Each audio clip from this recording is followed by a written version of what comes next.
Yo, what's up, my pitch perfect people? Welcome back. Welcome back. I'm your host, Rich, and I'm here with my fellow co-hosts and special guests. We got Lawrence, Joyce, Junior, and Santi. Say hello, everybody. What's going on? Yo, what's up?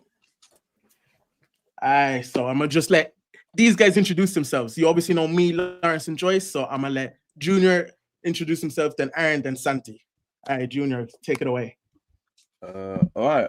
My name's Junior. Although the more common alias I'm known as Raheem 7II. I'm a City fan. I have been for quite a while, and we'll talk about our miserable season later. But yeah, Third, miserable. Okay. Third, miserable. Good. All right. Wow. All right, Aaron. Aaron, Yeah, let them know, Aaron. Your turn. Aaron, Liverpool fan since birth. Travelled up the other day. I mean, you can guess who I support, obviously. Gonna talk through the season. Can't really complain about the whole season, and yeah, that's about it. All right, now Santi, yo. What's going on, guys? Santi, commonly known as Les Santa Claus on all socials. I'm a depressed United fan. So I will say my thoughts, but today we rep the local team, Orlando City. Rep the local. Know what I'm saying? But yeah, let's get this shit on the road, man. All right, cool. That dude ring it. Okay, cool. That's crazy. So How we catching strays 1 minute into the stream? What the fuck? Crazy strays, bro. How we Crazy catching strays 1 minute into the stream, bro? days already. Okay, now we'll start off with everyone's thoughts on how the Prem season went. I think it's only right we start off with the Premier League winners themselves. And Aaron, let me know what you think of the Prem itself. The whole Prem. The whole season, overall, how the Prem went. I think this season's been better than as a whole league. The season's been better than I don't know, the last 5-6 years. It's been closer, from 4th till 10th. It's been tighter. Obviously, we ran away with the league. Calm. First and relegation was basically known in January. But I feel like the rest of the league was way closer than it was. Outside the top 6, I feel like everyone was stronger. I mean, you got Newcastle, Palace, even Spurs winning trophies. I don't know, man. I think people saying that the league's weaker is United fans and Arsenal fans, and that's about it. I agree on that one. So was the United fans. I agree. Anyone disagree with Aaron? No, honestly, the league has been good. There's more parity towards the teams, especially with the mid-table teams. There's more parity. You're seeing a lot of more types of classes coming up from the mid-table teams. Granted, United and Spurs have had shocking seasons, but there is more parity from Forest, who were awful last year. Palace was good. They won their first trophy ever this season. So there's a lot more parity in the league. Granted, Liverpool did run away with the league. Running away 10 points. Yeah, it's fair. I mean, them beating big 6 teams to the trophies as well. I mean, they beat us in the final. They beat Palace, beat City. Newcastle beat, I think, Arsenal as well in the way. And they beat us as well. They beat us in the 5th round, I think was So I can't complain on that. But do you think it's a case of the top 6 clubs being shit, or just the mid-table clubs closing the gap? Do you know what it is? I think the traditional 6. I don't think they've gotten weaker. I do think some teams have. I wouldn't say regressed, but been drawn back a bit. I just think the mid-table teams are not scared of the top 6 anymore. Usually the lower mid-table teams is a low block. They would set up in the Dutch's low block. And we did see that across the season. They would set up in the Dutch's low blocks, mid blocks, just trying to get something from the game. But I think especially your Palaces, your Forests, your Villas, your Newcastle, as we mentioned, they've beaten majority of the top 6 to get where they are this season. And I just think those managers that they have, we've seen relegations happen. We've seen a couple of new managers coming halfway through the season. I just think mid-table teams are not afraid to play the big 6. And I think I agree with Aaron. I just think this season's been a lot more competitive. Yes, obviously the relegatory we kind of knew at the end of January, but I think even the race for Europe that went to the last day. Obviously, as an Arsenal fan, gutted with second place again. but kudos to Liverpool. They were the better side throughout the whole season.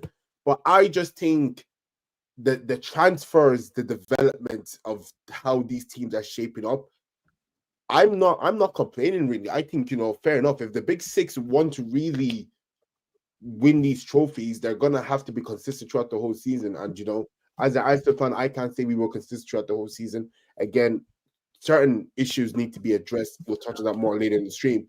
But in terms of the whole competitiveness of the Premier League, I do think anyone that's complaining, I think you just need to grow a pair of balls, because this is probably the most competitive I've seen in the season. Obviously, United and Spurs having a horror season. I think with those specific two teams, those two teams having a shit season, it just shows you can't hide in the Premier League. Yeah. You will find out. No matter how many scrappy games you want to claw through, bro, the mid-table teams are finding out how to play against the bigger sides. And if you're not careful, they take the 3 points from you on the day. You gotta be you gotta be very I think it's a mix of both as well, though. Sorry? Like, obviously 2 out of the top 6 have fallen off. I mean, 4 of them get the rest of the 4 get Champions League. But then you look at guys like even like Bournemouth and Palace, they got good managers. Like I think it's the managers as well. That like Glasner, Iraola, they're all like they're all decent managers. Yeah, it makes them play proper. I also think most of the big 6 clubs are in a transition period. Because if you tell me it's start of season, if you told me that Liverpool were a ready club, I wouldn't have agreed with you. I don't think Chelsea are a ready club. I think after this summer, I think Chelsea will be a ready club. City showed that they're at an end of an era. It's time to transition again and change their team up so they can compete for titles again. United clearly are a transition club. Last season, they weren't a ready club. This season, they showed they weren't a ready club. I don't think they'll be a ready club after this summer either. It's going to be a transition again. I think realistically, I think only Arsenal were their most ready club out of the big 6 teams. Yeah. And then if you look at the mid-table clubs, I think Forest knew what they were doing with their setup. I don't think they were in transition, but they obviously showed levels. They were in top 3 for 60-70% of the season. Yeah. Newcastle, I don't think we're in a transition period. Who else was there? Brighton were in transition period, to be fair, and they showed levels, especially through to the end of the season. So overall, I think it's mid-table clubs pounced on the transition period of most of the big 6 clubs. But I do think the big 6 clubs will show levels next year. I don't think. Okay, levels is too much. Levels is too much, but I feel like they'll show competitiveness once again. Yeah. Especially can I speak about Forest Spurs? Real I don't quick? think Spurs will. Go on. So the funny thing is that Forest, they have Nuno Espirito Santo, he is a good manager. The only time that he wasn't a good manager was with Spurs, because Daniel Levy didn't invest in Spurs. So Forest does have the players. They can make that jump. Will they be ready? No, but they can make the jump. I would see them as dark horses for the Prem in 2-3 years if everything goes their way. I think it's too. They don't play it. Their style of football is not. They don't. I think. As much as we want to say, a lot of teams have played this well. We have to get. There is a sense of overachievement as well. Not taking anything away. Also, you also need to think. Yeah, Spurs needed Champions League football. For financial fair play. They needed Champions League football. So they're gonna have to sell their players. Moreno is linked away. Ola Aina is linked away. Elanga and Hudson-Odoi, I see teams coming in for them. Gibbs White is linked to City. So they could end up being in another transition period. Yeah, they could. Depending on how things go. Yeah, they could get ripped. But at the same time, that being said, and the point you made, Richie, as well, half of the teams in the league this season have been on a transition. So if we're to say next season, I don't know, 6 out of the 10 teams do get their squad, do get the players they need, it's a different conversation we're having completely. So I think because this season was a transition for a lot of teams, it benefited Forest in that sense, where they were able to capitalize off that, because they're much more established. They have a core, much more of a core compared to other teams in the league. So it's gonna be interesting, anyways, how it goes this season, anyways. And in terms Junior, of you Forest, wanted to say something? in terms of Forest, it's I feel like, in a sense, they've really overachieved because if you watch their games, I don't know if anyone else has noticed, but anytime they don't go up immediately in the game, if they don't score first, usually they don't win, and it's like that's kind of an issue that plagued their second half. They played the worst out of like. That's Nuno's football though. It was the same with Wolves. Once Wolves were a goal up, you knew the game was done. The game was over. Once you scored against them, you knew them. The most they could get was a draw. So it's just Nuno as a manager, Nuno's philosophy as a coach, which instills into that team, and it suits them. It suits the kind of players they have. Milinkovic, Murillo, they have those kind of players that can play Nuno's type of football. If they get a Iraola or a manager who wants to play a bit more expansive, I don't think they achieve, the same level of performance. I also think it comes down to the type of players you profile in that team, and obviously believe in the manager's vision, because again, Nuno was at Wolves, was at Spurs. Obviously, we talked about Spurs not being backed, but I also do think the players also believe in the managers, because you could have not told me that Forest were going to finish in like the top 6. You cannot tell me that these teams were going to like be, somewhat pushing for Europe as well. And I think that's the element of surprise that the Premier League brings. Because like I remember when we did our Premier League predictions, we had these teams nowhere near. Top half of the table. I think maybe 1 or 2 mentioned maybe we had top half of the table, but a lot of the teams that performed well this season, we didn't even have them. I just say just about touching top half, but definitely not in the higher top half of the table. But I think though as well, it just comes down really to the vision of what the manager sees long term and the profiling of players, because we've seen over the past years players being signed. You're thinking, he's gonna do well at that club, and the team is just going on. So the next season, the transfer window is going to be very interesting this summer for outgoings and ingoings. It's going to be very interesting to see how they're invested. So I'm excited to see how this goes anyways for next season. Yeah. I feel like Newcastle and Villa have like solidified themselves though.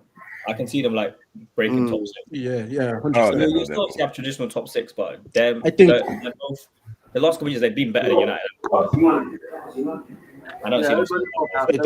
Since we're talking teams like Forest and Villa, since they're both now in European competition, especially to a team like Forest, do you think they'll prioritize playing in Europe, or Villa? I think they'll somehow find a balance. I think Villa had obviously we've seen Villa's running the UCL, got very lucky against that PSG side, almost got a very good comeback. People can say they had an easy run in top 3, which we think, but I think Europa would suit. Well, I wouldn't say suit them, but I think they'd be able to. They can rotate a lot more sparingly, because since teams can drop down into the Champions League, Villa would be one of the most stronger teams in that competition. Would I say they're too good for it? I would say so. I think in the last 2 seasons they've been in Champions League, they've shown they can do it. Like I said, they got really unlucky against that PSG side. Forest, however, I do think the squad depth they will need to invest in. Villa, you could also argue squad depth as well. I think squad depth, especially for Forest, they will have to invest in that for Europe. Because they will get killed. I really like Villa. I enjoy Villa's team so much. It's so different. It's like a breath of fresh air. Yeah. Especially the loans that came in with Rashford. It's like Rashford. Who else came in? Asensio came in. Yeah. Asensio came in. He was lighting it up in the Prem. Malin as well. Daniel Malin. He gave us a few good performances this season. It's like an issue that I have with the Prem in general, like just based off this season, is that I feel like a lot of the teams are too homogenized, whereas there's not really much variety. And Villa are a great example of like being outside of that norm, because they just play such a unique style of football. It's really enjoyable to watch. Yeah, but bro, the question now you have to ask yourself is like, if you are not like, if you don't fit that certain style, like, how well can you do in the Premier League nowadays? I was just about to get to that, because 100%, 100%, because Then obviously the relegated 3, they've gone down again, and it's just, I just think you can't try and sit back against. You can't try and sit back in the Prem. It just doesn't work. Like, as much as you want to put 11 men behind the ball, grab a point. In the Prem, the teams with higher quality, they just do find a way against these bottom half teams. I think I was on Sky Sports. I was hearing, I like, is it Sunderland that's promoted? Leeds. Who else is coming back up this season? So you have Sunderland, Leeds. I think Is there another team? Burnley. I think Burnley. Yeah, Burnley. Burnley. Yeah. So those 3 teams are coming up, and there was a segment on it that like, we're seeing there's a commentary on how the relegated 3, you just know they're going to be relegated again. Now, I do think Leeds will somehow stay up. I do think Leeds have a very good squad. As long as they're consistent, I think they can stay up. But the segment was that that managers need to change their approach coming into the Prem. Like, this isn't the Championship where you can, play free-flowing football, but also defend with your lives. Because if you do that and you don't adapt to the Prem, you will get relegated. And to be honest, that's Ipswich. I think one of us had Ipswich stay up. I'm not sure who it was, but I had Leicester to stay up just because they had Prem experience. And I just, they had a good squad. I thought they would stay up as well. But my point, basically, what I'm saying is that a lot of these managers can't. If it starts working out for them, they're gonna have to adapt. They can't keep using the same tactics because they will not get points. And by January, as we said, this season, you will be gone. There'll be the damage will be done at that point. So okay, I have a question. I think Southampton. Yeah. I think Southampton are the best case of not adapting throughout the season. Yeah. They were Yeah. woeful. They So kept trying to play expansive football. Wait, go on, something? This leads to my question. Do you think the Prem is becoming too closed off? Yeah. I mean, the same thing. Yeah, so much. Closed off in what sense? So, in terms of money, Yeah, of course. It's been like that though the last couple of years. But If you get your parachute payment, you go down, you have more money than the Championship, so you invest in Championship and you come back up, and it's the same thing. It's going to happen again. The bottom 3 teams, they're probably going to be the same that came up, that go down, and the rest of the league has too much money for the ones that come up. It's like 100 million for getting relegated. Like, what the and fuck? so it's the same. Like, Richie, the only reason Forest stayed up, is they took the risk in spending what was it, 250 million as a new 11. Like 2 years, they spent so much money. Settled Premier League team. So Aston Villa too. Our team's gonna Villa like sacked. Forest Villa was like 17th. bought like almost a new squad when they got promoted. Yeah, How many exactly. people Villa were letting go on freeze and getting new players and the huge do you investment. think though, if the top 3, the 3 teams that get promoted had a budget of 200 mil to like stay up, do you reckon like they stay up then? You get obviously with context though, because it's so easy to get 200 mil and bite on the wrong profile players, and then you're still getting and stuff like that. So it's with context. Like, if they were given like the odds of 100 to 150 mil, the top 3 clubs get promoted, do you think there's a chance they stay up, or do you think you still think the gap is still hypothetically speaking? I just want to say, I think I'm going to use like the clubs that were promoted last year. I think in Leicester's case, it was hard in terms of Enzo Maresca left Leicester for Chelsea. So they had to get a new manager, and it's now okay. Now he has these players, but do these players suit Steve Cooper, or does Steve Cooper want a whole new team? So for Leicester, it was like it's a bit shaky. I think Ipswich sort of they were halves and halves. I think you saw they went for Liam Delap, they went for these like defenders and midfielders. They were halves in, but at the same time they were like, oh, but we want to keep these players, we want to keep this core at the same time. I feel like it didn't work either. I feel like a lot of the teams that come up, they expect to go back down and get that parachute payment. Like, you see the signings they make. Exactly. Kind of like, they're not, apart from Forest, they spent, so they're kind of committed to try to stay up. They broke the rules, whatever, and then, but them breaking the rules led to them staying in the Prem and being like a Prem team now. But if you look at like Ipswich, I don't know who got relegated last year. I think it was Leeds. Let me The other 3 that got relegated the season before, none of them spent they didn't look like they wanted to stay in the. They didn't look like they tried to stay in the Prem, and it's. If it's not the same thing, then yeah. If you don't spend enough, then it'll be the same. You know what it is? Do you know what I also think it is? I think when teams know they're getting relegated, they just see out the season. We're gonna get 100 anyways when we get relegated. We're just gonna invest in more players, and we're just gonna win, have a good season, and try and come back again. But I don't get it. If you know that's your plan, why not at least give it a try to stay? Because it's a vicious cycle. Like, but that's where money is the problem, bro. That's why money is the problem. If you got the three teams from the championship getting promoted and they only have, I don't know, 60 mil to spend for the whole window, like realistically, all they can attract is championship level and lower. Yeah, you know. I'm pretty sure this season in the playoffs there was something about 224 mil that playoff final was worth for one club in terms of revenue that they were getting from it. I think it's not all that goes into transfers, obviously. Yeah, but exactly. Not all that goes into transfers, bro. Like salaries. No, 100%. Not all that goes to transfers. But I'm just saying, hypothetically, that's 225. If you do want to stay up, you can. You go and make your transfers. Like we're talking about Forest. They broke PSR 100%. They broke the rules. But they did what they got deducted points even, 100%. They did what they had to do because they were that determined. I just think teams that get promoted, I get it's a money thing, but they lack the hunger. They don't want to stay up. It's also that the teams that come up, their owners don't have as much money as Forest. So it's like if their rules are harsher, they're fucked. Like their club can go, I forgot what the word is, but that's it for their clubs basically. They get washed down to League One, League Two if it's that bad for them. Like Luton's a perfect example. Because Luton got relegated and they got the pressure payments, but they didn't investment. They didn't invest in it. They just kept the money for themselves. Thinking, we can just run it back with the exact same point and come back to the Premier League. But guess what happened? They went down once again to League One, which they're gonna get less payments. They're still paying off the what's it called?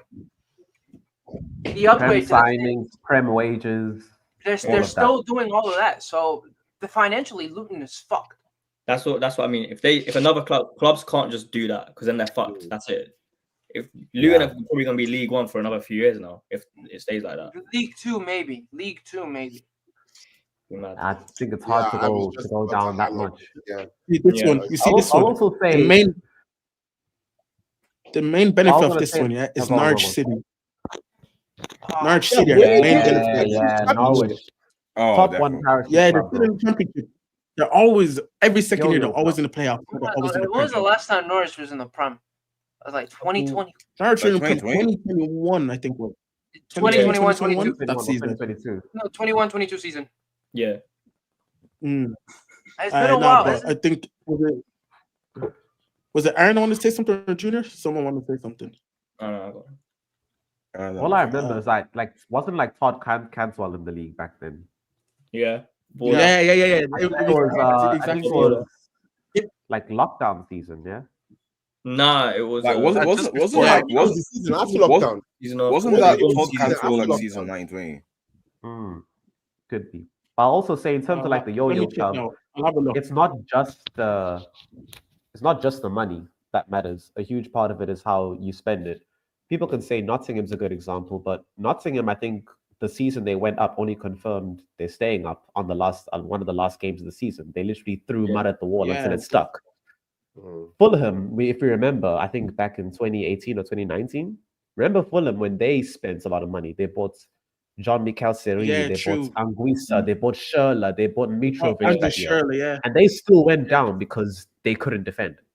And they didn't invest the money right. So I think the clubs that stay up and continue to do well are those who do it and they have a plan, a strategy. The issue is that it's so hard to do that because the rest of the Premier League got so much money. Even Forest, I swear they only stayed up because there was some VAR problem. Otherwise, it would have gone down. Yeah, that was Aston Villa. That was Villa. I swear that's because same example. They also threw mud into the water that stuck. Anyways, yeah. And look at Villa now; they're sixth. But it's working for them. They have a plan with Emery. They have a plan, so it's somewhat working. Now let's see It's what hard, happens.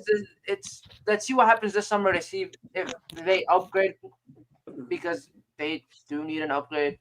Onana might be leaving this summer, so they're True, going to yeah. see Martinez might be leaving this summer back to Arsenal if Raya goes. So They probably need better defenders, I'll be honest. Yeah, they do. Yeah, Most of their Yeah. attack is good. I think their defense is But I actually can't lie. I can't lie. not I good. could see Watkins leaving as well. I think Watkins leaving. I can see this whole like I think him and Emery are slightly. I think that relationship is a bit broken. I can't lie. There's some games where I've watched Watkins and do you know what? He's phenomenal. He's a really good striker at what he does. And there's just some games. You know what? I don't know. I mean, they just let go of Duran, so Yeah, I don't think they're gonna. I still think Rashford Watkins is not they staying get as well. money from. They get money from. But I mean, who are they going to replace him with? It's like The market's too dead. See, it's like getting there's also this money. thing, yeah. There's also this thing with Aston Villa. There was a stat there. Aston Villa paid the highest average wages in the league. Go away. I don't know if you guys seen Really? it. They pay the highest average wages in the league. So that's also going to be a problem. That's why you see them selling these players, because they spend so To much be money fair on the though, wages. Rashford, Asensio are loan players who are on big money. So once that's gone, No, once they're this isn't gone, including No, I think it's including loans. It's including loans. This isn't including loan it players. has to include loans. There's Yeah, no way, because bro. Wait, when this you is loan a including player, loan you players. can either pay all or part of their I wages. actually seen it. Let me- No, Let there me was let me explain it here. Sky Sports, I think Sky Sports did a wage list, bro. Like Aston Villa were in like the top 4. Because United and I'll Chelsea have a have to look be there. Yeah. I think it was. No, we were top 3. It was City first. It was City first. It was City first. Yeah. Arsenal second. Arsenal had a United. Yeah, actually, we were saying. No. I have it here. No, Yeah. so it's Right the here. wages to revenue ratio. Yeah. Okay, So okay. Aston Villa have the highest at 96%. Oof. Wages yeah, to revenue, that's which right. isn't a good. wages. Yeah, that's gonna come back. To And then bite them in it's the arse. Yeah. yeah, and then where's Chelsea are second, then it's Newcastle third, then Liverpool fourth Interesting. in terms of wages to man. revenue. But in terms of Chelsea, it's just because we have about 67 players at the club. Let's be real. Yeah. Yeah, Aston Villa just pay high wages for these players.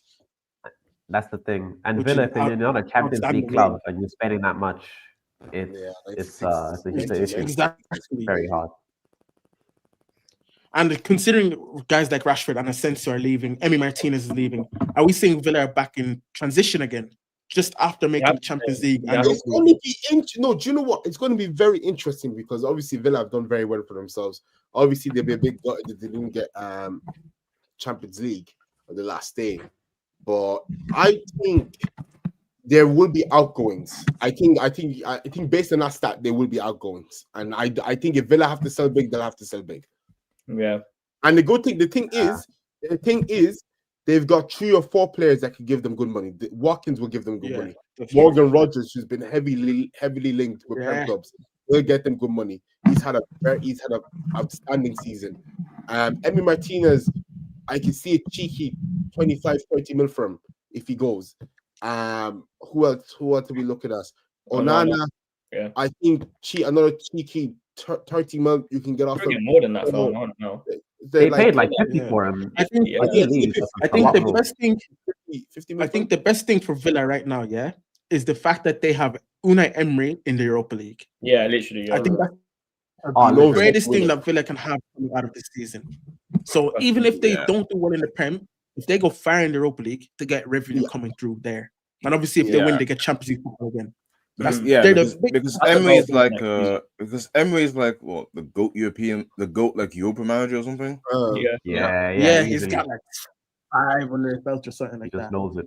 Yeah, so I don't see any reason why they should get rid of players. Just invest on those players. Try to win the Europa League. It's just financial FFP and PSR. Like they will. Yeah, that's literally how that's why they were going for the loans. That's the only reason why they avoid all that. That's why they were going for the loans. No. Yeah, if they got Champions League, they'd stay away from that. But because they didn't get Champions League, they're not all right. Like they still have. That's why they have to sell.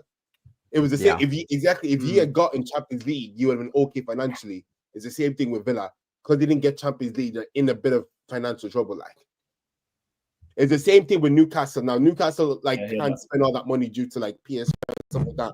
But hypothetically, if Newcastle didn't get UCL, Isaac talks open up again. You have few players leaving again just because now obviously they won their first trophy in a good while, but still like when you don't get, like, people don't understand, when you get Champions League going into next season, it does help the club financially a lot. It's very helpful.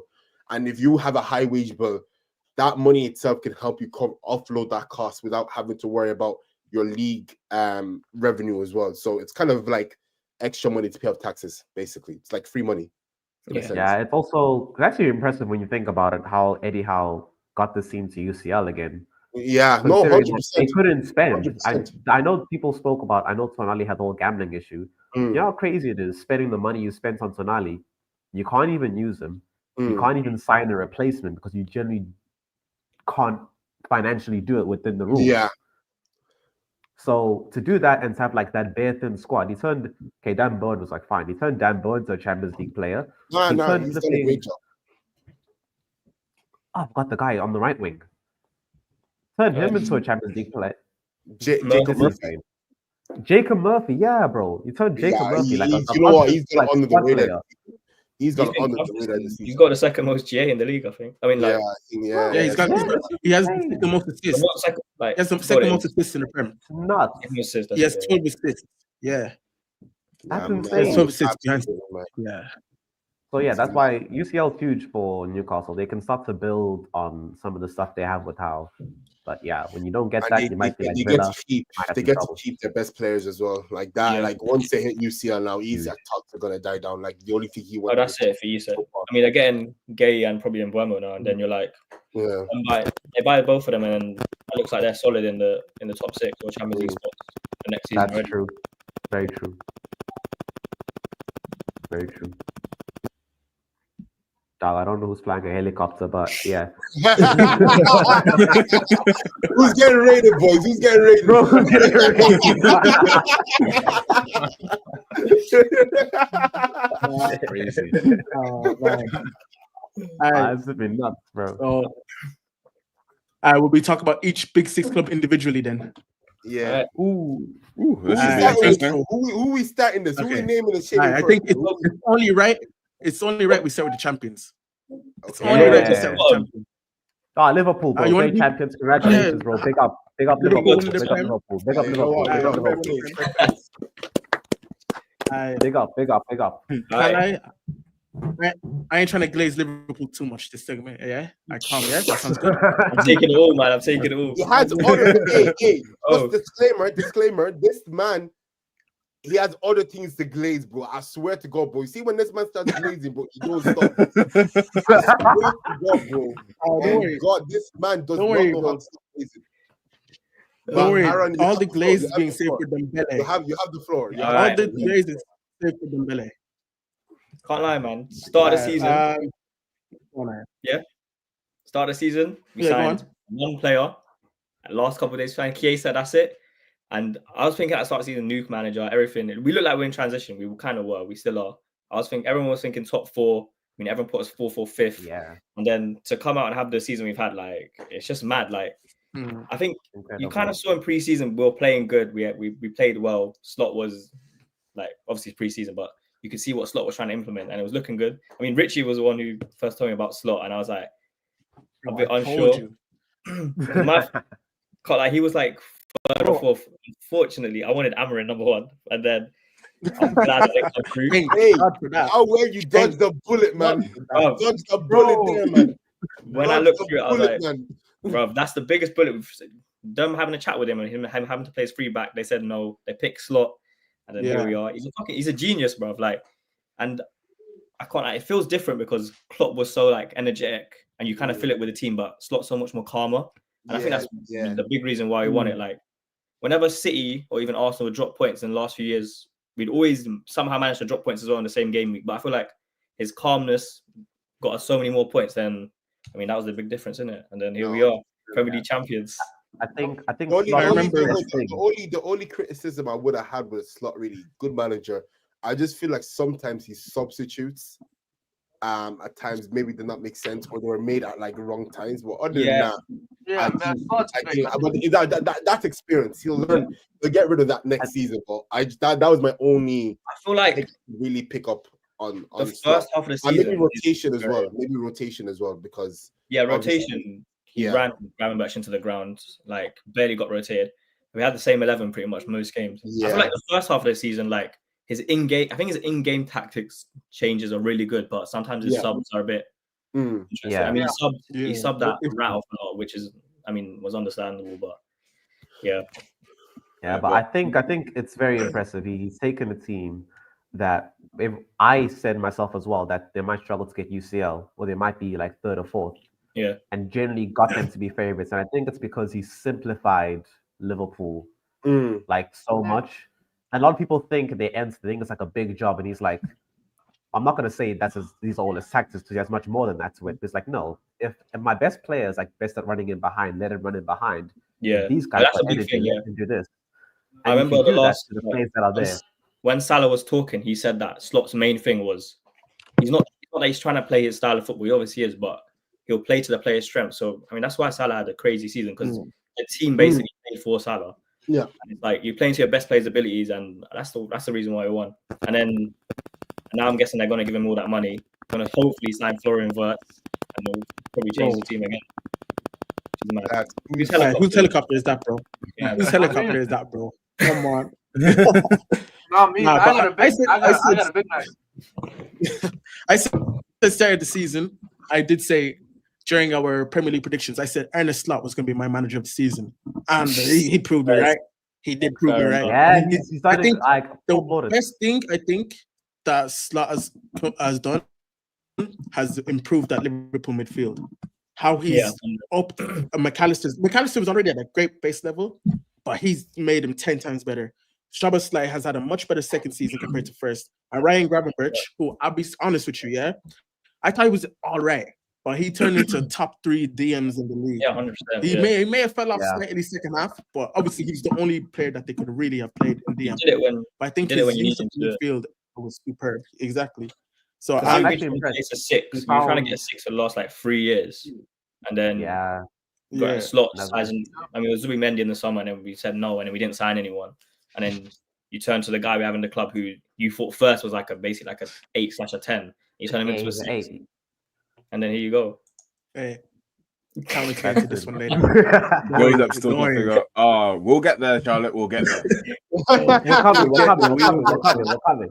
We'll get there. We all got to work for it. We're gonna get there, but we're gonna do it quickly because I gotta work soon. So we're gonna do this quickly. No signings too. Like I know people say Chiesa. I'm sorry, like Chiesa's not a signing. They're not free games. He's not even a player. Resources. Bro, but it's like I can take a squad a year older and like do the job. Yeah. So I think he played 4 games up until like I think just back him, 5 games, get his players, and y'all might win another one again. It's a big happen. Like with Liverpool. To be fair though, for me, like I'm not surprised at how well Liverpool done. I had them to finish in second, so I'm not surprised how well they done. I know this might come across too crazy, but I just felt like outside of the league, like they could have done so much better, and that's probably just I said all of his own success. But that's the only criticism I have of Liverpool. That's the only criticism. I feel like you even like the PSG tie, he doesn't have that like Klopp would get Anfield like going. He doesn't have that same like that energy. The charisma. The miracle. That's the point. That's the point I was kind of getting at. That's I have for him, but apart from that, I think also where I think you have to put blame on the Liverpool board because it's like, okay, PSG were all over Liverpool.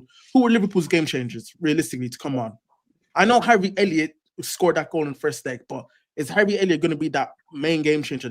But if we can be honest, it was more like I'm not gonna sit here and lie here, but like there was stats on everything, but this was a Salah season, boy. If anything, Salah kind of more. This is more Salah campaign. This man was so far ahead of the curve. Like you just knew Liverpool had won the league. Like this man if was. Salah wasn't there, we probably finished like bro. At the points I were think done. it would have been like a top 4 struggle if Salah wasn't there. Liverpool are finishing. I think it was 12th or 13th. If Salah's goals, Salah doesn't have all those goals and assists. Yeah, no, it would have been around 5th, 6th. No, it was done. It was done. Like if we remove his goals, yeah. Oh yeah. If you remove his goals, yeah. But it's like the charisma point is kind of what I was getting at before, because when Liverpool made the decision to switch from Klopp to Slot, Klopp was always about the emotion, like harnessing that raw emotion in Anfield and transforming it into performances.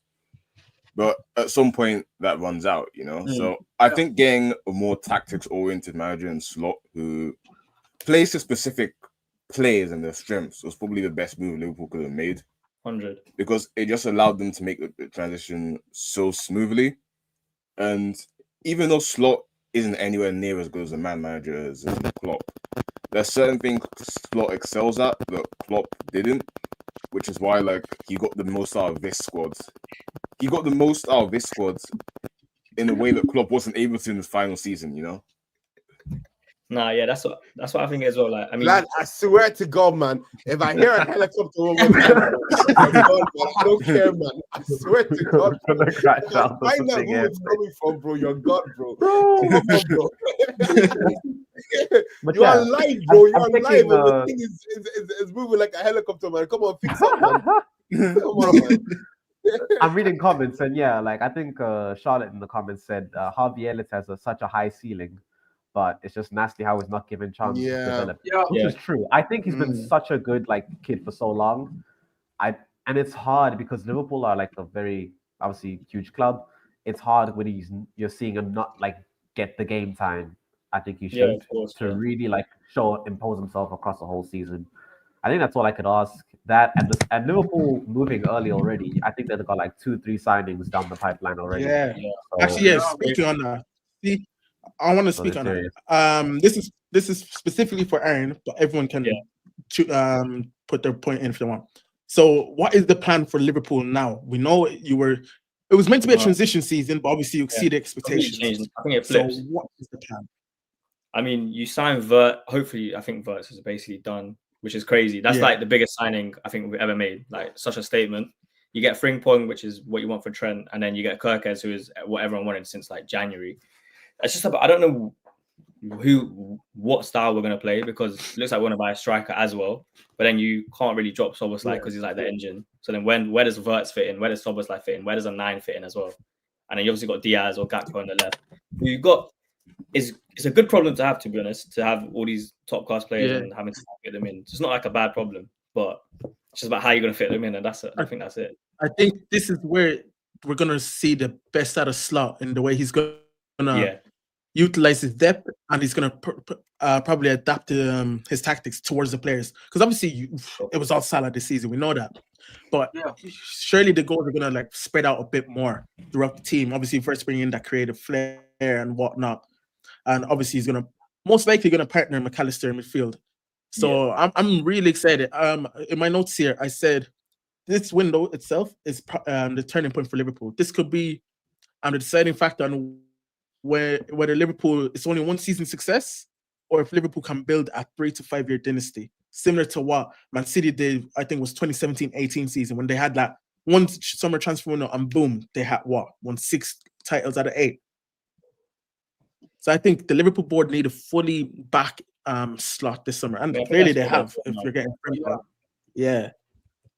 So hey, man, I don't have nothing to say on Liverpool anymore. To be honest, for me, I think Liverpool have done well. No. On a real though, I think Liverpool have done well. I put them down as an 8 out of 10 this season, mainly because I thought they could have done better domestically and in Europe.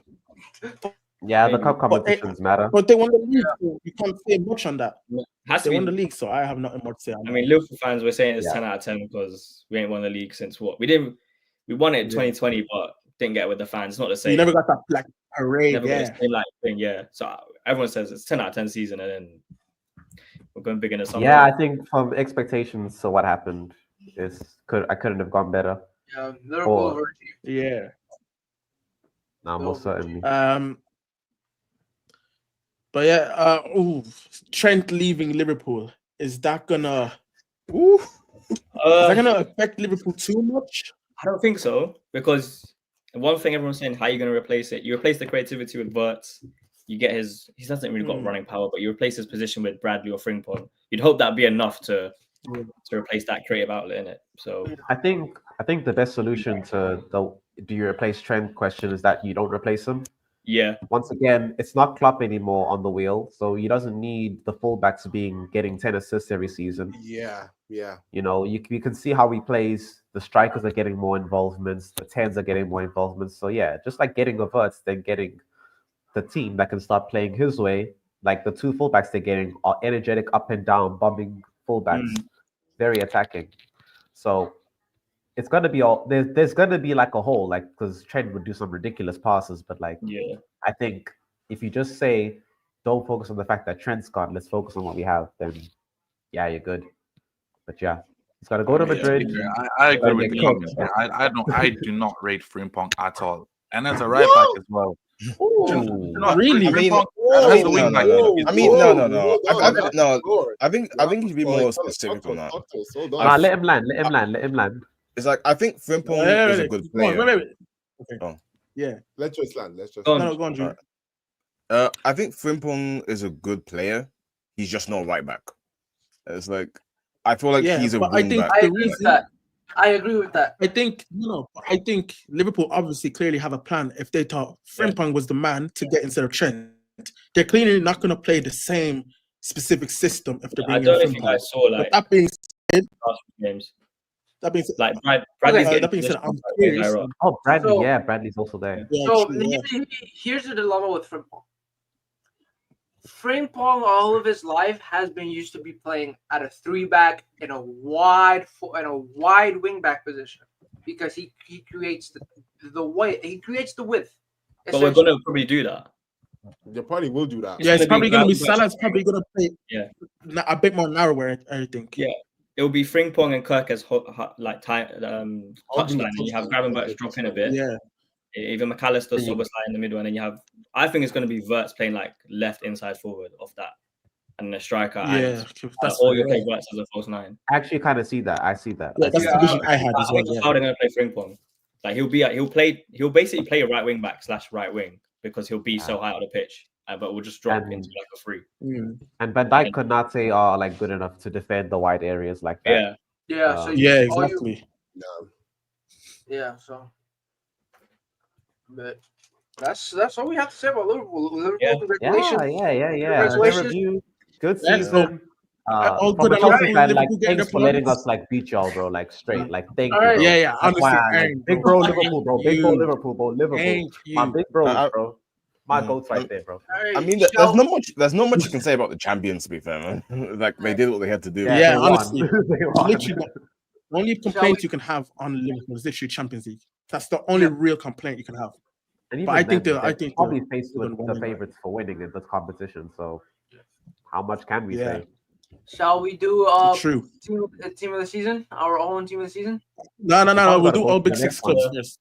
All big 6 clubs first. Yeah. You gotta open the can of worms. You gotta open the can of worms. Nah. All right, we'll do the second club. Arsenal.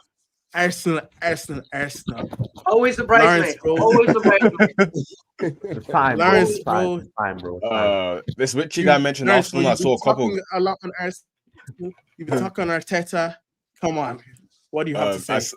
This Richie guy mentioned Arsenal. I saw a couple guys' faces immediately light up. I can tell.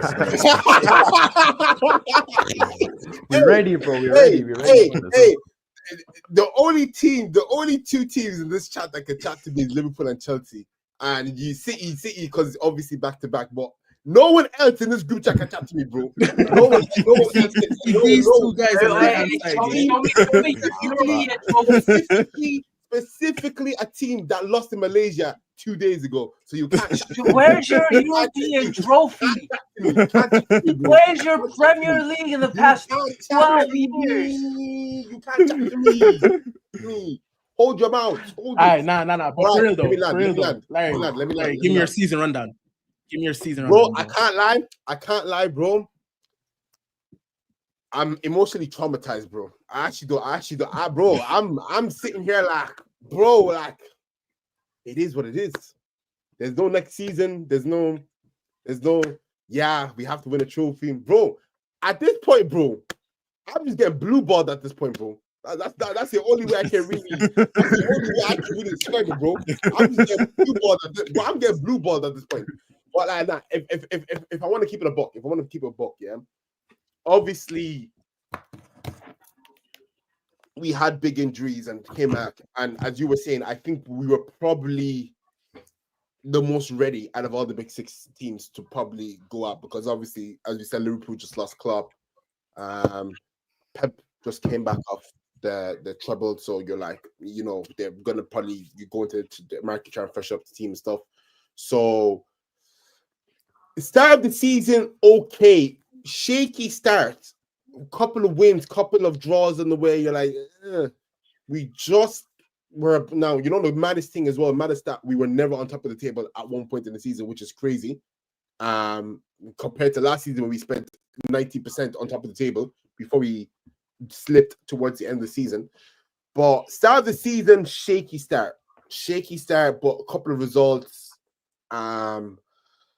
Yeah, then we got that big old injury to Odegaard to his ankle, and bro, as Drake would say, nothing was ever the same. Bro came back, and bro, I don't know, bro. I swear to God, bro, they must have cloned my man, bro. They must have cloned my man because he was unrecognizable, bro. They're my worst nightmare because I'm pretty sure I was saying this at the start of the season. I think it was the third foosball episode. We were talking about what happens when Saka gets an injury. What happens to Saka? Gets a hamstring injury. I'm like, bro, end the season, bro. End the season, bro. The only man that knows, the only one man in the team that we know how to put the ball in the back of the net has a hammy injury. Yeah, bro. Put the fries in the bag, bro. Put the fries in the bag, bro. Congratulations, Liverpool. Here's your title. Over. Put the fries in the bag, guys, bro. January comes, bro. January comes. Havertz also does his hammy. This is where it's not that I cared. Havertz did his hammy, but Havertz did his hammy. That's our striker gone. You think the board, when our best players out, our skippers out, our starting strikers out, we should really go and get the sub strikers out too. Jesus was out too. We should really go and sign some players. Behold, Mikel Mourinho. With all due respect, I love Mikel Mourinho, bro. Okay, that little number 9 patch for a bit. I can't lie. You did your thing. You weren't supposed to be there, but big up you, Mourinho. He made it work. Yeah. Hey, bro, he did whatever he had to do for the club, and I do not mind it, bro. Okay, that's my boy. Realistically, I don't want to ever see it again, but I rate what he did still. It reminds me of Mikel Mourinho. It reminds me of when Fellaini played striker for United for a few. Bro, for a few games. You just stick him up there because he knows he can get you something, bro. You stick him up there because he knows he can get you something. And that's what my boy did. It reminds me. I have the lineup. This was like 2016. This was, I want to say LVG. Yeah. It was Depay. Yeah. It was Depay, Fellaini, Martial front line. That's crazy. That's stinky. Yeah, United have been a stinky team for so long. Bro, that's a tag, bro. That's criminal, bro. I mean, you say that. You say that, but the funny thing is, it's better than the current front three. Exactly. Yeah, that is true. Yeah, that is true. Yeah. Honestly, if you told me like between Fellaini, I can't get any worse in the front three now. I think a front three of Fellaini's is better than like one Hoyland. Like, I'm not joking. Yeah. I will speak about United after. Hey, let's go back to Arsenal. United can hold all the corners. United was coming. January window happens. We don't get signings. Mikel Mourinho comes in. I'm just like, yeah, this board is not serious, bro. Like, whatever about winning a trophy for you, get about it, bro. Cup competitions, I'm pretty sure we're knocked out about the FA Cup very early. Carabao Cup, we got absolutely schooled by Newcastle. I was like, what's the point anymore? And FA Cup, bro, you beat us in the FA Cup. But realistically, you ended up without a cup. So we both on the same boat, bro. We both on the same boat, bro. We both on the same boat, bro. I told you can't chat to me, broski. You can't chat to me. Everyone else can win a trophy, but you and I. But realistically, you let Spurs get a trophy, bro. You let Spurs get a trophy, bro. More You European gave Spurs a trophy, bro. You gave Spurs man. a trophy, bro. All I'll say is that, like, I think for Arsenal's season, I'm not gonna say obviously because of how every other English team did, the season's gonna look terrible. Yeah, 2 out of 10. With the circumstances, it wasn't a terrible season. This had terrible situation. I 100% agree with you. But do you know what? Like, it was a terrible season. But do you know what is annoying? Do you know what is annoying about that? Like, as Richie said, we are probably the most ready equipped team to go out there. Yeah. Bro, if you told me City would have lost 10 games before January, I would have laughed in your face. Big City, bro. Yeah, that's your league there. I would have laughed at your face, bro. If you told me City would have dropped about 20 points in the Prem before the start of January, I would have laughed in your face, bro. Because there's no way a team back off a treble does all that, bro, in the next season, bro. And it did happen. I'm like, bro, the 1 year where City shit, we can't capitalize. And there were games, don't get me wrong, there were games where, as Aaron said, they drop points and we drop points as well. Yeah. I'm like, bro, do we want to win this thing or not, bro? Like, they've just dropped points. I'm like, okay, we actually need to go win this game. Nah. I just said, hold my bin, play 11 midfielders behind the ball. Yeah, stay, bro. We get a point. We lose all 3 points, bro. It's like, bad, man. Do you know what it is, bro? I don't hate the guy, but I people have been wondering, I was strongly at Teta out. I was strongly at Teta out this season. I was just like, look, I want to say, yeah. I want to say, yeah. Arteta in an hour, whatever, yeah. I think with all the injuries that happened, it showed how much Arsenal rely on individuals. Yeah, 100%. Like Saka. Last season it showed a little bit, but this season especially, you saw 100%. Arsenal so much fluidity in that team. Odegaard, they mainly rely on Odegaard and Saka. Declan Rice is just meant to be the stabilizer in midfield, but he had to take the reins. He had to grab the games by the stick off the neck because Saka obviously was out and Odegaard was just shit in it. Arsenal don't really play like as a team offensively no more compared to how they did in 22-23 and 23-24. Yeah. They have to rely on set pieces at one point of the season. Literally. Like bro, set pieces, throw-ins. Everyone was calling us Stoke City FC, bro. And bro, as much as banter, bro, I wasn't proud of that, bro. Yeah, all the set pieces, bro. I put my hands up. I wasn't proud of it. I would laugh about it, but I wasn't proud of it. I wasn't, and I knew it wasn't sustainable. Because, bro, I was generally seeing people on TikTok, Twitter, being like, "Oh yeah, look, we just have to weather the storm like this for now. Wait for the guys to come back and we start playing football." No. Like instead it's Tony Pulis tactics in phase 5. Around football, bro. Around football, the funniest shit to me is like when Arsenal we get like a throw in or a corner, bro. The fans start cheering like as if they want a goal, bro. That shit was funny as hell to me, bro. They gave the set piece coach a mural outside.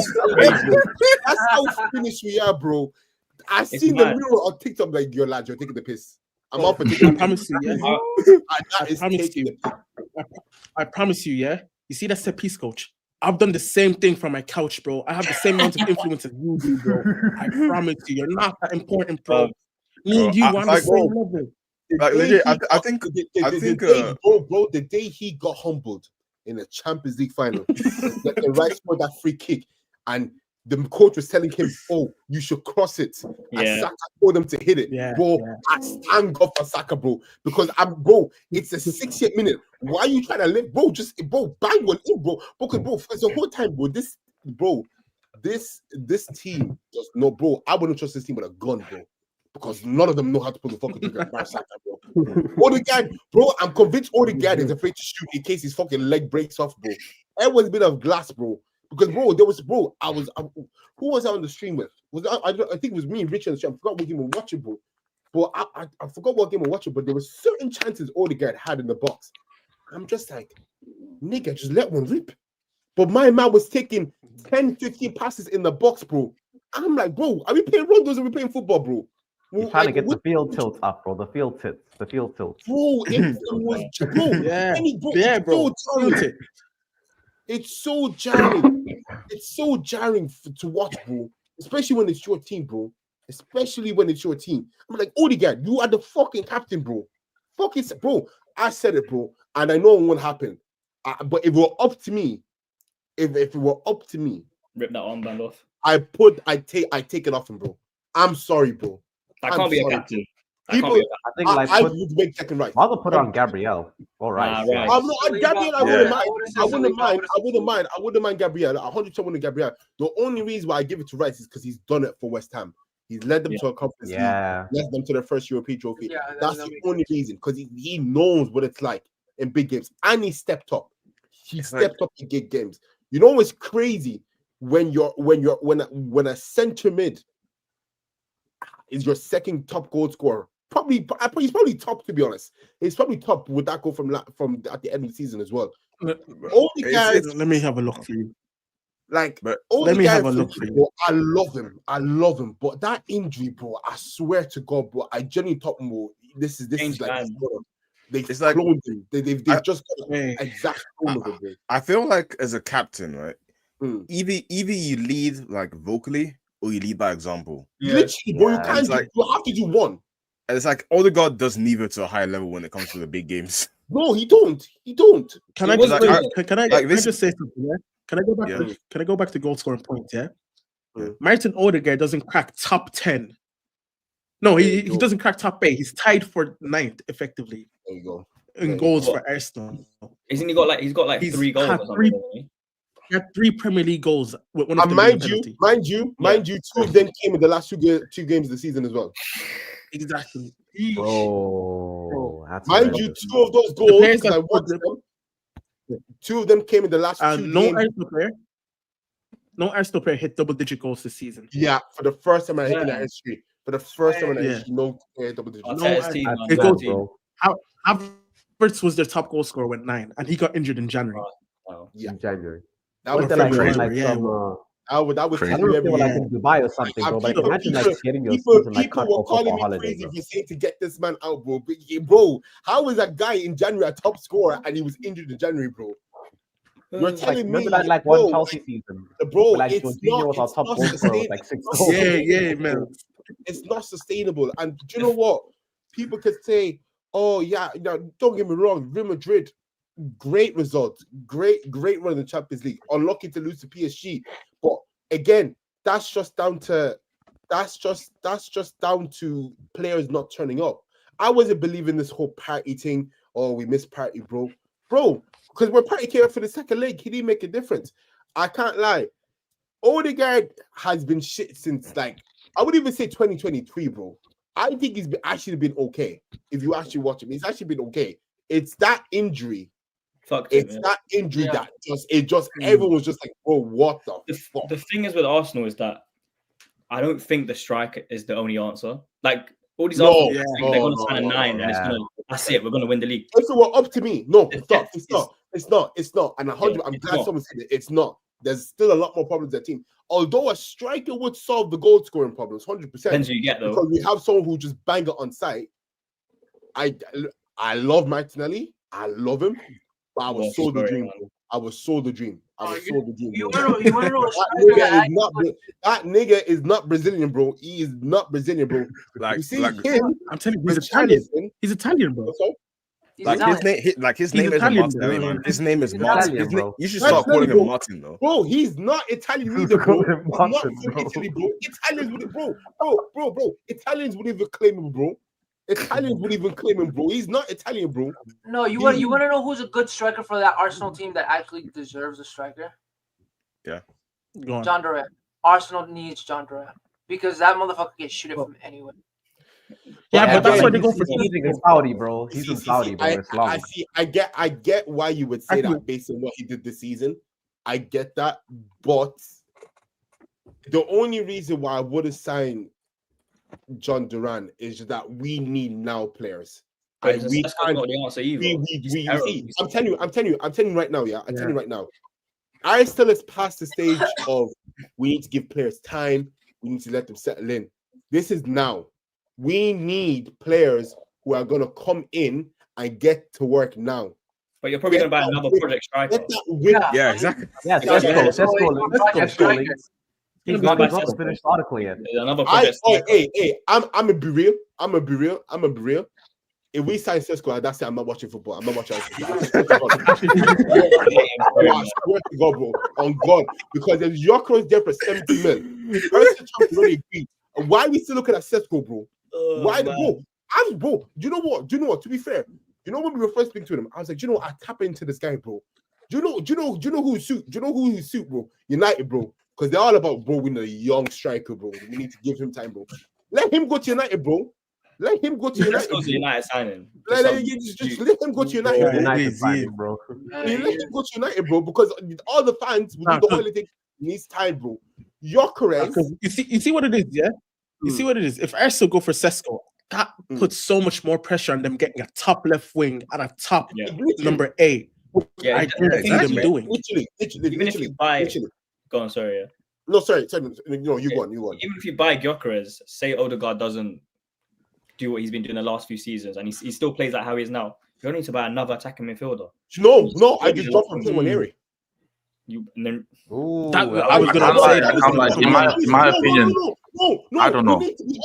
We need to be honest here. I'm not, bro. No, this isn't, because this is what pisses me off about this fan base, bro. Because niggas know what Waneri's on, bro.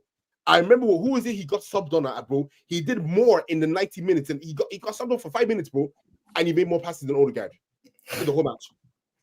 I can't lie. I feel like Arsenal need a bad boy striker. You guys need a bad boy striker. And hear me out, bro. Hear me out, yeah. Like, I know we're giving out to Odegaard and saying this and saying that, but Odegaard as a player, he's a good player. You need to understand his strengths and his weaknesses. The style of player that he is, he's kind of like I'm not making comparisons. Like he's kind of like an Ozil, a one matter type of player who they prioritize the assist over the goal. He's that type of player. Those kind of players. Those need a bad boy. No. Guys, listen to me. There's too much going on. It's too much going on at time. I'm chilling. This man is our skipper. This man is our captain, bro. Your captain don't hide in big games, bro. I'm sorry, your captain don't hide in big games, bro. Right. This man, everything goes through him. The thing is, he's too passive. Can I say something?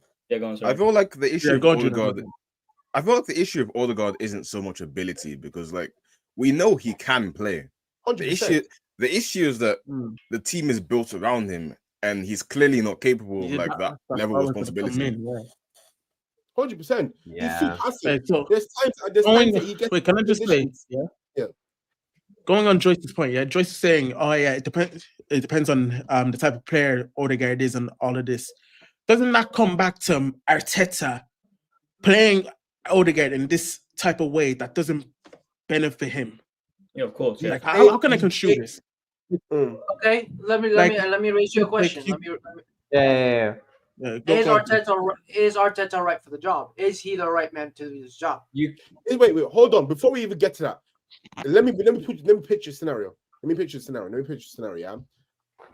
I would even call Odegaard, comparing Odegaard and Ozil sentence should never been the same sentence, because Ozil actually ran with the ball. Ozil actually had a. Bro, I understand the point I'm making. I'm not saying I'm not comparing them as players. Just understand the point I'm making, that they're the pass first type of players. That's the point I'm making. I feel like I believe we see Odegaard. Bro, Odegaard had that in a locker and he does not use it. He ran it because 40 touches on the ball now. And it was the thing with Odegaard is he's very one-footed. Like you can tell when he plays. But Mata and Ozil as well. The point is that when Ozil and Mata played in better teams, they didn't play in the middle. They played either on the right or they played on the wing. Them sort of players who play like that, they can't play in the middle. They can't. They have to play out wide. That's where you have to come in. I don't think Odegaard is that. I don't think Odegaard I don't think he is as well. When he was on the right-hand side, when he first came in, his first 2 seasons were absolutely phenomenal. When he first came in, he's been in that same role since he first came. He has not been shifted out to the wing. Goes from midfielder in the league. He's been on that same position, and he was mashing work. He was.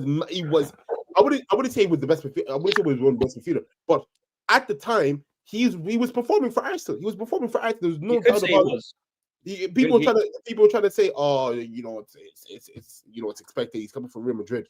I'm like, bro, if he's performing, I don't give a fuck where he came from, innit? But my problem is, bro, and I said it, bro. Put Bruno in that Arsenal squad.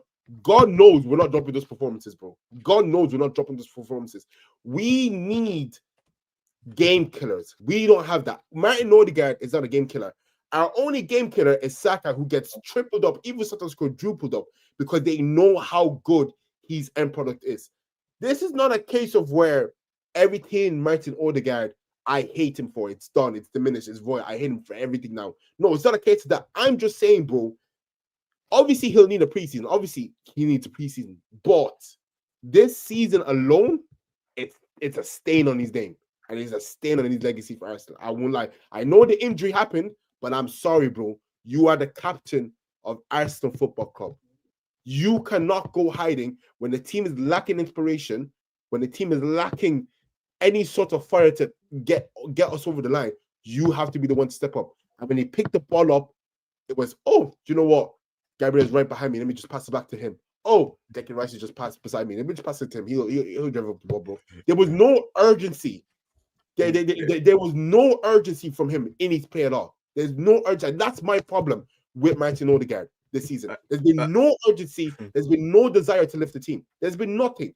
Declan Rice, if not for him, and I don't know why people keep talking on this guy's name, bro. I swear to God, if we did not sign Declan Rice, bro, we're not challenging, bro. I swear, I don't want to hear it no more. The disrespect is ridiculous. If we don't have Declan Rice, I want to raise the question on Rice. Larry, I want to raise your question on Rice. You signed him as a 6, but he's playing as an 8 under Arteta.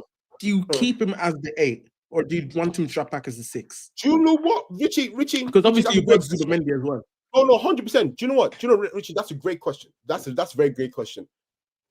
For me, I was taught I like Rice as a 6, and I think as each game when he first started playing that 8 role, it was looking very techy. I was like, bro, just drop him back in the 6 where he's comfortable.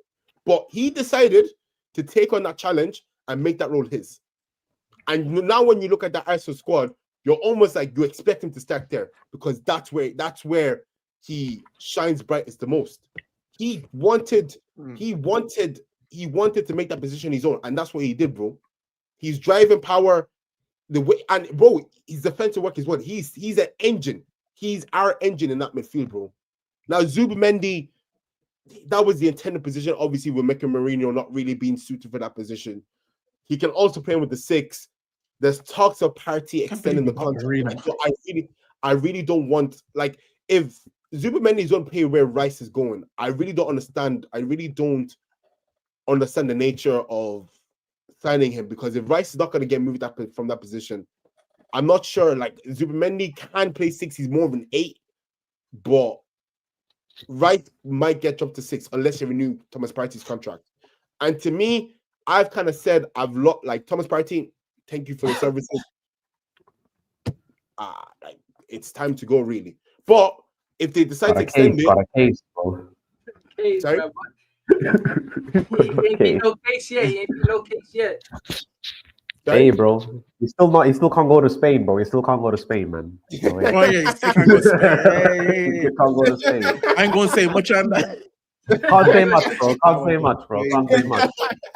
Now, obviously, we can't talk too much on that, but back to the footballing aspect of it. But if we do keep him, I say he's 6 again for another season. I'm kind of happy to kind of let him go, to be honest. For me, this season, I rated a 5 out of 10. And you know what? As much as I was going to give it a 6, but I have to be realistically honest.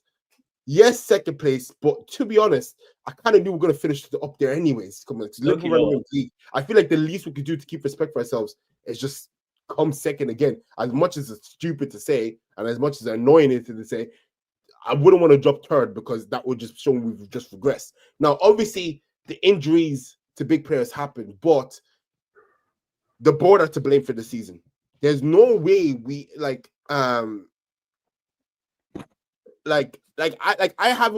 seen Zubimendi throughout the Euros he was in that Rodri position. He was in that Rodri position, and like I thought he was good. We have to see. I'm not really like I think he can become a good player. He's young. He's got a lot going for him. I don't know what it's going to be like, so I'm just going to have to see what one in it because I'll be honest. Do you want input from the guy who like watches Real Sociedad almost every week? Yeah, actually, yeah, Mel, you wear a Sociedad. Yeah, bro. So tell him, Zubimendi, bro. If he's signing PL, he's the 6th, number 1. Get that out the way. He is the 6th. He's going to hold. Okay. Rice is not going to hold. He's much more composed in build-up. Rice has like great passing range. Like he can ping the ball from one side to the other easily. But Zubimendi is really good in that he can receive the ball in any position, drag it to a good space, get it to someone in a good situation. People call it like pass appreciation. Like you can get the ball, give it to you when you like want the ball, you know? Which is maybe I think where Rice had a few issues, where like when he's in build-up, Rice sometimes he tries to get the ball from deep. He struggles under pressure. Zubimendi can handle that pressure. 100%. He can also pop in with a goal or two, win the ball a bit, but he's not as much of a duel winner as like a Marino or Rice is. I hear that. But good option, but like to be honest, honestly, I think with Zubimendi, obviously duel winner, I can overlook that. Because it's something you can work on. It's something you can work on, and obviously Rice recovery is just there's no one like I would know. There's obviously players out there that can recover as well. But yeah, for me, bro, like don't say no one, bro. Yeah. Rice. Don't say no one because I know one.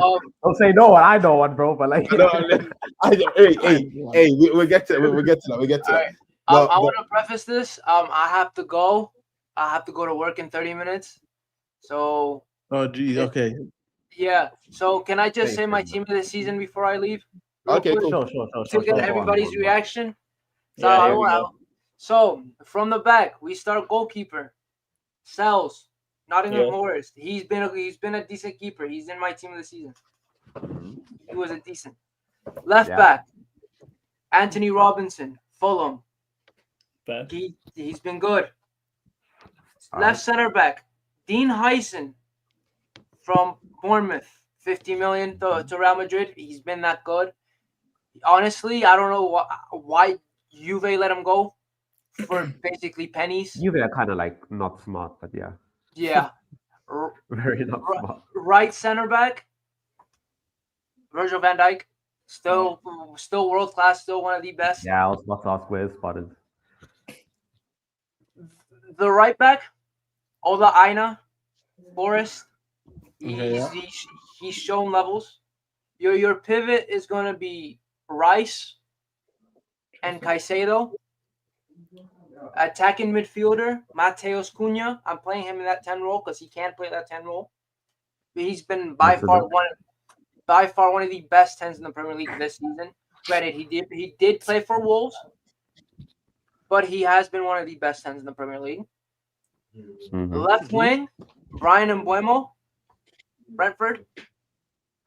Yeah, okay, yeah. I'm gonna have to shift one of my strikers outright. The right wing is gonna be Ishak. You're mixed. Let him finish. Let him land. I know what you're gonna say, but let him land. I know what you're gonna say, bro. I hear. Yeah. What am I gonna say? Nah, bro, like finish, bro. Finish. Give me your other shaking. Go on. Up top. Of the best striker in the Premier League, Erling Haaland. Granted. Where is Salah, bro? Oh, no player of the year. Salah, bro. That's 28 goals. That's 18 assists. Player of the year. That's crazy, bro. Oh my God, are you dumb, bro? Golden Boot. I'm so sorry. Wait, can I just say player of the year? No, can we ignore the Salah shot has for a to have a moment? spot. I'm sorry. Can we ignore the Salah shot for a moment? Yeah. First of all, Salah not being in the team alone is outrageous. It's a crime. How is because Haaland in the team in general? Yeah. How is Haaland in the team in general? I can't lie to you. Haaland is Haaland, bro. I think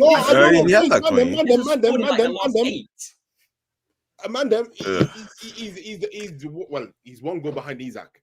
Bro, I'll take I don't care if he's one goal behind Isak, yeah? I've watched 90 minutes of Haaland. I've watched 90 minutes of Isak this season, yeah? Different game. 80% of the time I'm taking Isak this season. Bro. That's the stinker of the day, bro. Haaland has Bro. off the place, especially since that injury. I know Junior will talk about City because they're the next team, but like, oh, we'll get to that. Since that injury, stunk it up, bro.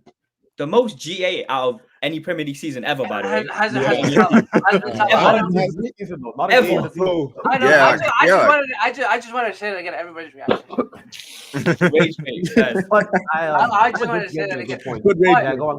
But overall, the team is good. My team has been good. Ooh, actually, yeah. Actually, Santi, before you leave, Santi, before you leave, give me your player of the year. Oh, player of the year. Player of the year, Salah. Absolutely. Has to be Salah. I'm gonna give it Salah player of the year. Not in the team, bro.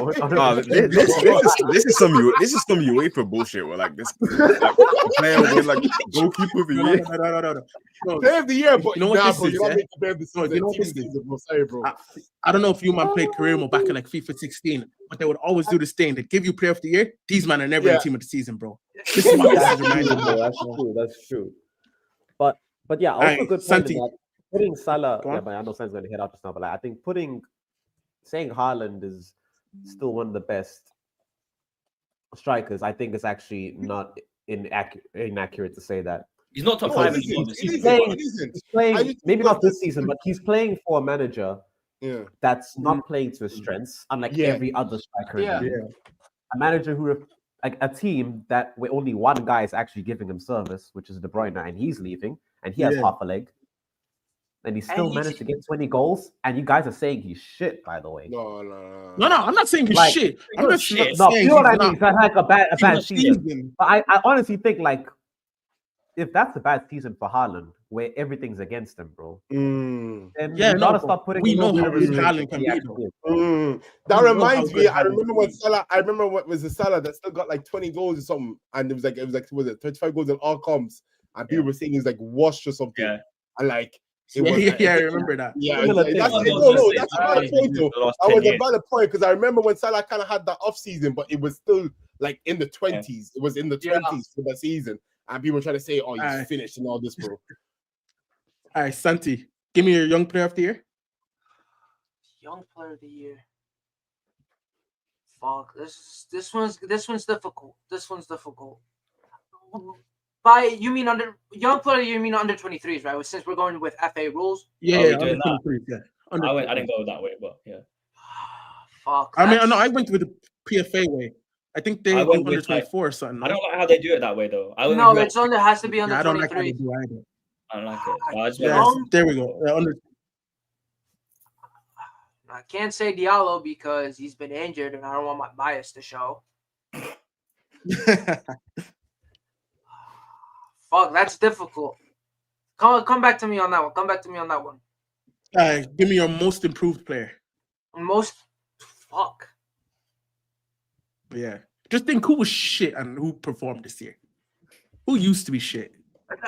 Who used to be shit? Yeah, easiest way to go about it. Who used to be shit and now is bad?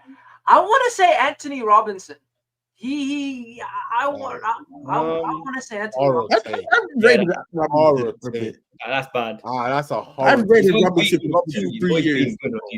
He's been consistent, bro. Yeah. He's been. Wait, are you saying Anthony Robinson was bad at a point? Yeah. No, most improved. Like he's not shit. It's like he's improved significantly. You think he just reached another level? He just reached another level. Exactly. That's what you're saying. Oh, yeah. Okay. Oh, fair enough. And now, give me your biggest letdown. Your biggest letdown this year. If I speak, if I speak, I will be. Is it Hoyland? Huh? No, I always. Is it Hoyland? I always thought the guy was shit. Yeah. You don't really have expectations for him. Yeah. I don't have it. It's Manchester United has been the biggest letdown throughout these past. He goes with the whole club. I rate it. It's the whole club. From front office down to the club, it's been a whole letdown. It's so disappointing to see one of the biggest clubs in England. I think it's great to see, but yeah, that's just me. Well, yeah, because you're a Liverpool fan. You're a Liverpool fan. No, but think about it this way. Nah, whoever said that, Think about it this way. Put your bias aside. Put your Liverpool bias aside. Yeah. It's sad that one of the giants. It's not sad. It's actually like, you know, the joy. He's enjoying himself. You know what? It's third pack, man. Bro, Man, the it's relegation just a next season, humbling yeah. experience, man. The crack. I'd rather you get relegated than we win the league next season. Oh, 100%. That's how deep the hate is. Those United hate watchers do be hating, man. I'm with you on that, bro. You see, if Leicester City were somewhat serious, yeah. If Ipswich Town were somewhat serious, this season could have been peak of all peaks. Could have been generational, bro. The greatest season Oh, ever. what is this? Karma from total domination to the early 2000s? What is this? This is karma? Yeah, bro. Karma from Fergie being a prick. Roles have changed, bro. Roles have changed. You have one more for me. You got one more award for me to give out? This is payback for Fergie. We're waiting on a young player here. Yeah, bro. Like all them shit Fergie was getting away with, bro. It comes back, bro. Karma comes back, bro. It's like a boomerang, bro. Karma always comes back. Yeah. But yeah, young player of the year, and then it's done. Can I give you my coach of the year instead of young player of the year? Yeah, sure. You can give me your coach of the year, yeah. Arne Slot. Slot has been one of the best managers.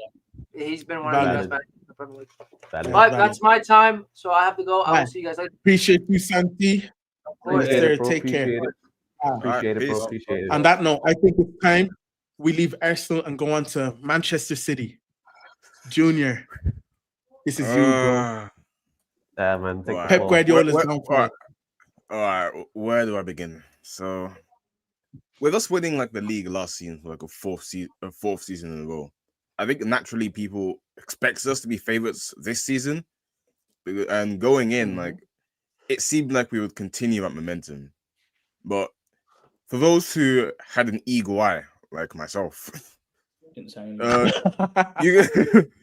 could kind of see the cracks beginning to form last season. And I think a perfect example to use would be the Arsenal game we played, like the one where Kovacic got a red card because Rodri was suspended for that game. And with Rodri suspended, it kind of exposed how bare bones our midfield was, how like it got surpassed. It got breached at every possible opportunity, the spaces that were in the middle. And it's like towards the end of last season, I feel like for the first time, Pep wasn't so much dominating these games and winning through coaching, but winning through the likes of Foden, KDB, Rodri stepping up and like just carrying us over the line. So heading into this season, I was already kind of worried because in the case that Rodri is out for any significant period of time, like it would seem like we're going to fall off quite a bit. And then obviously Rodri got an ACL and the whole season went to shit. So there we go. But there's so many factors towards like how the season has gone. From the fact that we don't use Haaland properly, like he's literally in the box sometimes begging for service, and there's only one guy who can pass to him, who, by the way, is leaving at the end of the season. And it's long. It's long. I also don't know who we're going to replace him with. Like I'm seeing a link to Turkey, which would be great, but it's like there's a bit of uncertainty in that area. It's not KDB, man. You can't replace KDB. I mean, no one's going to be KDB, man. That guy is like... Yeah, he's on the market. He's not anymore, but he was the guy for you. I see you, bro. I see you. KDB was like, in my opinion, like he's the best player of like the Pep era in general. Just the way he can take a game by the grasp of like the way he can like just grasp a game. Nah, man, he's so like he's so impactful. Yeah, of course. And it's like missing someone of that caliber is always going to be a tough ask. And with the fact that like this season he has kind of accelerated his physical decline. Yeah, the onus was on guys like Foden, etc., to step up. And I don't know what the fuck happened, but he doesn't look like a footballer this season. It's crazy.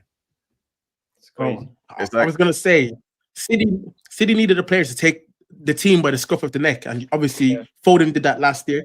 KDB and Haaland have done that years prior. This year you ain't got no one, bro. Phil Foden, I thought it would be Phil Foden again. Bro, he disappeared. Foden is a system player, bro. That's an assistant player, you know. Respect for player of the year from last season, bro.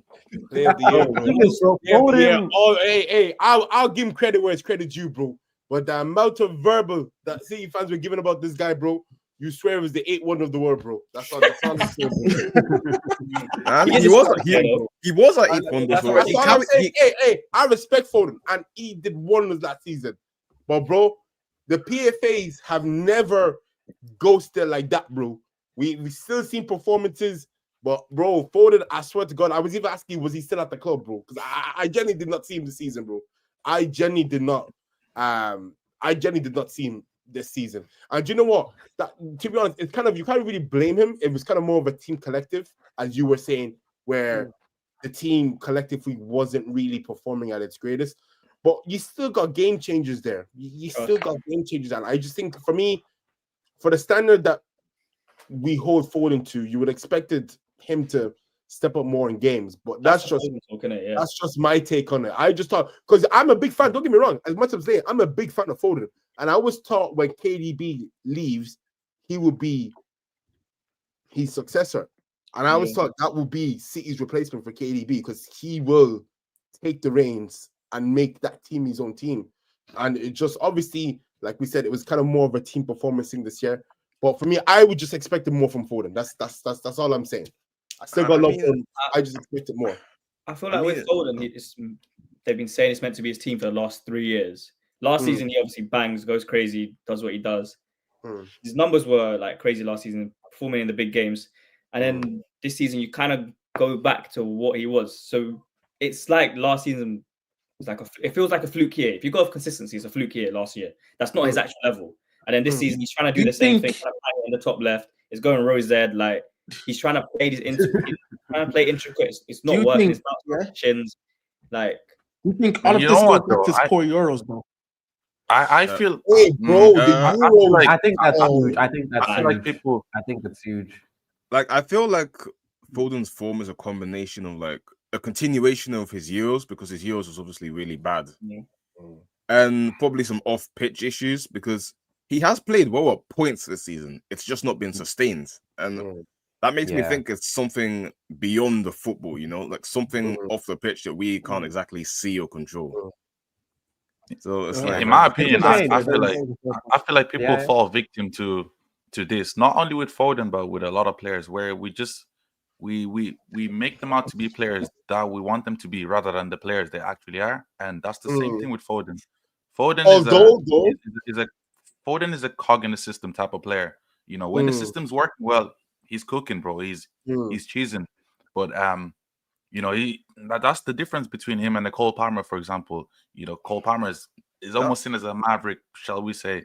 No, I disagree. I disagree with that, because last season the system was barely functioning. Like I also got I was gonna say last season Foden, I know he's had a bit of a fall off, but I think he's not a system player. There's just way too much that I've seen from him that's been like outrageous for me to say that he's just benefiting. I get that, but you know why? And this season he's had his struggles on and off with like fitness and all. I'm sure it's probably more of a mental thing than anything else. So he has fallen off, yes, but yeah. But you know, I like with that systems player, I can get why you would say it, because in the Euros, bro, you had Cole Palmer, you had Saka, you had Foden. They were your big three. You were kind of wondering, how is Southgate going to get them onto the team? Cole Palmer suffered, and if anything, Foden was the golden child, bro. Southgate was making up imaginary formations to fit this guy in his bro, Saka was playing left wing back. Saka was playing left wing back at one point to fit this guy, bro. And Saka still ended up with a GA stunk up the pitch. It wasn't until Foden came off, Palmer came on, and Palmer also got a GA as well, bro. Like I said, I love Foden, but I remember that Euros, bro. That team Bro, Jude Bellingham was left CM at one point. Everything was done to accommodate Foden. It feels like that's always what it is with him. I've always rated him and thought he's gonna reach it. Like, when is he gonna reach it? But he's 25 now, so he's like, this is it. Yeah. You're gonna bang, and you gotta start being consistent. This is now, surely, because he's not being consistent. You can't tell me he has. And you know the thing is, the problem is as well. It's crazy because I've watched this kid like break into the ranks of City, bro. And you're always thinking, when is it going to be his time? 8 years. When it's going to be his time? You're like, year after year, surely it has to be his year, because you're like, literally, why aren't you playing Foden? But like, nah, I can't lie. You can't defend your Foden at the Euros, bro. I'm sorry, That's bro. crazy, I'm sorry. I'm sorry. You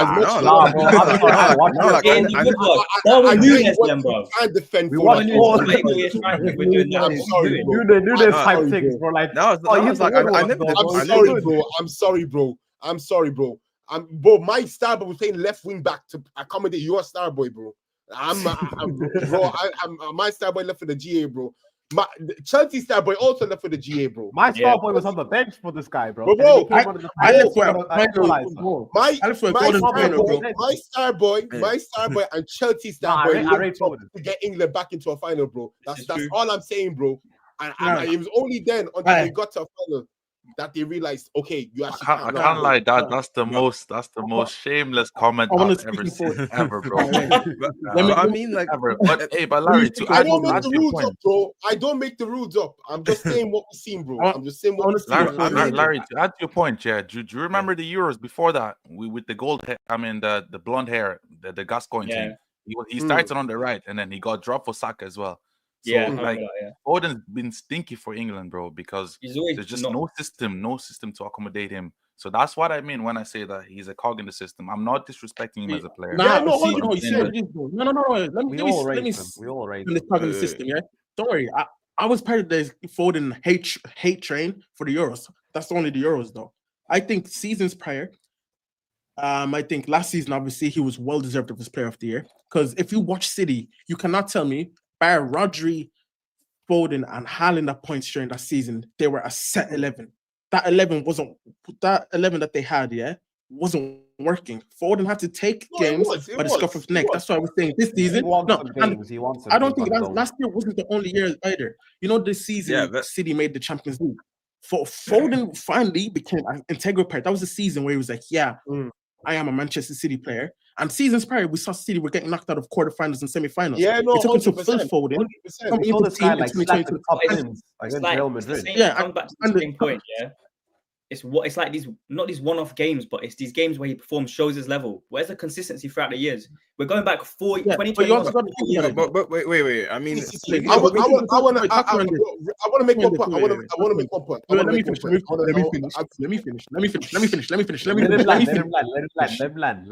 finish. 2021, we'll even go beyond that. 2018 Manchester City, 2021 Manchester City, 2024-5 Manchester City, yeah? Do they all play the same system? No. Phil Foden has had to adapt with each system.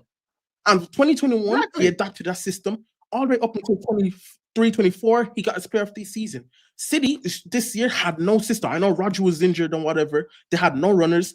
Phil Foden, obviously a poor year and whatever. But Phil Foden hasn't settled into the same system, which is why Phil Foden being cog in the system don't work. The teams that they have built, especially recently, now Phil Foden has had to take the games by the scruff of the neck. He's had to become the main man. Obviously, this year, he's been in the light a lot more than he has been because last year he got the Player of the Year. So I don't think Foden is a cog in the system. I hear that, and I just want to add to that. Bro. I hear exactly what you're saying, bro.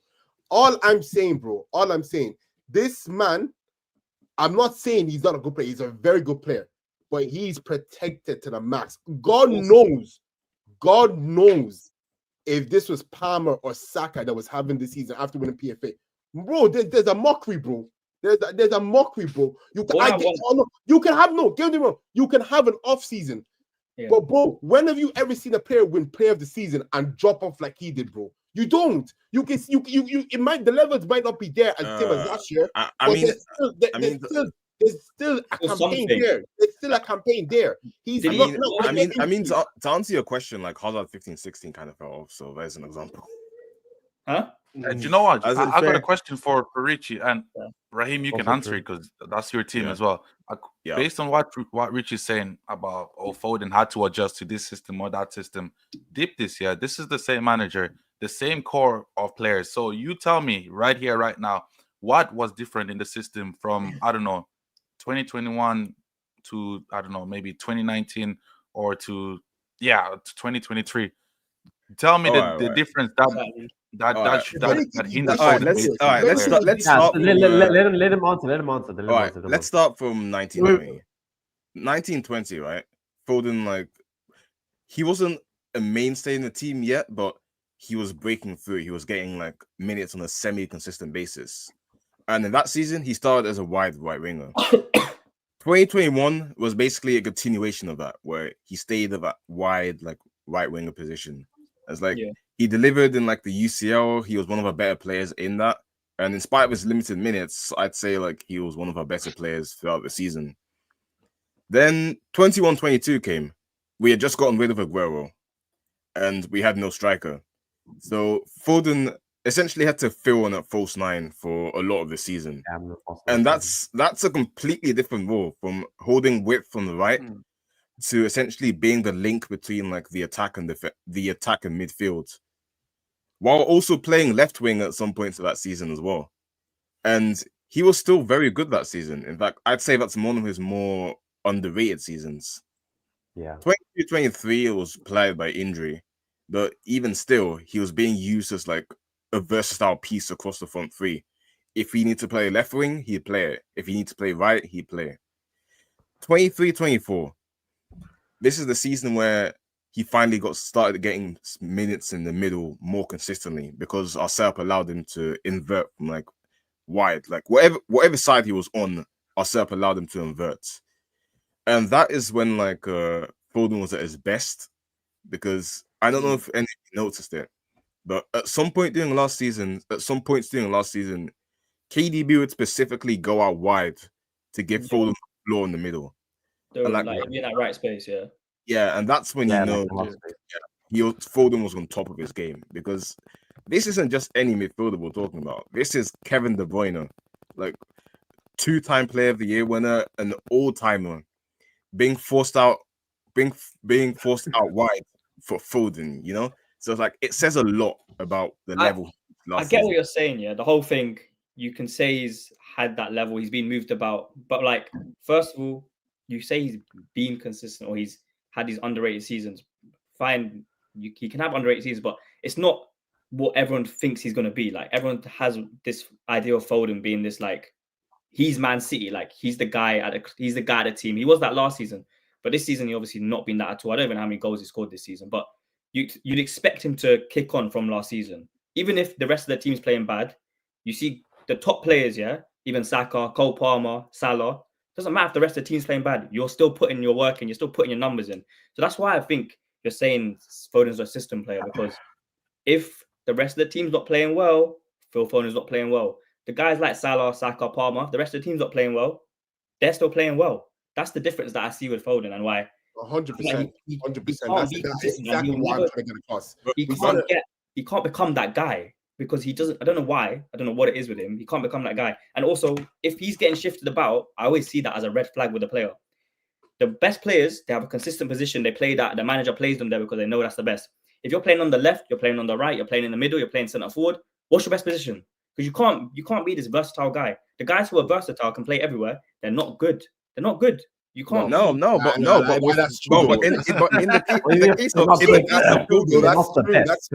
the case of Foden, Foden is more being used to fill holes in the squad rather than if he's filling holes in the squad, why are you not putting your name on the first? Why is your name not the first on the team sheet? Why is Phil Foden filling play positions in the squad? Saka, Palmer, Salah, they're the first names on the team sheet. They're not because Foden's versatile. He can play a lot of positions to a good enough level. Should be number one. I think bro. That's definitely should be number one. I just want to say, you man aren't even taking into the fact that with all the reports that have been put through, yeah, this man has been playing this season through ligament injuries and he's been going through mental health issues. And for the starter point, yes, he's been filling in holes or whatever, yeah. He finally took the Man City team on his back during 23-24. This season, yes, was meant to be the season to show that consistency. But as I just said, it's the injuries that have been hitting him. If a guy like Palmer, Saka, don't get me wrong, I love Palmer, I love Saka, and I know you're saying, oh yeah, the media should be on him for this and that, yeah?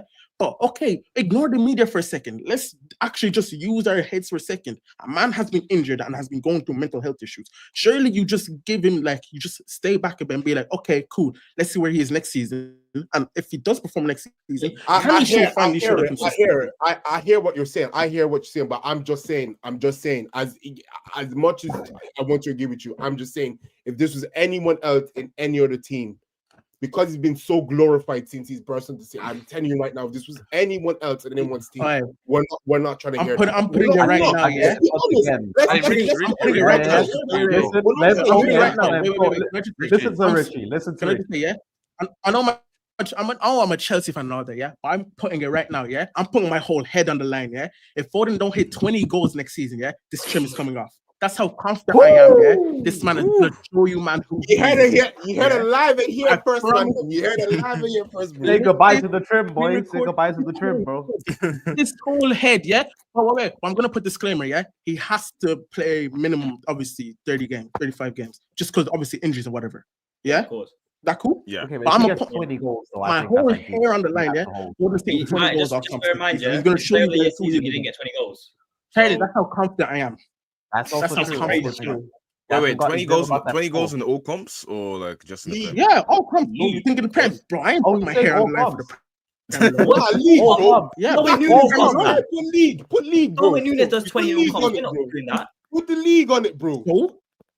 Put the league on it. Put the league on it, bro. Wait, what? Phil Foden to get top goal scorer in the league. Easy, bro. 20 goals in the league. My nigga, Mohamed Salah exists. Erling Haaland exists. Yeah, bro. If he's the player you say he is, put 20 on the line, bro. My nigga. Okay, listen to me. 20, you know. I rate Foden. Listen to me. I rate Foden. Yeah, I don't rate him over Salah though. Come on, man. I'm not that stupid. I don't rate him over Salah, bro. Are you mad? Bro, he's hitting 20. I promise you right now, you man can screen record this. He's hitting 20 goals all comps next season, bro. Easy. But I'm very confident, bro. That, I got a question. Since you and Richie are the only ones saying he's not a system player, so my question is like, we're gonna take this season away. We're the injuries and whatever. Fine, I'm not gonna use this season. Last season is the season you said he had the season of his life. He took the games by the scruff of the neck and all that stuff. So why didn't that Phil Foden, I guess, that's not a cog in the system, not relate to the Euros? Then why didn't we see that Phil Foden in the Euros? If he's that type of player.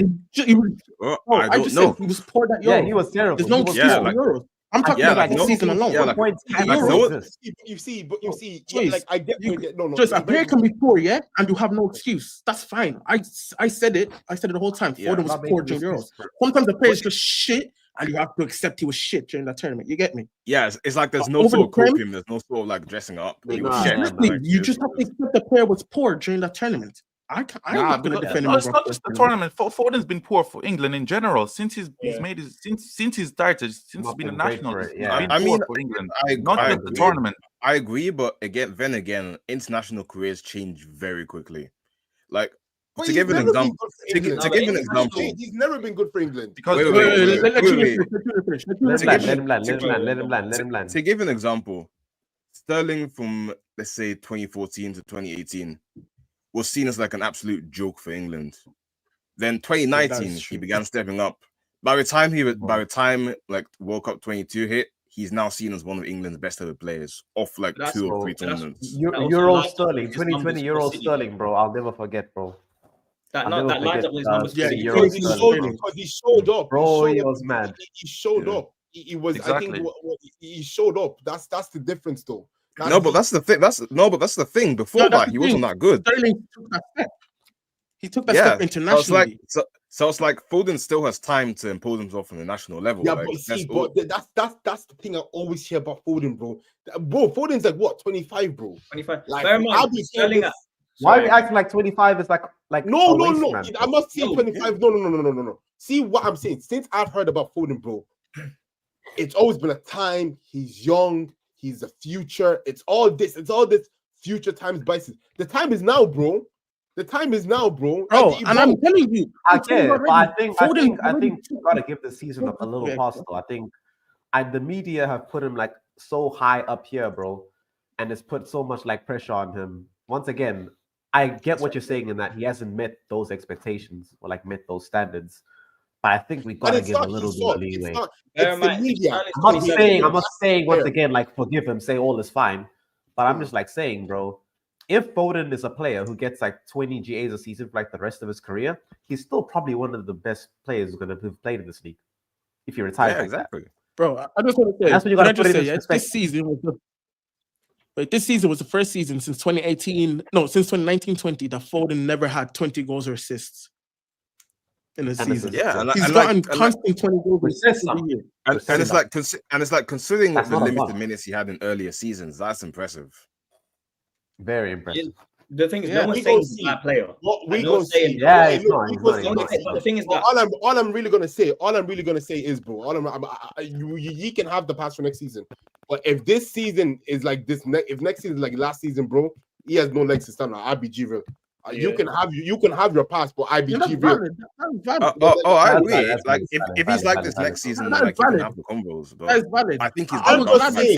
I'm just personally saying. If you look at your PFA players that won it, it's never happened. Like, I get injuries and I get he's been dealing with a lot, bro. But he has played games in the Premier League this season. He has played games, and and sometimes those affect players, isn't it? Sometimes you just have to take that into account. Some players I'm the same when they're dealing with stuff outside. 100%. I'm just saying, like, go back to my point. I'm just saying, if these were certain other players that I just think there's less leniency. I'm just saying. Yeah, I mean, I agree, but are you judging the media? I just think there's less. That's all I'm saying. I'm not brushing. I agree with that. Yeah, I agree with that, but I removed that from my comments. I literally said remove media and all of that because the media is the media. They deal with their own thing. Yeah, it's like at the end of the day. We go see him. We go see him next season. So we go see him. I'm gonna put myself. I'm gonna put myself on the line here and say that. Alright, bro. I'm gonna put myself on the line here and say that Foden not only comes back stronger next season, but will be an integral part of like the World Cup squad and will end up like being a big reason why they win the competition. Win. I'm paying this to win the competition. Hey, you put yourself on the line. Foden can have this. Bro, I would sacrifice my hair for England not to win that World Cup, though. Yeah, I'll be so real with you. I was not gonna lie, bro. It's like England having an elite KO manager now. Bro, if Foden does his ACL, bro, good luck to both of you, bro. all I'm gonna say is I sacrifice Aaron, bro, for England to lose the World Cup. Sorry, bro, but I'm sacrificing all of you guys for England not to win the World Cup. I rebuke you. For England, England group stage knockout, bro. All of y'all are gone, bro. Okay. Enough of the phone talk. I think we all have our own opinions. Well, let's talk about Pep Guardiola Jr. I want your opinions on Guardiola this season. Yeah. Guardiola this season is like. I feel like Guardiola has had this dartboard mentality this season where he's just been throwing shit at the wall, desperately hoping something sticks, you know? And it's like, ever since the early phases of the season, it just feels like he's too scared to take risks because of like how bad the midfield is. So he's trying to play a more like pragmatic and safe approach. But ironically, we're getting carved open more than we were when we were playing openly. So it's like, what the hell? Yeah, it's like I agree. Because I look at your midfield when I watch the go on, bro. Your midfield's more ran through than Bonnie Blue, bro. Bro, it's like you got fucking genuinely what it is, bro. It's like you'll be excited for a game, right? Get up, look at the team sheet, see Kovacic, Gundo like pivot, and like You know what's coming, man. Window pivot, bro. Like, You know it's long, bro. It's like, why is Aaron catching space from this guy? But this is the second time. I don't even know who this fucking guy is. You are 1 minute into the stream and he caught a stray. It's like Bernardo's cooked. Kovacic is shit. It's like Gundo's cooked. It's like God, yeah, man. like Richie. How could do you feel like you might need a different voice? It's time for a different voice now, because Pep is such a perfectionist, he's such an idealist that he wants things a certain way, and if they're not that certain way, the standards does just drop, the performance and confidence just drop. Do you feel like you need a different voice now? I'd say like we're getting to that point, because as good as Pep is, staying with one manager for a long time, you know, you're only gonna see things one way. Whereas with a fresh voice, a fresh coach in the dugout, like it might inspire players more, you know. So it's like I don't know. I'm kind of at the stage where we just got to see Pep out. Like hopefully we see him out in a good way, win like the UCL, like, or maybe a Prem. You know, because I don't want him to go outside. He's the best manager we've ever had, and it's like, yeah, man. During the times where maybe our transfer windows weren't as strong as they should have been, he carried us. He made it. He masked like all the weaknesses we had. So I feel it's up to us as a team now to mask his weaknesses in his old age, like in his dementia era. Dementia. No, but like that's very fair. I think City, for me, I think City should give Pep next season. See how things go from there, because it seems like he's going to get a decent amount of backing, but I think a huge bit of concern that I've seen when watching this season is the gap KDB is going to leave, because right now there's not a lot of players, because if you're going to play very like slow build up, slow possession based football, right, then you're going to have that. Number one thing about City, they don't create a lot of high quality chances nowadays. They might get like 18, 20 shots a game, but most of them are like shots from outside the box because you've been passing around the ball for so long. So, and because you don't have that, and you have the one guy who plays a pass early, plays it first time in your team leaving, it's a huge concern. So it's either Pep, I think Pep will either need to adapt how the team plays, or I think City next season might see something very similar. Because, dude, I watched the FA Cup final. Dude, the cup final literally had Doku trying to take man on, and like taking his man on, not doing anything. Haaland alone there in the box, and like every like huge chance created had something involving like De Bruyne in it. De Bruyne's like 34. He's running. So. Oh, I hear that. He's always been the fulcrum of the team as well. But I also think when Rodri went out, that was a significant part. And as you kind of see who see where they are. You kind of see who see were without Rodri. But I also think as well, like once Rodri's back, they have a beast in Nico Gonzalez, who's basically a baby Rodri as well. If anything, I think they'll be fine. I think they will play. I think they'll be a lot more aggressive next season. I just think, I think the Rodri injury was the last thing Pep was ever expected to happen, bro. I think he was just in a state of panic. He was like, bro, what the fuck do I do, bro? And I generally just do think it was he just panicked. And when he started getting the bad results, he was like, fuck, bro, I'm finished, man. I'm finished. So like, I think it's a case where the players will regroup. They already spent 200 mil this summer. They'll probably spend another 200 mil if the players are available to them. I think City will be okay. Yeah, because I was watching watching Khaldoon's interview. Like he usually does these end of the season interviews where he talks about our season, like how things went. And he said that a lot of the signings we made in January were signings we planned to make in the summer, but because of the urgency of the situation in January, we obviously had to push those forward. So it's like we've been planning this rebuild for some time, but just weren't decisive enough in the summer, and it came back to kick us in the ass like this season. Yeah. So it's all a matter of like. City will be fine though. City are still like crazy. Lawrence, I want to get back on your point, yeah? I'm so sorry, man. Hey. No way, but no, for real, seriously, Lawrence, I want to get back to your point, yeah, where you're saying it was the last Rodgers' injury was last thing Pep expected, yeah. I feel like okay, it might have been last thing Pep was expecting. City's board should have been on that though, because I hear that. Yeah, 100%. Do you know what? You're right. They were looking for a replacement as well. They were looking for a replacement. But the only season Rodri didn't. The only season Rodri played less than 50 games, yeah, was 2021-22 season. Every other season, he's played over 50 games consistently. Surely at that point you have to look at depth. Like if Pep couldn't see, surely the board are higher up. Exactly. It's like exactly considering his like for like replacement is fucking Kovacic. Yeah, exactly, bro. Kovacic playing DM just isn't dip, bro. Come on, man. It's like he's so bad. He doesn't really like have great awareness. He's really rash. He doesn't track back. It's like I don't know. He's just a complete antithesis of like what a DM should be. So it's like I don't get how. Yeah, it's like I don't get how we like came into a season with him. You know. Yeah. If anything, Kovacic is next to Rodri. He's like. It's like as a supplementary piece next to Rodri is fine enough because like his role is very simple. Just carry the ball a certain distance and pass it to Rodri, and Rodri does the rest.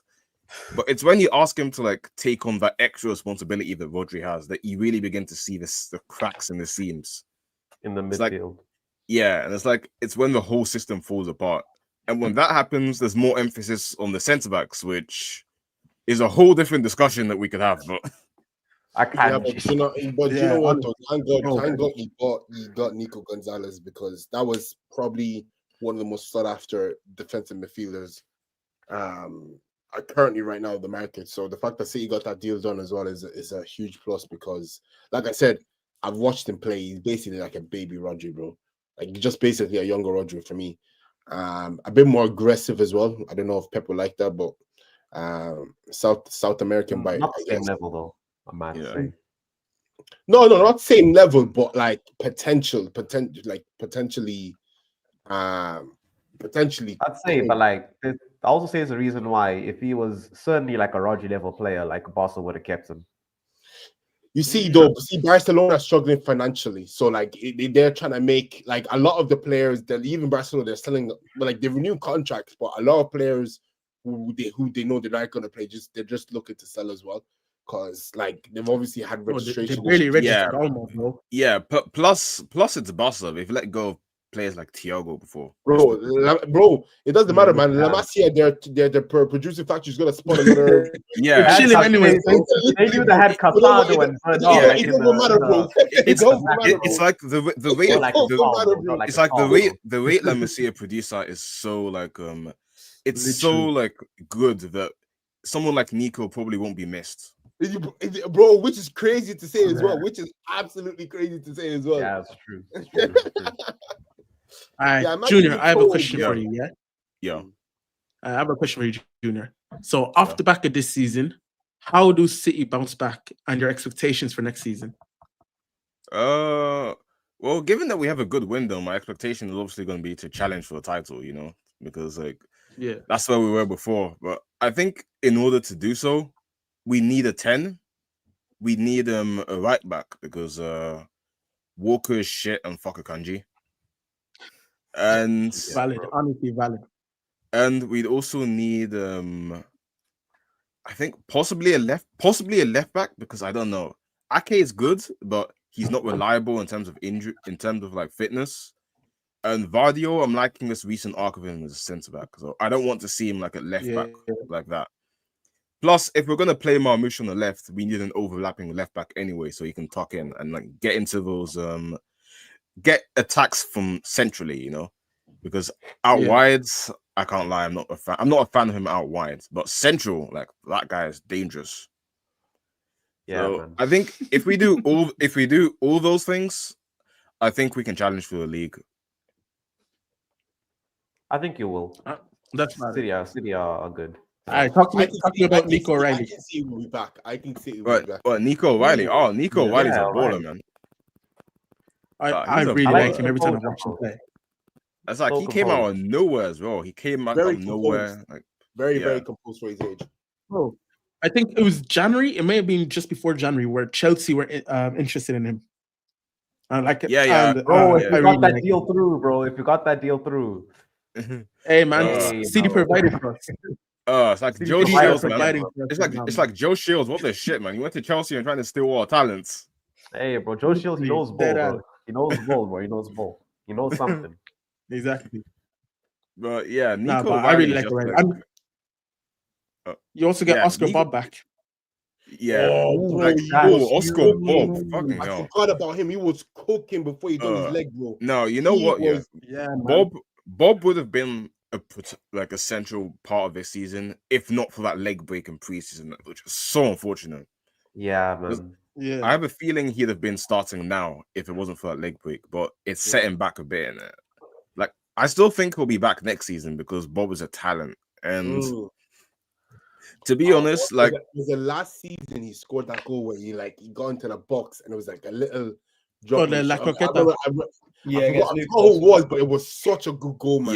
Yeah. And it's like, to be honest, and for the record, I'm not saying he's better, but based off their time at City, I think Bob has integrated into the squad better than Palmer did. I think he flow a lot better as well with him in the squad as well. Yeah, like for the City squad, he fits so much better. For the City squad. It's like Palmer, even when he was good for us, he always kind of stuck out, you know? And I'm not saying that in a bad way because like he's a very unique player at the end of the day, but it's like you never felt like he was integrated into a squad like that. With Bob, I don't get that feeling. Yeah. Oh, do you know what the way Pep wants a player to play is, I think he got more out of from Bob than with Palmer. Because I'm not with Palmer, bro.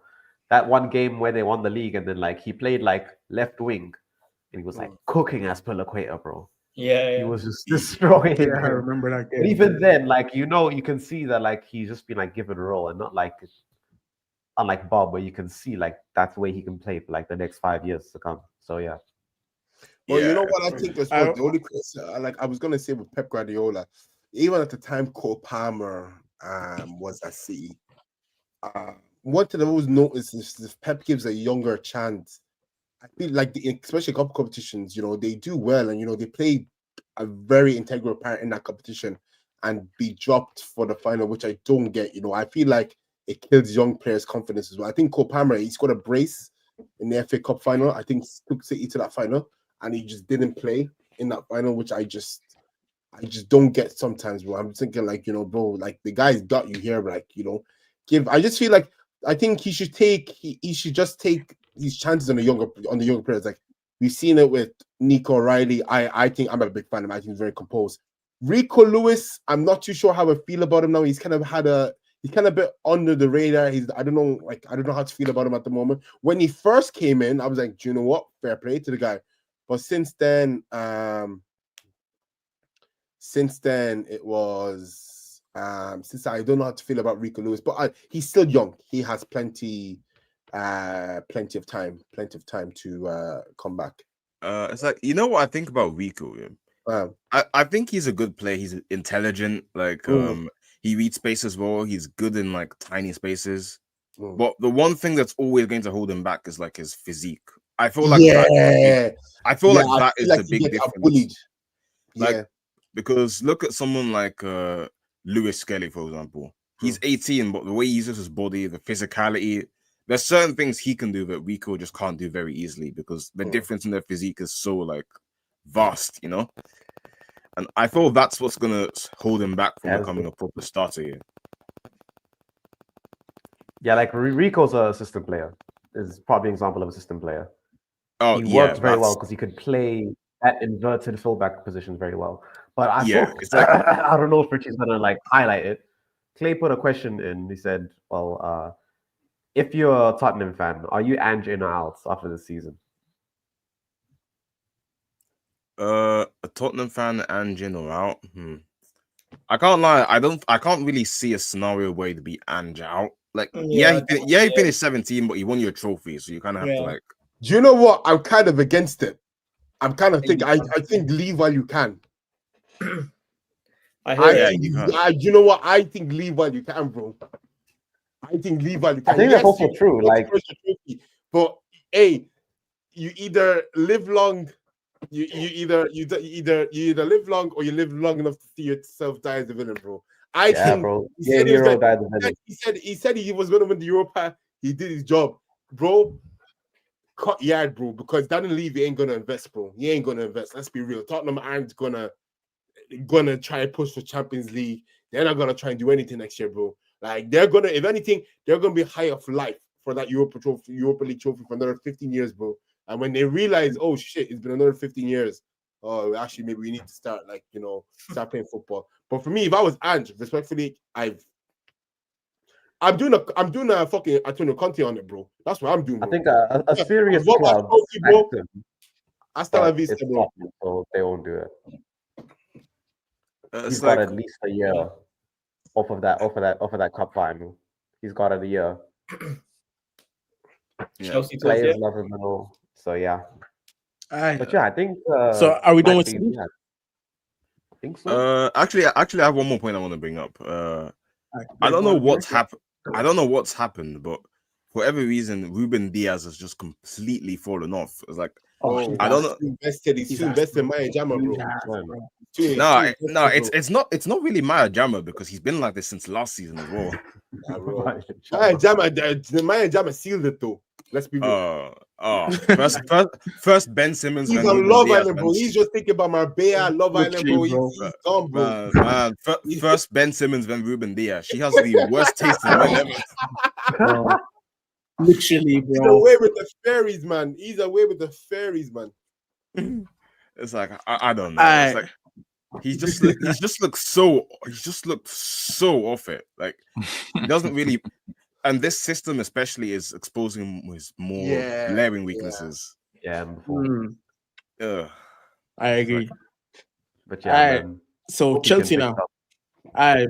Mel, since you're the guest fan here, Mel, I'll let you talk first since you're the guest Chelsea. Yeah, man, I'll go first. I'll say, considering all the ups and downs that our fan base has every day, I'm not gonna say every week, every day, bro. Like, this is one of the first few seasons in years where I can say that we started the season with goals and we achieved every goal. Bro, who is this guy? I'm so sorry to interrupt you. Bro, who is this guy? For real though. Bro, what? Who is this guy? What are we doing here, bro? I come here to talk ball, and this is what I get. Nah, this was crazy. Who is this brother? Surely you must know this guy, bro. Surely you must know this guy, bro. Bro, I have no clue who Kay is, bro. Bro, if he mentions anything about a maid outfit, you're done, bro. You're done. Asking you to meow on live stream is crazy work, bro. Now on live. Have a word with him, man. Have a fucking word. Have a word, right? Asking him to meow on live stream is crazy work. That's nuts, the game's bro. gone. What The game's fucking gone. I think you picked the wrong club, man. Time your run, Clay. Time your run, bro. Time your run. But miles offside, bro. He's offside, bro. He's off his line, bro. Yeah, you can continue. I'm so sorry. I just seen that. Yeah. What the fuck? That comment is crazy, bro. But we had a very obviously. I said earlier, like it's the first season where we've started, ended it, and I can say we've achieved every goal we set out to do. I know we had that big start, and everyone was saying like, "Oh, we're title challenges, we're that and that and that." And I know some people are running the gimmick of like acting like we aren't, but thinking we are. But I also wholeheartedly thought as well that the team's not ready. I saw enough of them before to say that we're not really title challengers yet. Yeah. But I'm overall like impressed that, especially with the bad winter period that we've had, we have a bad one every season. We once again were able to get it together for the end of the season and really like pull through some hard games. These games that were not easy ones and got the results. And big deal as well is that the Conference League went, bro. I know people say it's a small like timber competition, but I think like for confidence, what it does for a lot of these guys, because they've seen like the fruits of their efforts. Like they have a tangible thing they can say, like, you know what? I came here to Chelsea. I was a young kid. They sold me this project, and I actually have something to show for it. And I want another one. I think that's going to really help a lot going into next season. It's such a good confidence boost. To interrupt you there for a bit, it's like the celebrations after getting top 4. It's like a lot of people said they're kind of cringeworthy, but honestly, I understand why the young players are doing it. Like, obviously, someone like James might feel a little bit of embarrassment because he's won like a UCL before in it, but like James too was shitting, bro. Yeah, like first ever UCL appearance. Do you know what it was? Do you know what it was, bro? Do you know who surprised me, bro? Hey, not in my wicked, man. He might need to give him football and become a rapper, bro. I can't lie, bro. Because the way he was singing Dreams and Nightmares, bro, he was bro. Hey, he's performed. There's some rappers that have gone on tour, bro. But he was giving it, bro. I see Kukurea with the phone. He had no idea what's going on. Enzo Fernandez, he was probably saying the N-word after the he was saying it every time, bro. Every time, bro. He was having the time of his life, bro. Oh yeah, like while we're on the topic of Chelsea, right? Like, what are your thoughts on Sancho? Okay, honestly, yeah, go on. I don't think you can have many. Like for me with Sancho, I still think he's the potential is there. I think I've been saying it for the longest time. I don't care. I think it's the most stupid excuses that, oh, you go to another league, it's just a shitter league. No, it isn't. Because if it was a shitter league, please tell me why there's no Premier League. There's no Premier League finalists in the Champions League. For me with Sancho, it's the environment. Sancho needs an environment where he can thrive off. While I do think he was good for Chelsea, he had an okay season. It wasn't a great season, but he had an okay season considering he came to Chelsea. He came to Chelsea in January. Sorry, is the season long or did it come in January? Was this? Nah, season long. Season long. Oh, yeah, season long. Sorry, my apologies. I know it's a 25 mil obligation for United to buy, but there was also a 5 mil if Chelsea didn't want him. I think personally, Chelsea should keep Sancho because I think, Maresca likes him a lot. And I remember when he had the first press conference about him, they were like, oh, obviously what happened with Sancho United. Maresca didn't treat him like an outcast. He didn't treat and he embraced him. He said, look, you're going to have to work hard, but, there's a place for you here. And I think, obviously his goal last night, trademark Sancho, bro, cut in, slap it on the opposite side. It's a trademark finish from him. I think there's still a player there. As much as people want to say, oh, he couldn't do it in a United shirt, the reason why he can't do it in a United shirt, bro, is not even because it's United, bro. It's just the whole environment. People want to say it's Sancho, yeah, get rid of Sancho, bro. But you need to understand, United have had 70 other players who came from very good seasons that have just it's not clicked for them at United, bro. Anthony Real Batiste treat him like a fucking god, bro. He's like their fucking savior, bro. And obviously, he didn't have the best of games last night, but that's football, and there's two sides to football. For me, I think Sancho, I think he can still become good. Chelsea, I don't know if Richie and Melds, I don't know if you want to keep him, but for me, 25 million, I don't think it's a risk-free investment. If anything, if he plays, he performs good, but you still want to sell him, you can make a bit of profit off him. That's just the way I see it, bro. It's a risky investment for me. Bro, Rich, you're muted, bro. You're muted. Rich, you're muted, yeah. Yeah, Rich, you're muted. Okay, as I was saying, sorry. as I was saying, I think for me, I don't mind if he stays. I don't mind if he goes. I think I'm on the side where I want him to stay. Just for the fact, first of all, as Lauren said, it's 25 million. It's practically, it's risk-free, practically. But at the same time, I think Sancho brings that Champions League experience that this side doesn't have, especially this group of players. Yeah. He brings the Champions League experience. I think, I don't know if you guys know, but Chelsea could potentially play 74 games next season. If all goes well, we could be playing 74 games in total. That's including the Club World Cup and obviously the Champions League, Carabao Cup, FA Cup, and all of that. So we need rotation in the wingers. But that being said, I think Sancho's role, if we do get him into the team, if we do bring him back, he can't be that main winger. He can't be your number one winger option. And I think that's the problem with Chelsea just in general this season.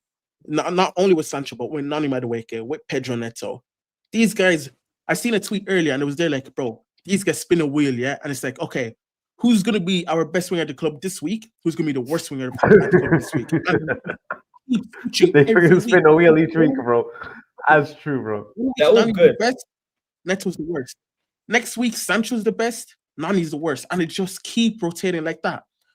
Like, but I do think each winger we have can be good, but I don't think we can rely on them over the course of the season consistently. Yeah, that's exactly what I think. But I am not against Sancho coming back. Yeah, I think he's had especially at the second half of the season. Yeah. I think he's actually been so much better at the second half. I know he had like that good start the first few games, but then he struggled a bit.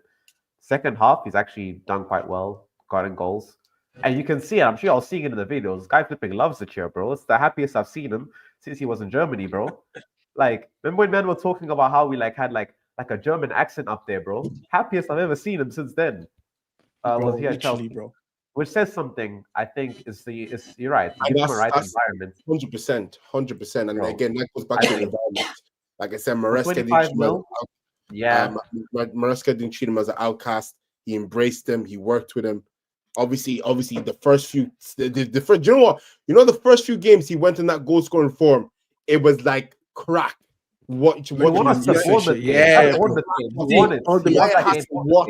had to literally watch him just perform week in, week out. I was like, that's just crack. Yeah, man. That's just the story of how it goes when you leave United, bro. Literally. I think I said it yesterday. The most frustrating thing with Sancho is he doesn't shoot enough. He has the tech to score so many goals. He just doesn't shoot. I said this stat yesterday, yeah? Nani Madueke has 80 plus shots this season for us. Pedro Neto has 50 plus shots with us this season. Jadon Sancho has 25 shots this whole season. That's crazy. As a winger, I know some players, are creative first wingers and they want to get assists and all of this, yeah? But with Jadon Sancho, he gets in positions where he can shoot so many times, but he always tries to cut back. He's always trying to get like that perfect shot. Sometimes you just got to let it fly, bro. Sometimes you just got to shoot and see what happens. We saw against Spurs. He led us again the comeback at Spurs. That shot, just because he would shoot. Really I think 25 mil is a good deal for a squad player, especially one, with the experience that he has. But if he goes back to United, I'm not crying over it. I'm a Chelsea fan, bro. We players come and go in this club like easily, bro. You don't get attached. You can't get attached too much. But hey, overall, man, I'm gonna say like that one NBA quote, bro. If it's the last time I had you, bro, I enjoyed you, bro. That's what I'm gonna say. Yeah, bro. I enjoyed you, bro. I enjoyed you, bro. I enjoyed it, bro. For real, man. Shout out Sancho. What else have we had? Nah, but so shout out about Palmer, bro. Yeah. Oh yes, Let's talk about Palmer. Mel's, I'll let you talk about Palmer first. Okay. I know there's always debate. 15 million games and no impact still. He did have a few patch of games where he was poor. I think around February, March, around there. But I honestly think if you think Palmer has had a poor season, was not doing good, I just think you're not watching. Still got 15 goals in the league. Yeah, still got 15 goals, 8 assists, and also a lot of people are not noticing the things that he does that don't end up as a goal or an assist are crazy. Yeah, exactly. Yeah. He's Jackson being so just creative. cut him off. Jackson, Nani, bro, bro. I've got a question for Chelsea fans in here. So it's Palmer. Do you agree with the notion that Maresca has held Palmer back in a way? Because I'm seeing some Chelsea fans in my timeline saying that. Some people will say that. I disagree. I disagree as well. Yeah, I disagree. I think people aren't watching 90 minutes. People are so focused on this Palmer because of what obviously Palmer had a sensational first full season with us playing off the right and whatever. But if you look at him this season, obviously some people just rate players off goals and assists. If you look at him this season, where he's been drifting left and right, Palmer's having the same impact on that left-hand side. It's just guys aren't scoring. Guys aren't capitalizing off his key chances. He's also missed chances as well that he would take before. Exactly. Palmer just, I can't say Palmer didn't have a poor second half season or had a poor period where he was, had that 2-month period where he was poor. But Palmer, if you look at it, in this way, Palmer last season was playing off the right-hand side and was doing his thing. Palmer, now this past season, has been playing off the left-hand side majority of the time and has been creating, and he hasn't scored as much, but he's been getting them chances. Now, I think if you can put those 2 seasons together, if you just put that consistency you had on the left, consistency you had on the right. Bro, the one thing I always had with Palmer, he always had this angle bias where he always tried to play up, cutting in on that left hand, off the right hand side using his left foot, But since he moved to the left hand side, he's been trying to drive down the right hand side, and he's been floating in, trying to use his right foot a bit more. And yesterday, when he was drifting towards the right hand side, he was driving down that line as well. He's now gotten used to trying to use both feet as the season's gone on. I think Maresca's used him perfectly. That second assist. First assist with his right foot. That second assist with his left foot. It's like really amazing. Yeah, exactly, man. Like an example of that game, the Liverpool game, United game, so many of these recent games that he's been doing where he's been playing well. Yeah, maybe he's not getting a goal every time, but I think, bro, just use your eyes, bro. He's been just fine. I think if you watch the game and you're watching 90 minutes, then Palmer's the last guy I'm stressed about in Chelsea, bro. He's the least of my problems, bro. He's the least of my problems. This season alone, he's created 2 times more chances than he did all of last season. I think that alone says that he's been given the keys. He's allowed to have that freedom to try create things. So I'm a Chelsea fan that's not going to complain with how Maresca's used him. I think he's been just fine. Yeah, I think he has. We've had other issues instead, but yeah, I think overall. But I'm actually happy. The defense has been much better this season. So much better. And we had like Sanchez as a unit, especially the Bozo Bob. Lawrence and Joyce know my hate for Sanchez already. Man, hey. Nah. Hold on. VAR. Oh shit. VAR. I got VAR. Hey, I don't know if you hate Bozo Bob. We hate him. I don't know if you do though. I know what video you're gonna pull up. You can see my face in that video. I was side-eyeing you. Okay, video, bro. With this guy saying he saw some Cole shit after all the hype. Actually, let me talk to Colwell. Actually, have you watched him this last month? Colwell, okay. I think it's been quite good. You know what it is with Colwell. You know what it is with Colwell. I think Colwell, as a player, reflected Chelsea throughout the season. He started the season great. Chelsea started the season great. He was poor through the middle period. Chelsea were poor through the middle period. He's ended the season strong. Chelsea ended the season strong. I think he's one of those players where he showed, okay, if he's bad, Chelsea are most likely going to be bad. I don't think he can be the main centre-back at Chelsea, like your John Terry or your Thiago Silva. I don't know if he will be that, but I do think he's still a top-quality centre-back, or he can become a top-level Premier League centre-back. I got the VAR. I got the VAR footage back in from. I got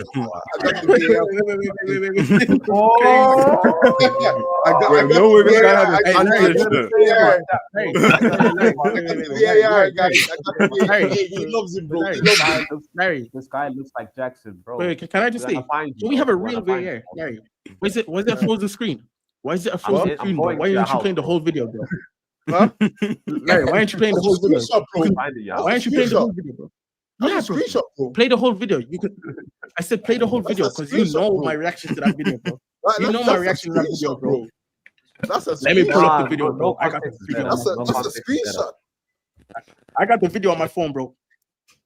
Man, pull it. That's a screenshot, chat.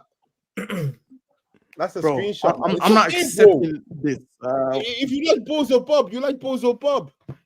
Mm-hmm. When did we go to England again? January. Bro, I'm not accepting this nonsense that he's trying to pull. Hey, Joyce. Sorry, Richie. Hey, Sharon's on you though. No, so Cole was his age mates and you might are doing. Bro, Charlotte, bro. I'm here defending Foden. Yeah, Don't come at me. we were out there defending him. Foden. Yeah, I rate Foden, but I think a lot of the Cole Will hype, I think a lot of it probably came more from outside of Chelsea than in Chelsea. I'll be honest. Yeah, because Liverpool interested. A lot Brighton of it came. Interested. Liverpool wanted him. Brighton wanted him. I wanted Cole. That was a lot of a lot of people wanted Cole Will. He's a good centre back. He's not the best in the league.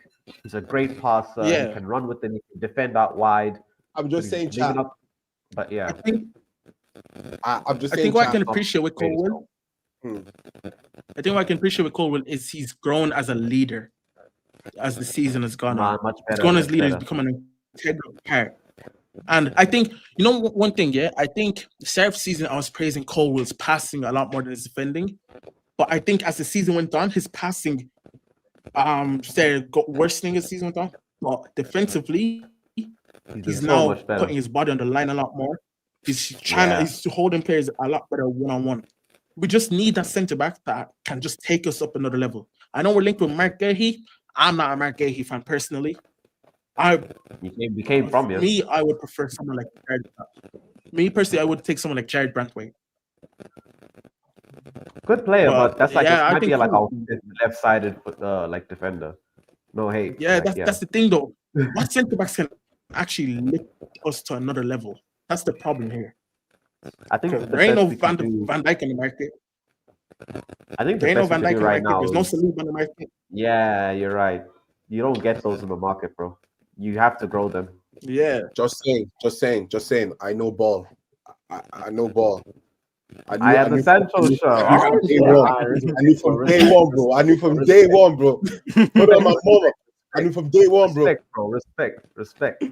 But yeah, I think maybe the only other thing I can mention about Chelsea is a lot of spoken about Reece James this season. Now he's come back.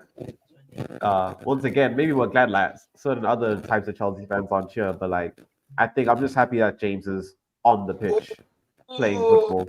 Hey, every time he's playing, bro. I'm back, boys. Bro, he's class when he's here, bro. So, hey, bro. More James minutes, bro, next season where we're coming back. Trent's gone, so we're taking the throne now. You know what I'm saying? Hopefully. That's crazy. Bro, that's crazy. We're taking our chain back, bro. I'm taking our chain back. What was it? I was gonna say something. Now my head's about a brain right now. Oh yeah, I want to speak of Maresca as a manager this season. I know guys were onto him guys were saying he was a Reagan manager, he couldn't adapt. They were saying Chelsea have been worse under Maresca than they were under Poch, which were complete lies, completely fabrications. I don't know what these guys were watching under Pochettino last season. I know last season the midfield I was watching. That's a championship midfield that I was watching last season. Last season at midfield, I was crying for Caicedo every match last season. Who was your midfield last year? Who was your midfield last year? Bro, no, it was the same players. We were just worse tactically. Oh, no. Terrible. Maresca has improved, and I think Maresca as a manager has grown as the season has gone on. And people, I mentioned on stream yesterday that Maresca has only been a manager for 2.5 seasons. He's also learning on the job. He's also growing. So I think people need to give him slightly weight. As a manager, obviously, people are going to be a lot more stricter compared to players where it's like, oh, we need him sacked now. We need him sacked next season if he doesn't do this and that, whatever. But I do think he's definitely earned at least another season. The thing is, though, Richie, how much patience is Todd Bowley going to have if he tells you on a losing streak next year in the Champions League and he just sacked Maresca out of nowhere? Like, he's the type of person to do that. I don't see that happening. I'm saying, Justin, I'm not saying it will happen. I'm saying Todd. We know what Todd Bowley's like. Like he's a. You see what it is, man. You see what it is. There's like two different parts in the Chelsea board. You have Todd Bowley and you have Egbali and Clearlake. So last season, when Poch was sacked, apparently what came out was Bowley wanted Poch to build stability, but Clearlake were like, they've seen the stats, they've seen the data, and we're like, no, Pochettino ain't it. And I think Maresca has the data backing him, which is why he's earned himself that second season. If the data stays the same, I don't see a reason why Clear Lake or Bowling will let Maresca go. Most stats like second or third. Like so many stats. I don't get why your second half of the season wasn't great, but you did the right things in the right moments, I think. Especially in the conference league. Man. Yeah, that's definitely it. The running was clutch, man. I think the best thing about this Chelsea season, is under pressure, we showed balls. We showed that we can stick together through the tough moments and we can grow as a team under immense pressure. I think that's the best thing that's come out of the season. Yes, we won a trophy. Yes, we were going top 4, but as a group, as a collective, I think that was the best thing to come out of it. I'm surprised you haven't gone for a keeper, Richie, considering how shit Robert Sanchez is. Yeah, man. It's an iffy, it's a sticky situation. A sticky one still, bro. Like, I get what you said. Petrovic coming back and taking the reins. Yeah, Petrovic coming back, bro, next season. We got Micah Penders, so I don't know, bro. Maybe we send like Jurgensen to the Strasbourg mind. In your inventory. And then we do something with Bob. But I think that's everything I can say. Oh yeah, go on. I gotta be up early, so I think I'm gonna head off now in a couple minutes. All right, cool. Do you want to give your team of the season and then your player of the year? TOTS, bro. Yeah, give me your team of the season. I wonder whose player of the year is, guys. Cells and Nets. Okay, yeah. Cells. Right back was hard. I can't lie. I feel like fullback, right back's been quite it's been quite a dead position this year. I went for Iona. Yeah, that's that. Okay, yeah. And then I went Virgil Gabriel. I still think Gabriel, he was injured, but for Arsenal for the first half of the season. I think Arsenal played better with Gabriel when he was there. Yeah, I feel like when he's there. When Gabriel was there, Arsenal played well. Wait, what are we on now? What are you talking about, Gabriel? Oh, no, Aaron's about the league, so team of the season. It's TLT. Oh shit! Oh, what team of the season now? No, he's Aaron's Oh shit! Okay. My bad. So I went Aina, VVD, Gabriel, and then left back was between Robinson and I went Kirkes though. I just Kirkes has been on the and we linked with him, so I got to back my boy. Midfield for 3. I feel like gonna get a little bit of hate, but I got Caicedo, that's valid. I got Gravenberch, and I got McAllister. I have the same. Missing out Rice. I'm sorry, but I got my reasoning. Bro, before the Real Madrid game, were we chatting about Rice? Nah, see, that's the disrespect. No, that's the disrespect that needs to stop. Bro. I'm telling you, that's the disrespect that needs to stop. Bro, I'm telling you, bro. I'm telling you, bro. I'm telling you. You guys don't understand, bro. If we did not sign Rice, we're nowhere in the top 4. No, I'm not saying if you didn't sign him. Lawrence, of course, he's world class. He's elite, but. Bro, you cannot sit here and tell me. All right, has Rice been better than Caicedo this season? Yes or no? No. Has he been better than Caicedo? Bro, listen to me. Rice and Caicedo are interchangeable, depending on your preference. I'll be honest. Rice and Caicedo. I have Bruno on midfield ahead of Rice. I picked Bruno. Rice. I get it. I'm just not gonna have this. Yeah, don't get yourself down with Caicedo, bro. Don't get yourself down with Tielemans, bro. Can we find this guy, bro? Can we find this guy's house, I would slap whoever that is, bro. You see this hand? I would give them one. That's the Tielemans, you know. Yeah, bro, kick him out, bro. Kick him out. Don't get me wrong, bro. Don't get me wrong. Yeah, don't get me wrong. I'm not saying Tielemans had a bad season. I think Tielemans had a great season, yeah. But I am not taking that man over Caicedo more right. After the PSG game, Villa dropped off so big. Like they lost to us at the last day of the season. Yeah. Like, come on. They had it wasn't like there was like some like not fraud, but like they had like a yellow card, red card. Yeah, they got goal situation. Yeah, they got done dirty. They got done dirty, and they have 10 men as well. So should probably let him do his front trade. Aaron, let's go back to Aaron's team of season. I think front 3, everyone's probably gonna have the same: Salah, Isak, and Mbeumo. Very fair. Like the left wings have been so dead this season. You have to put someone right on it. And So your player of the year? There's only one man. I ain't even got to say it. That's a silly question to ask. Let's That's such a silly question to ask, man. Young player of the year. I didn't go for like the PFA thing, so I did like someone who actually broke through. So I went with Lewis Skelly. I feel like he's actually a class player. Okay. Actually, I think left back position next season. Very good. It's hard. I got either between Gravenberch or oh fuck, who's the other one I was thinking of? I think Gravenberch should get it though. He was. You know what? Yeah, I'll just stick with Gravenberch. He wasn't great last season. He's been unreal. There's nothing really last season, and then it comes through like this. Your biggest letdown? He ain't a player. It's Mikel Arteta. He's my biggest letdown this season. If I ever meet you in real life, yeah, it's on site, bro. I have the whole Arsenal squad. I put down Arsenal whole, like the whole squad, because I think you might be fighting for the league. Before you leave, before you leave, give us some resilience like Glaze. I got it there, but it needs to go soon, yeah. Man. He's going in the summer. It's been a good ride for the last 3 years. I can't lie. I've been trying to back him. I backed him when I could, but yeah, bro. It's hard to get behind a player like that, though, man. It's time to go, bro. It's time to go. It's time to go. How much did you pay for him actually before?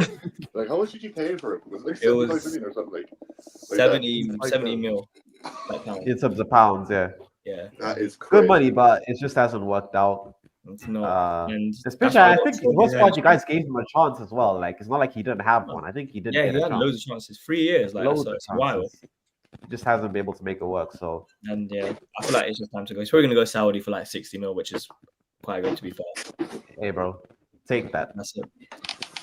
Take that. We as Chelsea, like Chelsea, didn't hit the post like 4 times in the game, bro. So take that. Yeah, bro. You man, thank you for jumping on. I appreciate you popping on, man. Take care. In a bit. Take care, man. Love. I think we can move on from Chelsea and go on to the main event. I have to do this fucking main event. No,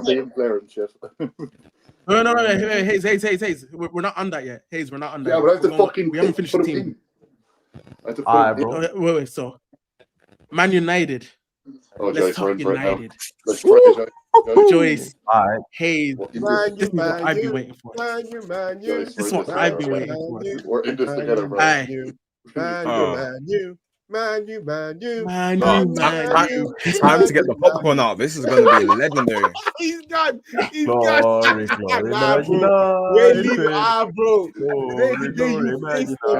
Nah, bro. Don't run, bro. Don't run.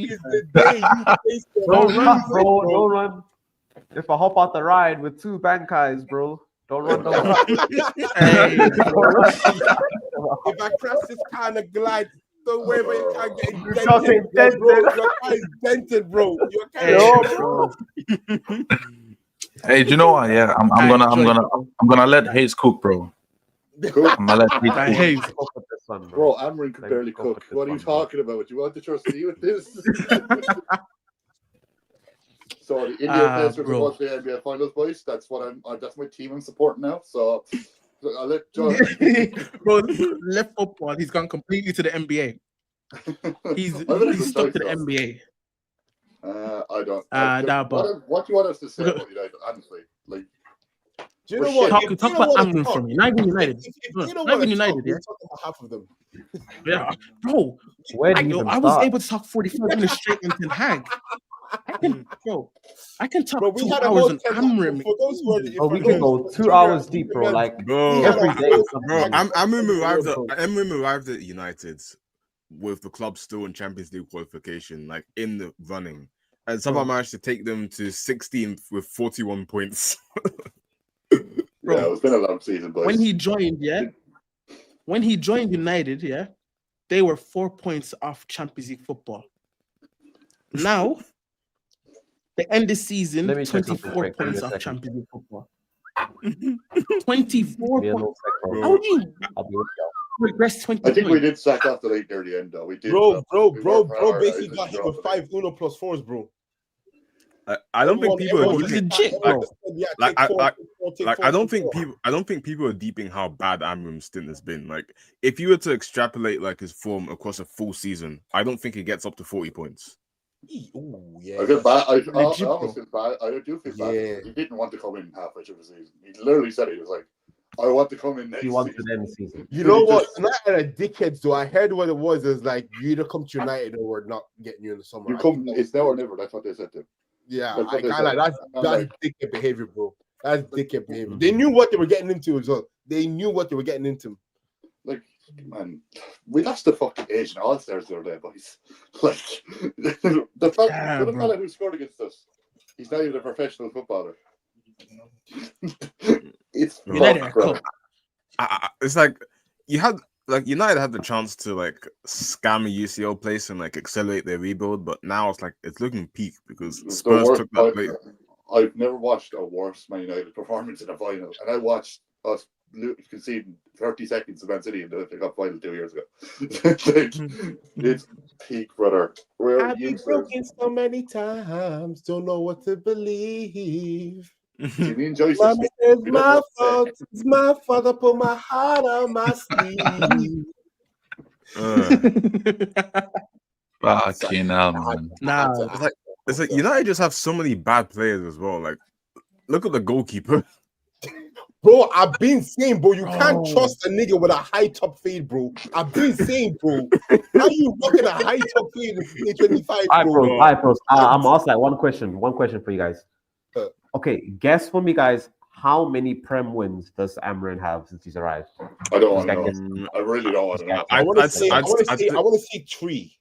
I want to say 4. No, you don't have that many. There's no way. So Southampton. 3. I'm saying 3. I'm saying 3. Man City. I'm saying 3. Aston Villa, and I think it's 4. Bro, it's probably 4, bro. I can't lie. Okay, it's actually a little bit higher than you guys give credit for. By the looks of it, it's about 7 or 8, right?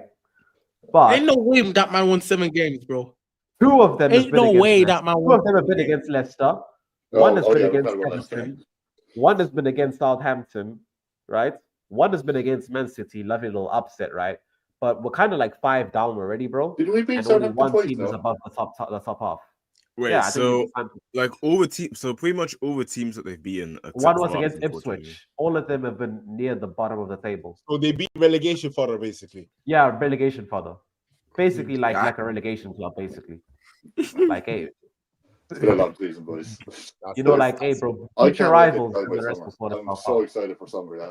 I don't need to worry about Man United anything. I just fucking shit, man. I don't know, man. It's strange for me. And once again, when times like these, you also gotta take a look up at your board, bro, and be like, okay, man. Oh, we've been looking. I expect 10 hard because it was bad, but we've been looking, bro. You gonna stick with Amarin?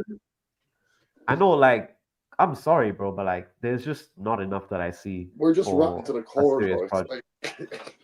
No, bro, you're right. You're right. There's definitely not enough. But I just feel like Larry was saying there earlier, that look, they forced him. They forced his hand that either you come now or you don't come. So they have to back him. They have no choice but to back him, because you forced the man out.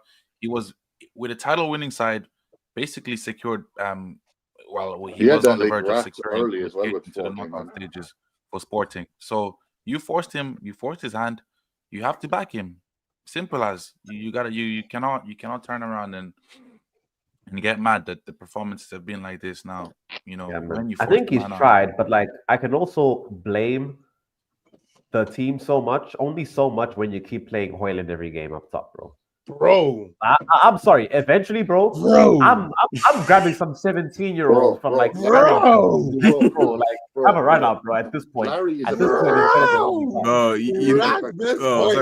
you know what it is here? I've been watching football. Playing Bruno at number 9 at this point. At this point, you may as well.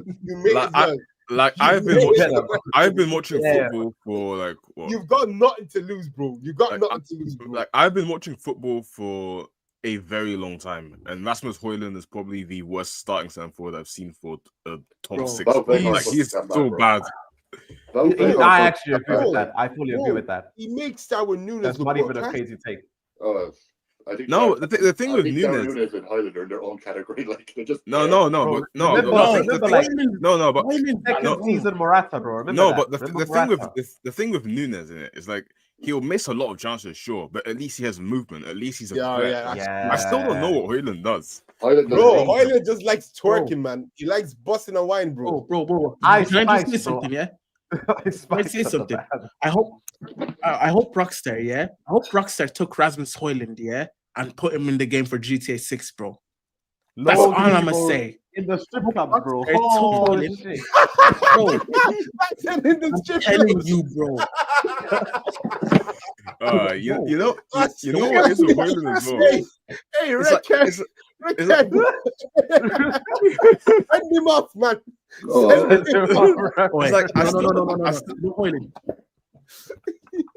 like I still don't know what Højlund does. It's like this guy will like approach every duel, like in like in DBZ where like characters are clashing and they're just like pushing against each other. I feel like that's Højlund in every duel. Yeah. Bro, do you know how bad we were this season? Yeah, I stopped doing watch-alongs for United. I just stopped it completely. I was like, mentally was too much, bro. Oh man, bro. Any VC he's touched the other day. Sorry, United already had like. Lord, bro. Oh my lord. You know Højlund, yeah? Højlund wouldn't look out of place in a 2016 rap video, bro. I'm telling you, you throw him in Bad and Bougie, bro. You throw him in Bad and Bougie, bro. He fits right in, bro. I promise you. I hope he's. You see him and Ruby Rose, yeah? You see him and Ruby Rose, yeah? They're the same people, bro. Twinning, bro. Højlund and Ruby Rose are the same people. They bring the same aesthetics. Bro, I promise you, yeah, there ain't no difference, bro. Do you know when I realized, okay, obviously knew he was trash for like a long time, but you know when it really like clicked, bro, is when at the Chelsea game and the Europa League final, bro, back to back, every centre back he faced had a match comp on Twitter, bro. That's what I'm literally, bro. They had I'm seeing Cole match comp, Fussin match comp. I'm seeing Romero match comp. No. I'm like, bro, everyone getting a match comp, bro. You know who Højlund is, yeah? You know, yeah, when you're going to the club, yeah, and you're on a dry streak, and you see that one thing that no one wants to go near.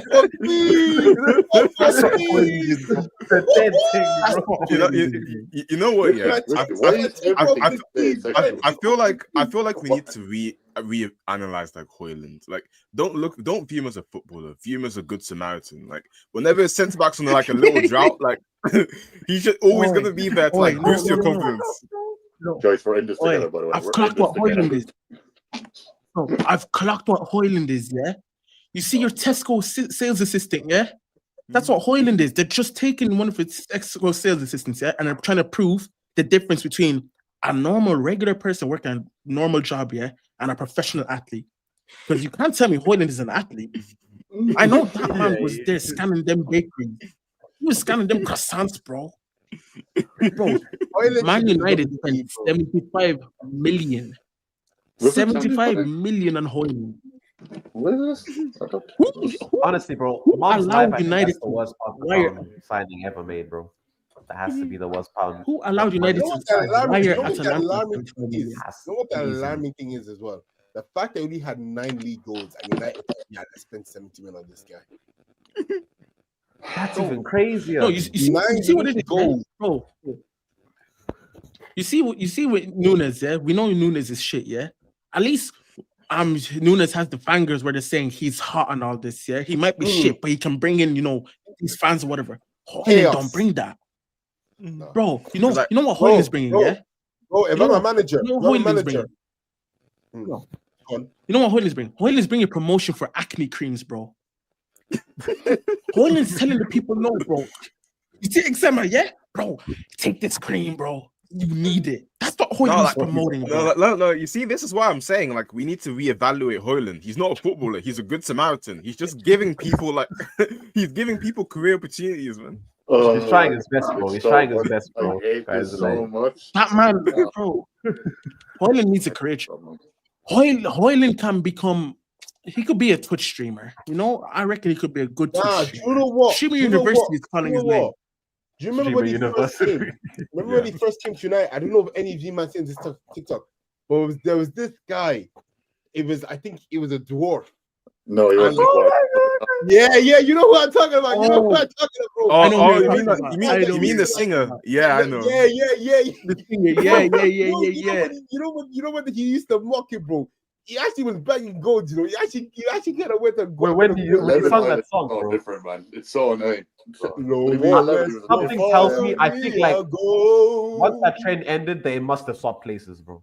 Bro, 100%. They must have swapped places, bro. It was like you watch the movie like Mike. They just switch fucking places in the basketball movie. Yeah, man. Bro, I promise you, Hoyland, bro, I can't lie, bro. I swear to God, bro, like, bro, if I'm a manager and I see Hoyland on the pitch, I'm like, guys. Lawrence Ritchie, next season, I'm free Tuesday, Wednesday, and Thursdays because my team only play the weekends. So I'm free for Champions League. Yeah. I got you. Just letting you know. I think, guys, I just want to say, yeah, I think Hoyland is proof, yeah, that you can become anything you want in the world. 100%, bro. 100%. Don't let anyone tell you shit, bro. He's proof. Bro, yeah, if you want to become a rapper, if Hoyland can be a footballer, shit, I'm a minute, bro. It's like you know what, yeah. Tomorrow morning and play for United, bro. It's like you know what, yeah. Everyone's on about Project Mbappe, etc. I think we should start Project Hoyland. Like, get someone as qualified as possible, like in the position of in the highest position ever, bro. That's crazy. You know what's crazy? Like, yeah. Go on, hey. Bruno Fernandes' agent met with the chairman of Al Hilal today. So I think it's going. I think Bruno's going to leave. I think Bruno's leaving today. The thing for Bruno is like a double-edged sword. He's obviously like carrying United at times, but he's also slightly at times part of the problem. Yeah, I think. Bro, I'm telling you, there's no double-edged sword with Bruno, bro. There's no double-edged sword, bro. Talk more. That guy needs to go. He needs to go expeditiously, bro. Right now, right away, bro. You know what is with Bruno, bro? Brother, I'm telling you, that guy, yeah. Don't get me wrong, he's a good player. He's done his time. He's given us a good moment. What age did he do? It was like 33, yeah? He's like 33 or 32. Bruno. Just pissing me off. I think 32, 33, give or take. But it's you know what it is with Bruno for me. It's like on the one hand, he's a very good player. Like this season has been top class. On the other hand, him being your best player is kind of symptomatic of why like you're not successful. If that makes sense. Like that's exactly it, bro. That is exactly it. He's a good player, but he's one of those players that if you have your team revolving around him, it just ain't gonna work, bro. This rebuild, Bruno needs to go. As much as people don't want him to go, he needs to go. It's for the better of the team. He's got to be the sacrificial lamb. You don't have to start from scratch. They have to start from You need to rip it. You need to tear it all down. Start from scratch for like this is like the fifth start from scratch in like 3 years, bro. It's so cooked, bro. It's so bro. You see my notes app, yeah? You see in my notes app, yeah, where I've done my analysis on all the teams, yeah? I've only just realized, yeah, I have no notes on the players. Every single note I have is on Amarin, bro. I hate that guy with a passion. My Amarin hate might eclipse Ten Hag, you know. Low key. That's mad. He's actually, bro, he's actually asked. Because what top level manager has Manchester United in 16 for 90% of the season? Well, 90% of your time here. I know the players are asked, but 16. like they're just not that bad. Bro. Yeah, it's like I know these players are shit, but it's like they're not like 16 bad. Come on. Bro, I know you have your system, yeah. I know you don't have your players. I know you want to implement your system, show some certain players can play in this system and whatever, yeah. But at no point should a manager stick with his philosophy that bad and be like, yeah, I don't care. We're not gonna get relegated. I'm gonna show these guys that they're shit. Bro, you got appointed with 4 points, behind Champions League places. Surely you adapt your system, you tweak it a bit, you adapt and show, okay, I know certain guys can't play here, but let's fight for European football. We have the summer to improve, and we keep going like that. Like, I honestly, I don't know how some people are still Amarim in, honestly. Especially Tottenham Hotspurs. I think people want to give, some fans, you want to give the new manager a chance. But I feel like I think any manager that joins in gets like. But you know what though? Do you know what? And he's not doing anything to change. You need to remember, like he was thrown into the deep end. This wasn't his situation. So if you stick with 10 Hag, I don't care if you were thrown in the deep end, bro. Bro, you could be thrown in the deep end. You have to at least show some sort of adequacy. I hear that, but my kind of thing, Ten Hag kind of did the same thing, and he died by his own sword. No, but like Lawrence, Arteta came to Arsenal, yeah? None of those players were his. He adapted. He did that play at the back. He knew, these players aren't my players. They're not this good. But he adapted. He was like, okay, I'm going to try to get the best out of these players for this season. Next season, look at it. I get that United haven't been in 16th, but I'm very on the point that they needed this. Yeah, we did. They needed it. I think it's kind of overdue. United need spiritual cleansing. They need to be stripped down to the ground. Like that is the best. No, I'm being serious. Don't even try to be bantered. Like that's the best thing that can happen to them. Because now there's nowhere to hide. As much as you want to say the because of no Champions League, the players have nowhere to hide. More stewards are going to get fired, bro. They have nowhere to hide. They have nowhere to hide.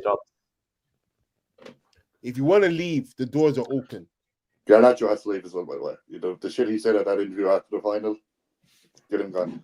That was fucking disgraceful. And his brother. To be honest, though, I'm not even mad at what he said because he's speaking facts, though. You know, I'm not disagreeing with him. Mason Mount was nowhere to be seen all season. Then all of a sudden, the biggest team of the season, starting him for 60 minutes. I don't know how Mount started that final, bro, to be honest, Joe. I don't think it would have suited him at all. So I think Garnacho probably gives you more of a chance than Mount. Once again, Mount came from us, and I'll tell you for free, he's kind of like washed at the moment. Okay, I have a question for Joyce and Hayes. Yeah, okay. Amram is most likely staying this summer. We know that. What do United do to? They're not going to win the Prem. We know that, but there's no European football. What do United do to get themselves back in that top 5 to 7? You know, like that range. You have to sell the dead wood, bro. Like we still have Casemiro in our fucking. Who do you classify as the dead wood that you can sell? Who are the dead wood that you can realistically leave? How long do you have? How long do you have? Honestly. Hey, bro. Because me and Joyce, I guarantee, will say the same names. We'll say the same names. I'll keep Ahmed and well, I wouldn't. Can't even keep Bruno because he's going to be fucking fed to the fucking wolves. Ahmed, I'll keep. That's it. At this rate. Okay, but who do you bring in during the summer? What positions and roles do you bring in summer? We already have Cunha coming in. Yeah, which is I like Cunha, but he has a fucking hot head, which is not ideal. A striker, a goalkeeper, another 10 probably, and a centre mid that could play with the ball because Ugarte can't pass the ball. He's good at winning the ball back, but he can't pass the ball. I've never seen a midfielder who can't pass the ball. It's mental. But yeah, that 4. But we won't get all that 4 in this fucking transfer though. Ineos, are you mad? And Joe bad it is. We're going to be yeah, Ineos as well. Absolute fraud. Bro, Ineos have done nothing but sack staff and like create redundancies and make the team somehow worse. Think they're slick, bro. No, to be fair, like the thing is, I think for Ineos, I feel sorry for them because they have like a 25% ownership and they're like fuck that shit, bro. Now. Fuck that shit. Also, they gotta run a club. That's like they were promising shit. They were promising shit they could not fulfill, bro. I hate the Glazers. No, these guys are moving. These guys are moving like Nigerian politicians, man. Hey, that's the best way to do it, man. For United, as a fellow Nigerian, that's the best way to put it. These guys are like 200k plus a week, bro. It's long, bro. It's so long. It's never been longer. It's long, bro. It's like Comrades Marathon, bro. Comrades Marathon, bro. Bro, we could talk about United for the next 24 hours and we wouldn't even be finished. That's the thing. Really that's the thing with it. Like, I love the way this United talk. Not even that old. Yeah, You see this United talk, yeah? I love the way we keep jumping back and forth, left and right, because there's so many issues. We can't stick on one topic. There's so so many glaring issues with that club. Honestly, if I'm United, yeah, I request a permit to League One and try just rebuild again, bro. Honestly, bro. Yeah, man. It's like club. It's like I just don't get how they. I think we're lucky that the promotion teams are shit every year to come up. We're just lucky for that. Literally, because they're I just don't get how these guys have like imported so much shit over the years and like none of it is stock. You know what's crazy, yeah? You know what's crazy? The fact that 14th in the league next season is considered an improvement for United. Not no European trophy, not top 6, not top 10. 14th in the league is considered an improvement. It's like Crystal Palace. 14th is considered a successful season. You know how mad that is? I should be saying that for Crystal Palace. If they get 10th, they overachieved. They overachieved. Exactly, bro. I should be saying that for Crystal Palace. Joyce, we can't wait for the segment. We enjoy it. Men are suffering, bro. I can't lie, yeah. United should sack Amorim, hire Sam Allardyce, you know, like he could keep them like afloat. I like. Bro, Maguire at the 9, bro. Maguire at the 9, bro. Crosses one way. Hey, yo, it's gonna be Maguire and Tony Pulis still available, bro? Oh yeah, bring Tony Pulis back, man. United just need to play roots of Sky Football, bro. They'll be fine, bro. Route 1, bro. Bro, play Bruno as like your quarterback, bro. He's gonna send long balls up to the wire, up top, and then you know what? Yeah. Hey, you know what? I'm not for this racism shit or whatever, yeah. But I think United's downfall started when they decided to sign a black goalkeeper. It's man. Bro, it's like how many I cannot believe this man is chatting when he has Robert Sanchez in his fucking goals. Oh my god. Hey, Robert Sanchez is not light skin bias, bro. At least he's light skin, bro. Okay, now end them off, ref. Sanchez is light skin too. Run, ref. Game's done, ref. Send them off, ref. Send them off. Send them off for descent, ref. Send them off for descent. Fucking hell! Like these guys signed the keeper with. I've said this before already. Like I know earlier on the stream we were praising like La Masia, but I said someone needs to go back into the records and check how Onana was part of that group. What, like, where did he go wrong? Someone needs to check. Was he a striker? Was he a goalkeeper? What position was he playing? Joyce, we talked about this, yeah? Joyce, we talked about this. That man grew up as a centre midfielder. He just ain't have the fitness, so they threw him in goals. That's what I'm saying. I told you, bro. Man was rocking up with Traore, bro. Onana and Adama Traore, we're doing it up a 2-man step, bro. I'm telling you. No, man. It's not even that. It's not even like that thing, man. It's not even like that thing. You know when you get invited to like fly over to a country and you get to spend a day with like a team or something, bro. That's what Onana was on, bro. He actually wasn't even a football player. He was just there, bro. He was just there, bro. Like I'm pretty sure every European final. Hey, man said Onana's make a wish. Man said Onana is a make-a-wish child. Crazy. He's make-a-wish like he survived. You want to know the funniest Onana moment of the season? When he was talking shit to Matt and made a mistake. Oh my god, man!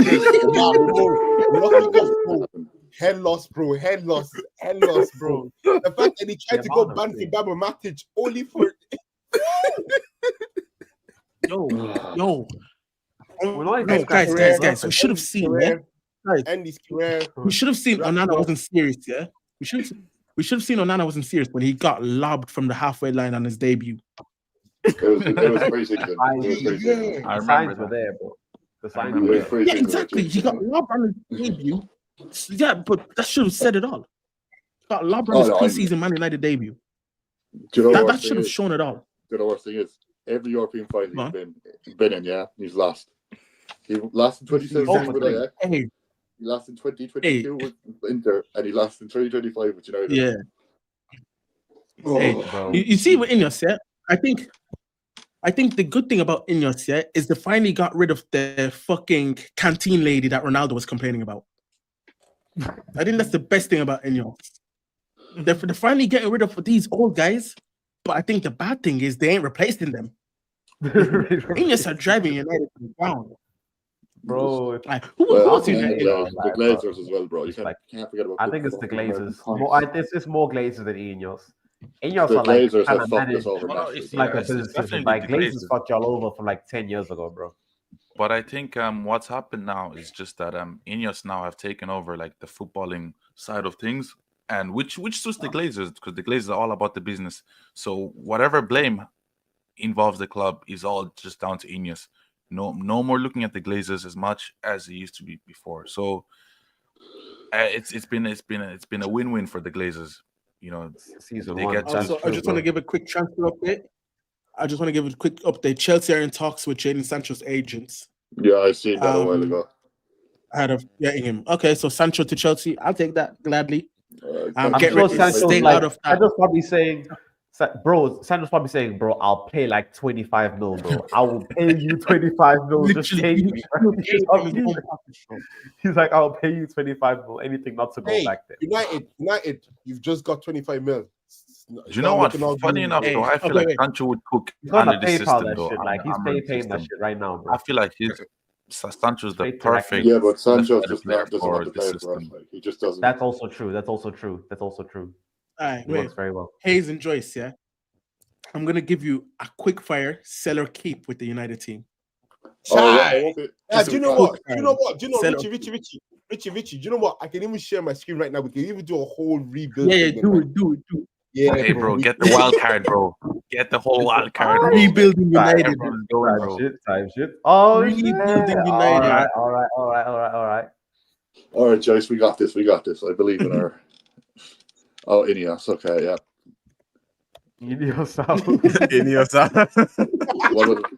Glazers now. Not the Glazers now. Okay. 3-4-3. Okay. You have to do it 3-4-3. Realistically, just be realistic. Are we keeping Andre Onana? No. Are we keeping Andre Onana? No. Who do you bring in? I think are we in for that Espanyol keeper? I think what's his name? No, I think he's going Barcelona. We're in for. I think he's going Barcelona. Juan Garcia. We're in for the what's his name? The Milikovic brother. Yeah, Milikovic Savage. Yeah. The Baldy. I think Milikovic Savage is the one. Yeah.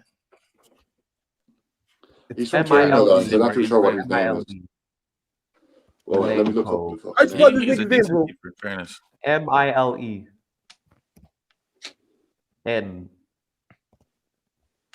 Isn't okay, bro? Like, no, go back. He was there. Go back. No, that was a centre back. I'm pretty sure. Oh no, yeah, he was there. He was there. Goalkeeper. Yeah, Vanya Milinkovic Savage, the Vanya guy. Vanya. His name is Vanya. Yeah. How to spell that? VAN. Just like VANJA. Yeah. That guy. That's him, man. Lenny old, bro. It's long. Yeah. I think we're gonna have Lenny Euro. Euros. Oh yeah, Euro. Do you keep Harry Maguire as a starter? No. Nah, bro. No. Euro De Ligt. De Ligt is gonna. Euro De Ligt. I mean, De Ligt is worse than Maguire. Wrong one, bro. Wrong one. What? Oh yeah, Martinez. Having a howler. Absolute howler. Wait, how do I move this guy, bro? Larry, press the pencil. It's the pencil. Yeah. Lisandro Martinez starting centre back. You know, like is this a rebuild or not? Keepers. So it's De Ligt starting. Yeah, De Ligt starting. Is De Ligt Martinez on the left? But Martinez on the left. De Ligt has to start. Fair. Yeah, the Martinez probably on the left. Brilliant. Like this. So this is your starting three. Yeah, that's pretty. Yeah. Dorgu on the left. Already like Dorgu on the left lines. Yeah. Dorgu. Yeah. 2020. Like he is more time to grow. Are you he's keeping not like Ahmad right wing back? Or Dallo? Yeah. Are you keeping Dallo or Ahmad right wing back? Ahmad will probably be the wing back. Alright. Type shit. Ugarte Are you keeping Ugarte as your centre mid? Why you put Manu in? I can't lie. I don't think. I don't think. Amarin is gone after Manu. Lawrence, bro. Lawrence. I don't see Manu staying at United this summer. I can't lie. Yeah, I Straight think it's. up. I think it's over for Manu. I can't lie. Like, You can't he just blame doesn't. him. Yeah, I think Can't there's been blame too him. many rumors. There's been too many rumors saying he's leaving. It's like he There's just been doesn't too fit many Amarin's rumors. system. Bro, Ugarte, it's, I'd say. Does- you don't put the Ugarte Ugarte in the start? bag. You put the Ugarte in I the think we bag. should sign the fella from Atalanta. What's his name? Emerson? Oh, Is it Ederson. Emerson? Oh, Ederson. Ederson. He's Yeah. decent. He's decent. He's not gonna save your life, but he's decent. Yeah, that's him. Yeah, that's him. Remember, FIFA kinda. Yeah, I think it's cool, yeah. See, okay, that's my problem. That four in midfield, yeah, I ain't rating that already. Cunha. So Cunha. Cunha's next starts. At the left, probably at the left, but yeah. Yeah, probably on the other side, but yeah, that's fine. So But yeah. I heard we're Bruno's I leaving. don't know how true this is. I heard we're linked to Mbemo. I heard we're linked to him. I'm not too sure how true it is. Yeah, let's do it in Bama. Why not? Mbemo, If you guys get in Burmo, Yeah, if you guys really, get in Burmo, what's It's probably EU. more likely to happen is that he plays at that right wing part yeah, side, he'd and be Ahmad the- fucks him, and then Cunha is at the left. Up front. I'd start Hoyland. Ireland right now, bro. Xerxes. Honestly, I'd start Xerxes, you have to start. Wait, Nah, do you know what, man? Do you know what? I won't be evil. Mr. Miracle to come. okay. I was gonna say, man. okay, I was gonna say, man. If you guys are starting Hoyland in the rebuild, that's crazy. Guys, so you look at that team. So guys, you look at that team. Are you telling me that team is top 6 quality? Nah, Top 8. Six, but it's close. Top 8. Top right away. Top 8 at best. Top 8. Bro, also not one English player, bro. United are cooked. Carrington's cooked. Bro. Yeah, I can't lie. What happened to the identity of the club, bro? It's gone, bro. Literally, bro. Where's the English guy? I mean, Rashford's Hey, bro, gone. this is not 95, bro. There's no Different times. all that, bro. It's all about winning. No time for talent, bro. No time for the kids. I like that attack though. I do Hey. like that attack of Cunha and Bro, Wellman. you see that Ugarte, Ederson, the Lecter Martinez quartet, yeah? They're gonna get so cooked, bro. I just heard about Ederson. I'm not too sure how true. They think Ugarte the lit. 1 Shamuta, 2 Shamuta. yeah, bro. Boy, no. So you see Most Ugarte these and the guys are Ligt, not yeah? gonna join. No. You see Ugarte and the Ligt, yeah? You remember when Chunks and Goten tried to fuse for the first time? Oh my god, yes. That's what those two were. That's what those two are, bro. The thing is with that team, yeah. 2 of our centre halves are so injury prone. The Lake and Martinez are so injury prone. That's the only problem that's gonna happen next season if they get injured again. Personally, Euros personally, 18, if I'm 19 now, United, yeah. no, realistically, no. You see, in my opinion, remove Mbomo, and I think Xerxes goes where Mbomo is, and I think Gyökeres goes United. That's what I see. That's what I see realistically. Not going United. No way we're getting Gyökeres. Now not we have more going deep United, though, bro. in Bama than Well, Gyökeres. Bro, no player's trying to go for Gyökeres. Exactly, Really? Toby. Exactly. Hey, Oh, I don't know about. I have a Kendrick higher Byers chance yet. of marrying Margot Robbie, bro. No, I got a higher chance with Margot Robbie. No, Ugarte is one of those players. Like he was at PSG, right? He spent a year at PSG under Enrique, and Enrique flat out said he couldn't pass. United still bought him for 50 My brother, million what are and you financed. What are you That's what you gotta have left, bro. That's what you gotta have left, bro. And I thought when you Everyone's got cotton, bro. Everyone's Larry. cotton, bro. I said delete and Larry. fucking Martinez Larry. are injured Larry. for Remove Mbomo. That's maybe a bit. Wait, Larry, remove more Mbomo, realistic. yeah? Remove Mbomo, put Zix in the 10, yeah? And we're throwing Mel's up front. Oh, God. We're putting Mel's up striker, bro. It's lost my mind. Hey, high key, bro. You know who Might be United better, could bro. use. Might be better. You know who United could use unironically, like Mateta. Yeah. We're linked in Why as well, literally apparently. Mateta's the perfect player, dude. Where's I- fucking team Yeah, no. for one? I have to get this Put Mateta fucking up guy. front. Yeah, like I unironically Put believe Mateta Mateta will up be front. like. Okay, but like, why are we acting like United's going to I spend think this that's much, what bro? We're not. We're Literally. They're probably in. gonna Bro, do why something. Mateta leave? Quick, the Palace come and play for these bums, bro. Richie, at this point, we'll be streaming the NBA tonight, brother. I have it on the background. So if I react some way, just you know why. Okay, I'm looking at that team. Yeah, that team's finishing 7th max.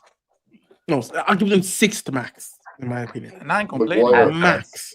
I'm not complaining And about that. to be honest, everything needs to go your way to finish 6th. Everything needs to go your way. Again, That's like crazy, bro. bro. Like this is because this is assuming like you have no depth. These are just the guys you're starting for the starting That's the lineup. thing. You're not this every week, bro. That's the thing. You Well, can't imagine like play you're 1-0 down, you need a goal. Xerxes had a bad game, bro. He gonna bring on Mason Mount. Oh shit. Oh, bro. Game's changed now. And it's like you look on the bench, you see Hoyland, and it's like fuck, like it's game over. I know, real talk. We just Yeah? call it a day. Surely there's someone. Call it a day, bro. Oh, I'm sorry, yeah. Surely there's someone out there, yeah, that can change your midfield. Everything's okay. Ugarte is mid. Surely there's a midfielder, a game changer out there somewhere, bro. Give me who's out there? give me I think Frankie it will de Jong, take some yeah, good and I will scouting to love you find that forever, bro. midfielder. That's all I'm asking for, bro. Frankie de Jong, yeah. Bro. No, And we're I'm a happy man for life. Joyce. Bro, why are we still on Frankie de Jong? It's been like 22. How many years?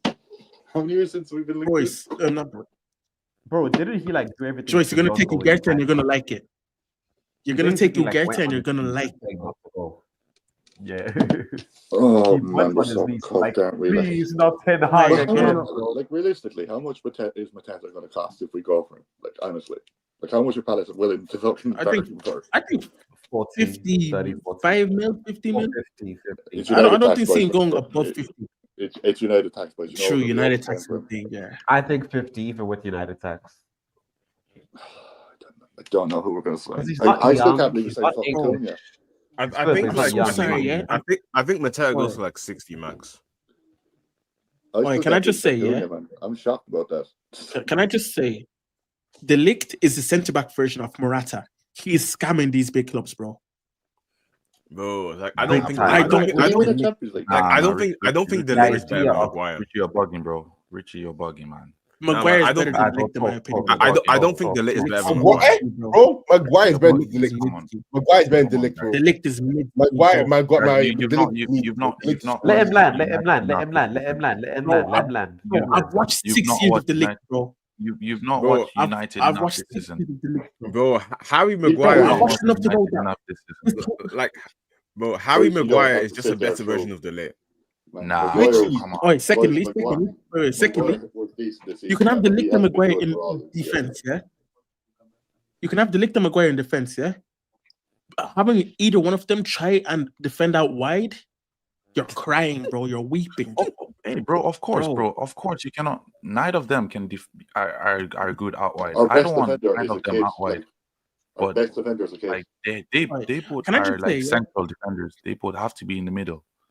I'd But even don't put tell me that Masraoui there Maguire too, better than bro. the league, bro. Don't think- disrespect like I that, think bro. it should be a criminal offense, yeah, to have your children support Man United. Personally, I think it should generally be a law. What era are we talking about? Maybe today, but like no. Back then, bro, No, when I was a this kid, current bro, era. and everyone at their nan this was current supporting era, yeah. United, and I was getting banned for being a Chelsea fan, they can hold these years of banter, bro. For all I've Literally, suffered as you a know what? kid, bro. They can For all I've suffered as a kid, bro. They can hold these years. They can I still hold can't this believe it's banter. Cunha, bro. Honestly, Nothing Like, personal Cunha's to you, man. Mm-hmm. But IRL, bro, I've held way too much, bro, for not supporting United. I've held way too much. United are so cooked, bro. So when's But the yeah, segment? it's so then? Just I feel so bad for people going into football in like 12, 13 and like witness United's last time. Yeah, literally, bro. How we're gonna live life. Imagine being like 2 years old and and now you're like 12, bro, and you when you were a baby, your first memory was like United winning that last league title, and like you supported United for life, bro. They haven't done anything since. I mean, would it even be a memory? You don't man- remember no, anything guys. about. Guys, Hey, bro, you remember depends. when you used to go to school, yeah? Remember when you used to go to school and your United mates would be always the loudest to pipe up? I Bro. feel so bad for the kids now, bro. We got Pogba. I feel We've so got bad for the Ibrahimovic, kids bro. now, We've got Ibrahimovic, bro. What have you got? We can't got wait. Mourinho coming in. Bro, all the United fans I know. How many just trophies? like hiding. Are you gonna get? Yeah, the one is talking about league trophies and everything now, but now they're like so bad the issue doesn't even matter anymore. Like, did bro, we not the United fan comes to me, tries to tell me about stuff, and I'll be like, bro, I was in primary school then. I'm almost done with uni. Like, what's happening? All right, I've clocked it. Yeah, a lot of United fans live through Madrid these days. Yeah, they're kind of migrating, bro. They're migrating. They're migrating. Oh, have you not done Arsenal yet? No, but like to those of y'all who stay, No, bro, we did. when it gets better, I'm going to be very happy for you, bro. Because hey, Larry, change that to team of the season. We don't need to know about no Arsenal potential. It don't matter, bro. It don't matter, bro. Get out of here, bro. Get out of here, bro. It's half 12. Let's get our Larry, bro. It's half 12. Let's get our team of the season out the way, bro. We can't be still chatting about Arsenal, bro. Bro, don't worry. Team of the season out the way. No one can talk to me, bro. No one can talk to me, bro. How is that trophy about being around? Okay. Where's that trophy, bro? Where's the trophy, bro? Why are you giving me this, bro? Where's his trophy, bro? Where's phase 6? Why are you chatting to me, bro? Bro, he's not chatting. Man. In our back there, we have more bro, you know, hey, man, really, that's segment on United, bro. Do you know where it all went downhill with United, bro? Do you remember when they came out with that promo with the devil, the whole contract thing, bro, and everything, bro? That was bro. Bro, promoting the devil, all types of shit, bro. Oh man. So Arteta, yeah, man. Hey, realistically, bro. I pray for you, man, because it's dark, man. It's over for United. You know what's gonna be United. Hey, you gotta stay in the cold.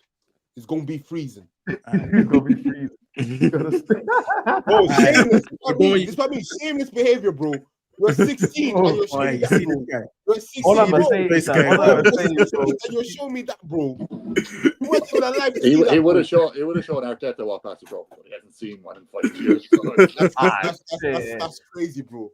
That's crazy. You know what's gonna be the best thing for me, bro, is that we're gonna be back here next season and we're gonna talk about Arsenal season and we're gonna say the same things we said last season. When we go to, I tell you guys, when we go to Arsenal, inshallah, I'm gonna ask Richie to just play what happened. What we said last season. Inshallah doesn't happen, bro. Hey, bro, Arsenal, at the WWE, bro, it's scripted, bro. It's just scripted. You know it. It's like a good TV show, Arsenal. You always come back next week to watch it. It's always funny. If Arsenal is a TV show, you're an experimental gone wrong, bro. If we're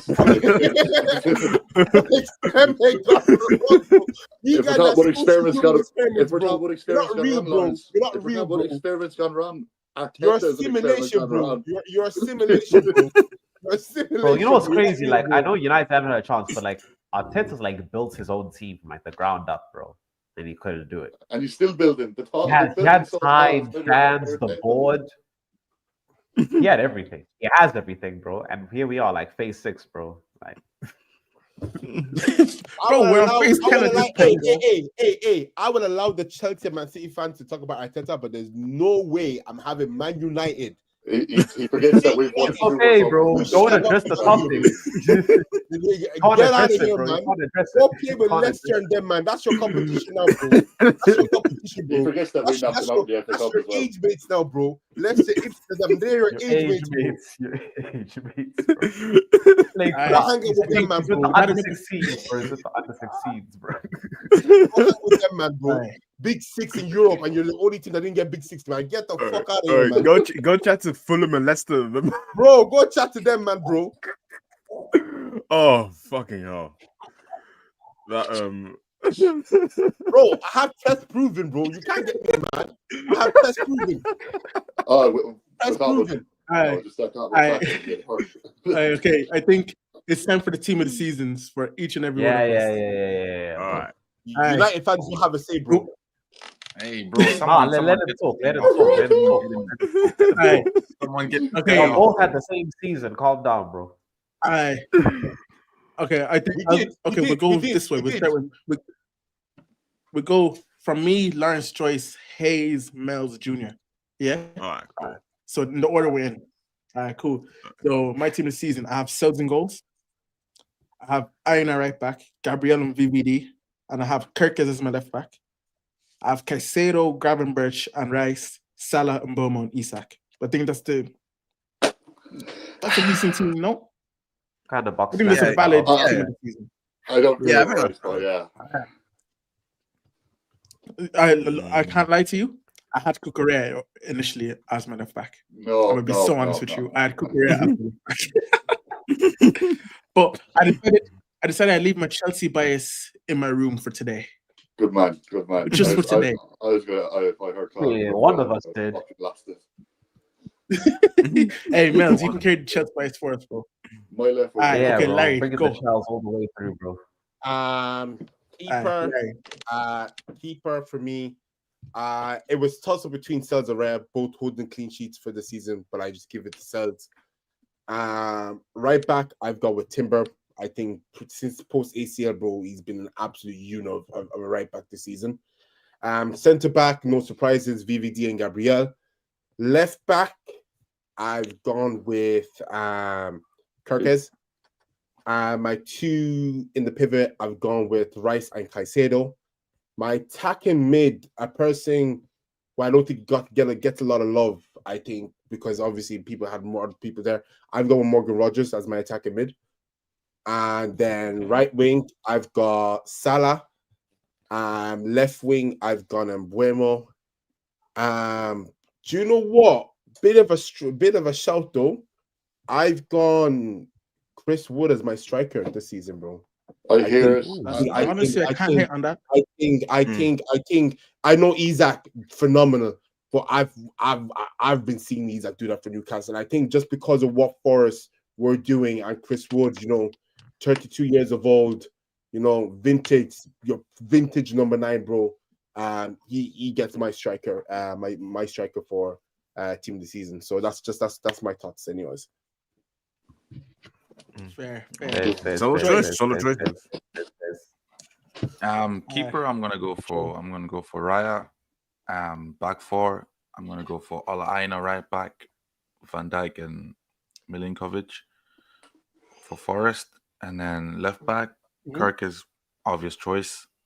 My midfield, I'm gonna go for Gravenberch, and it's a tough one, Declan Rice. But look, it's one of those ones where Declan Rice, Caicedo, whichever one, I don't mind. But yeah, I'll go for Rice and Gravenberch. And then in the 10, because of how well they done this season, albeit that they failed in the end, I'm gonna go from Gibbs White in the 10. Gibbs White in the 10. Good shout. Gibbs White in the 10. Isak as my 9. And Salah on the right hand side. I think am I missing one position? Yeah, you're left wing. Yeah. Left wing, yeah. Left wing. So yeah, my left wing will be there's not been any good left wings in fairness this season. I think everyone just put Mbuemo out of position because you can't really overlook the season. Yeah, we all put Mbuemo out of position. I think you know what? I'm gonna put Cunha. I've changed it since last night. I'm putting Cunha. Yeah, Cunha's fair. Cunha's very fair. I've changed it since last night, Lawrence. I've made errors. Okay, Hayes, your team of the season. Okay, I changed it since last night because I had to a real think about it and I kind of went overboard. Okay. So my goalkeeper is David Raya. I do think he's been the best goalkeeper this season. Right back, Alaena. Pretty solid. Two centre halves, Gabriel and Virgil van Dijk. Left back, Kirkes. Three in the middle, Caicedo, McAllister, and Gravenberch. And the three up front, Salah, Isaac, and Mbuemo. I originally had that midfield, but I think Rice was too good this season. The Liverpool midfield, Liverpool have won a title. They deserve the credit that they're getting this year. Yeah, but okay, I'm gonna put it on you. Yeah, I'm gonna put it to you on CM. Gravenberch, I would take out. He was great for the start of the season. Second half of the season, he kind of fell off. I'd be G-real. And I've watched Liverpool a lot this season. First half of the season, he was phenomenal.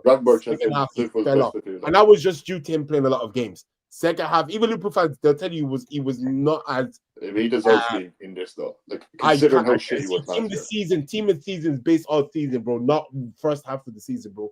If we're purely going, it's literally not his fault though. It's not his fault that Liverpool won the league in January. They won the league in January.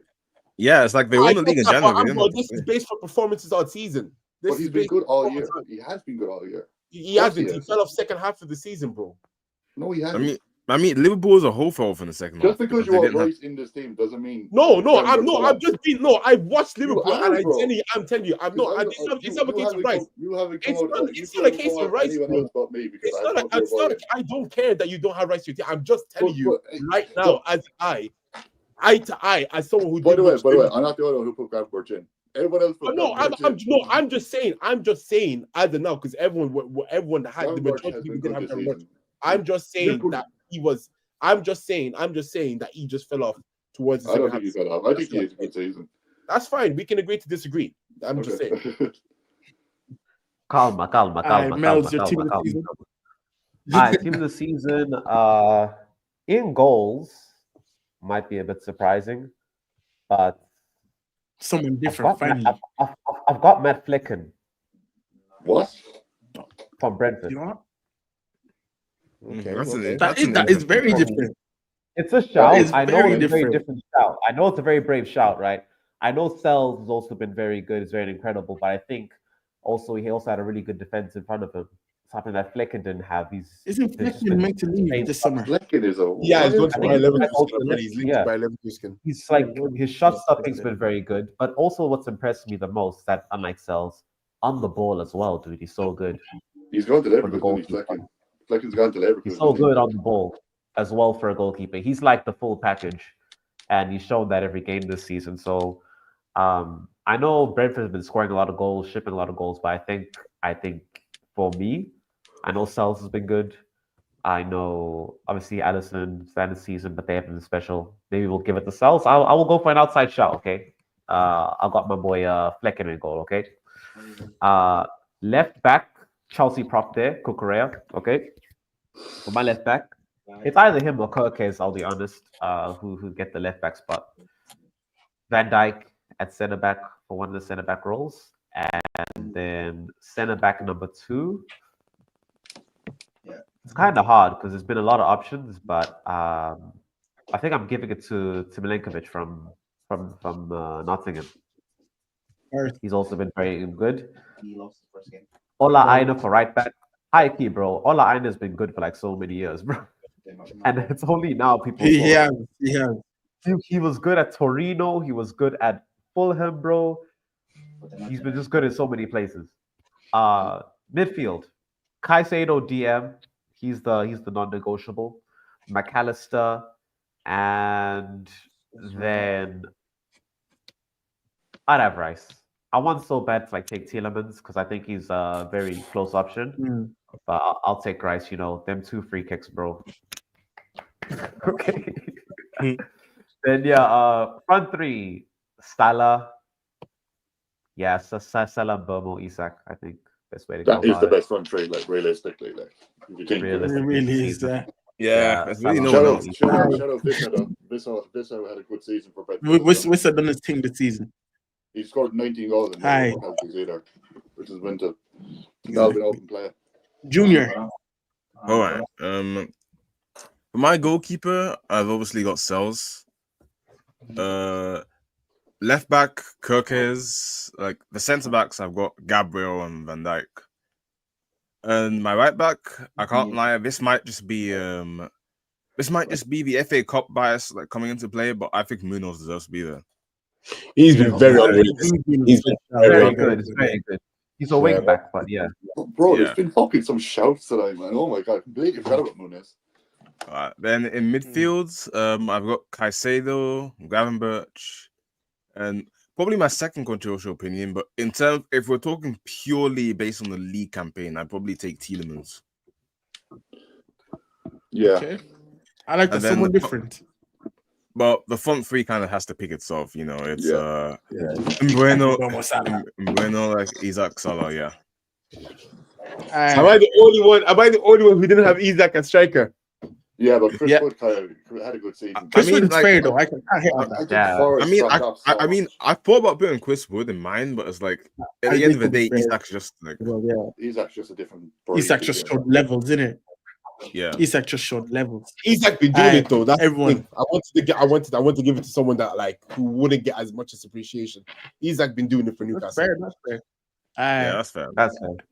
We all try to be different. Do I need to ask you the player of the year? No, you don't. Do I not? No. It's not a debate. It's Salah. No, Salah. Bro, he has 41 goal involvements. There's no point asking. Player of the season, true. Is this player of the season? Yeah. Player of the season, bro. Yeah. Nah, bro. No. Player of the season goes to Rasmus Højlund, bro. Yeah, bro. Højlund. Think about it, bro. It was never about the gold. It was just about who could rough off the defenders, man. That's about the heart, bro. It's about the heart. Gigs are talking the hardest, bro. Bro, you see when players have posters of Cristiano Ronaldo, David Beckham, Lionel Messi. Højlund has pictures of Lily Phillips on his wall, bro. I promise you. Bro, I know.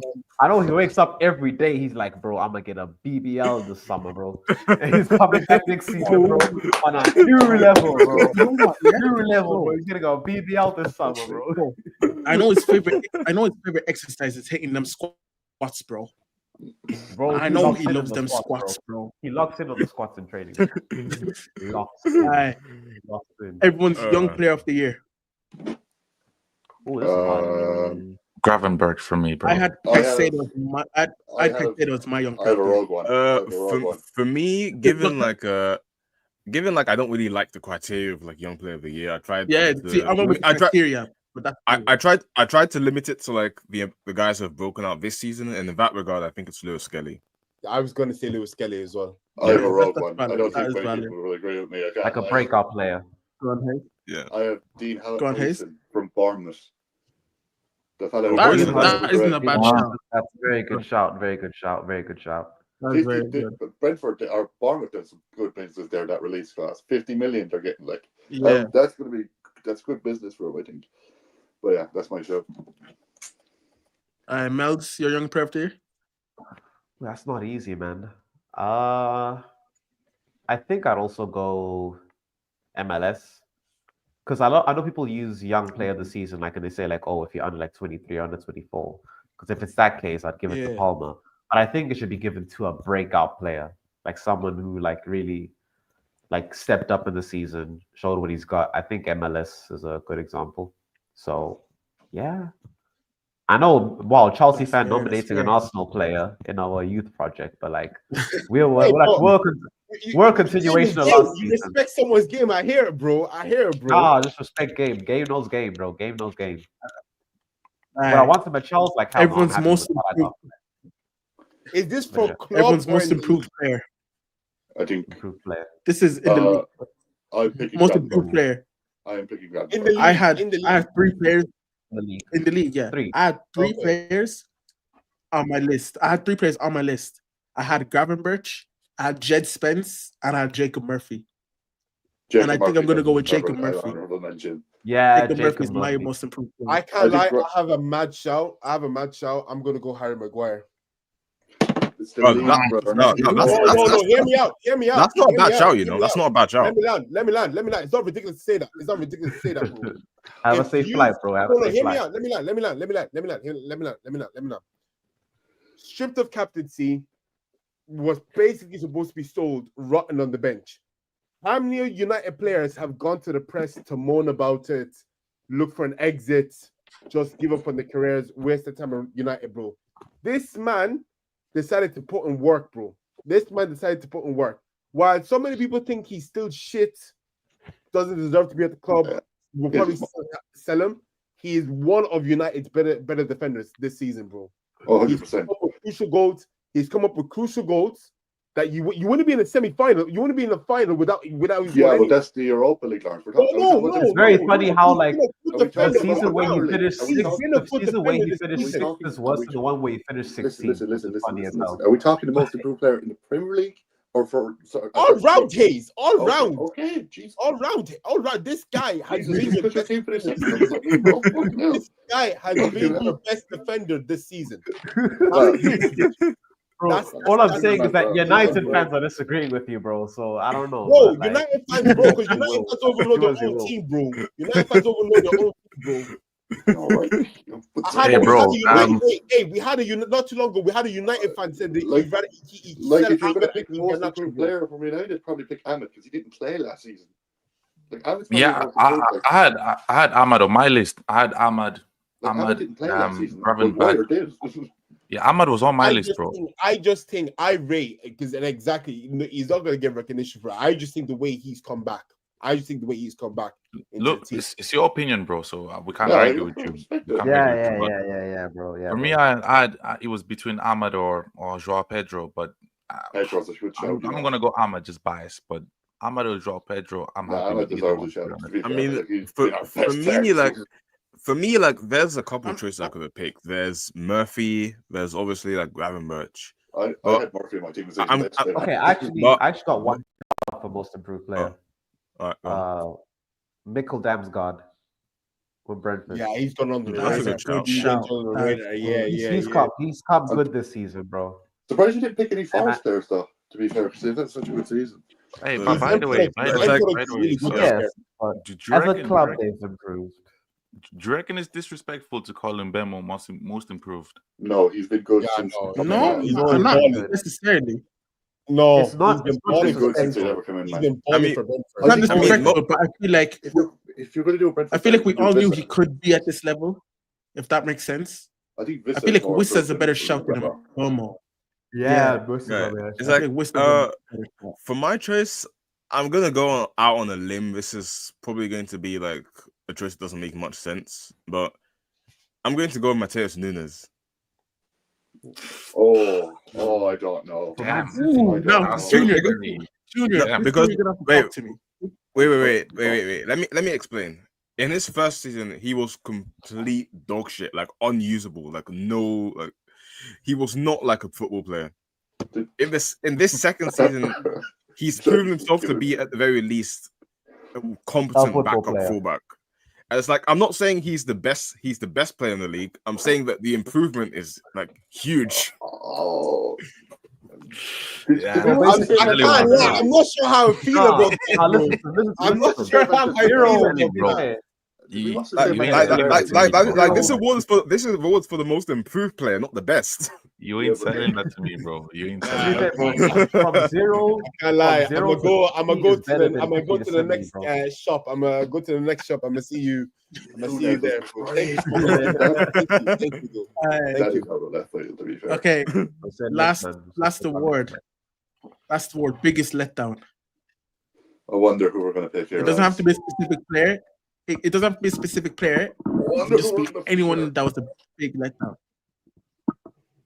Anyone who's the biggest letdown this season? I mean, letdown's tough because like a lot of the guys who have been shit, I had no expectations for us anyway. So, yeah, that's true. Such a hard pick. I think personally, I'm going Arsenal. Not that they had a shit season, but I didn't want to. But compared to expectations, I feel like Arsenal just didn't deliver. To be fair, I know they had injuries and whatever. The thing is, Richie, you could pick Arsenal or Man City here. Like you could pick either of them because they were the top two. That is also true. Yes. Nah, City were kind of overdue a fall off. Yeah. Arsenal though, this is like their season, like to be serious, and they just couldn't. I think Lawrence is gonna like my one. I get as a letdown. Yeah, that sounds valid. Mine is Martin Odegaard in the second half. Martin Odegaard. Again, it's like it's tough in it because I'm trying to think of players I had expectations for. Like a lot of the players have been shit. I just didn't think were good. I don't think you pick a that's fair. You know what? I'm gonna say Arsenal, but I'm not saying the manager. I'm saying the board. Yeah, I think not getting over the January is a crime. I think if you're gonna say Arsenal, I hear that. I feel like you have to put out the board. You can't really injuries. Yes, happens part of the game, but that January window, like you're missing Saka, you're missing Havertz. Havertz was injured after. Why aren't we signing, bro? Like, what were we realistically gonna do? You're getting Sesko on a free now, aren't you? Actually, I think I've got mine. I'm probably gonna go with Arteta, only because like you naturally kind of expected him to improve after last season and how close he came, and like he went back. He went like two steps backwards. Well, I hear that. I hear that. Like, but why wouldn't like I said, I'm still at Arteta out, but why wouldn't solely like if we're looking down at it, bro? You could blame Arteta for the things that's happened this year, but I think if we're looking about it from like at the whole bigger picture, if this was any other team in that position where the 3 best players are missing, they're gone. They're not finishing second. They're not finishing second. I'd be Jesus. You're missing your 3 best players. If Liverpool are missing Salah, Van Dijk, and let's say Gravenberch. Let's say Gravenberch. They're not. Bro, if Sammy does his hammy, Van Dijk does his ankle, plays like Odegaard, bro, they're not winning the league, bro. They're not winning the league. And I'm not saying that's an excuse. I'm not using that as an excuse. I'm just saying the bigger picture is we should have dropped off a lot further. We should have finished maybe. We both thought that. Maybe we finished out like top 4, just scraping top 4. The fact that we managed to stay second, although yes, it's second again, no trophy, you can laugh, whatever.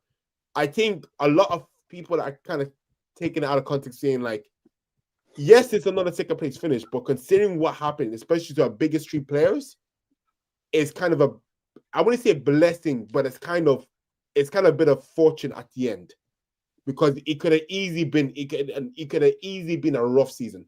That could have went from second to 6th real quick, bro. I won Europa League. At least you won the Champions League, the women's. It's okay. Yeah. Like I won the Champions League there, bro. And then we're laughing stuff for real. Then, so I just think, for me, you can look at Arteta, you might be able to blame him, but realistically, he has to do better. He done what he had to do as manager to keep us. Yeah, you're very valid, but like, we're just gonna replay this clip like next season, bro. Like, trust. That's crazy. Yeah, that's cool. That's cool. No, like you're in for a striker now, though. We're not gonna have another panel. We're just gonna like just. No, that's cool, bro. That's cool, bro. No, you're in for Cesco now, Lauren. So you should have an actual striker next season. It's not a choice. I'll be genuine. A striker ain't gonna solve. It's not gonna be just a striker thing, bro. Obviously, Man United is gonna get all the headlines about the biggest letdown. But for me personally, like I thought fanatic, just my letdown is Jack Grealish, man. I like that guy so much, man. But see, why would you be let down by Jack Grealish, man? There's no expectation to begin with. I don't have Jack Grealish with a letdown.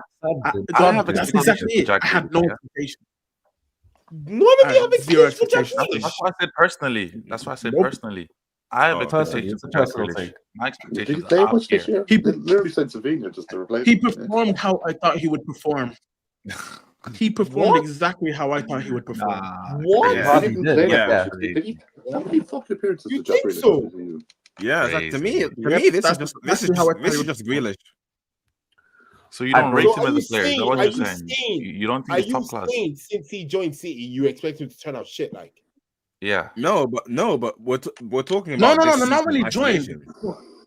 Like not when he joined. Given his body of work at City, the trajectory. He's had 32 appearances. Yeah, just how the trajectory is gone. The season he just had is what I expected. Yeah, it's like this wasn't. I wouldn't say I had this expectation of a start. When he came, I was expecting Foden is a bigger letdown than Grealish.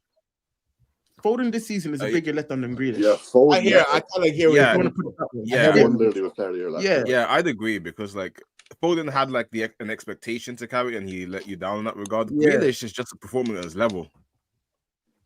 He ain't even trash. I just said that in the sense that like I felt like he had something to prove. You get me? He had something to prove. I think he had a lot to prove this season as well. He had a lot to prove. That's what I meant. He proved all the haters right, bro. Every man who doubted Grealish was right, bro. Like, it's crazy. Crazy. I think Mel's is the only one that's left. Yeah, I guess the first one I was thinking of was Southampton. I knew they'd be bad. I don't think that's much of a letdown. Oh, yeah, that's Rich's thing. Yeah. Oh no, listen. I knew they'd be bad. I didn't know they would be this bad. Hey, I didn't know they would be this bad. Richie, you must pay for your crimes. You must pay for your crimes. No. Hey, I was glad they take my head on that. Bro, I thought gladly Southampton, take like, my L on I that. thought they were going to be like, What did okay, you they say? might be a little bit poor. Richie, but I will then take some my games L on you that like, gladly. back of Richie this was thing, bro. gassing up this Russell Martin guy. Nah, This guy Rich lost was 4 games in a sucking him row, off and heavy, he was bro. still holding on, bro. Bro, Russell He used to Martin's back in suck job. I him by will the way. take my heavy, L on bro. that gladly. Russell Martin's the Leicester manager Heavily, now, bro. guys, by the way. If you didn't know.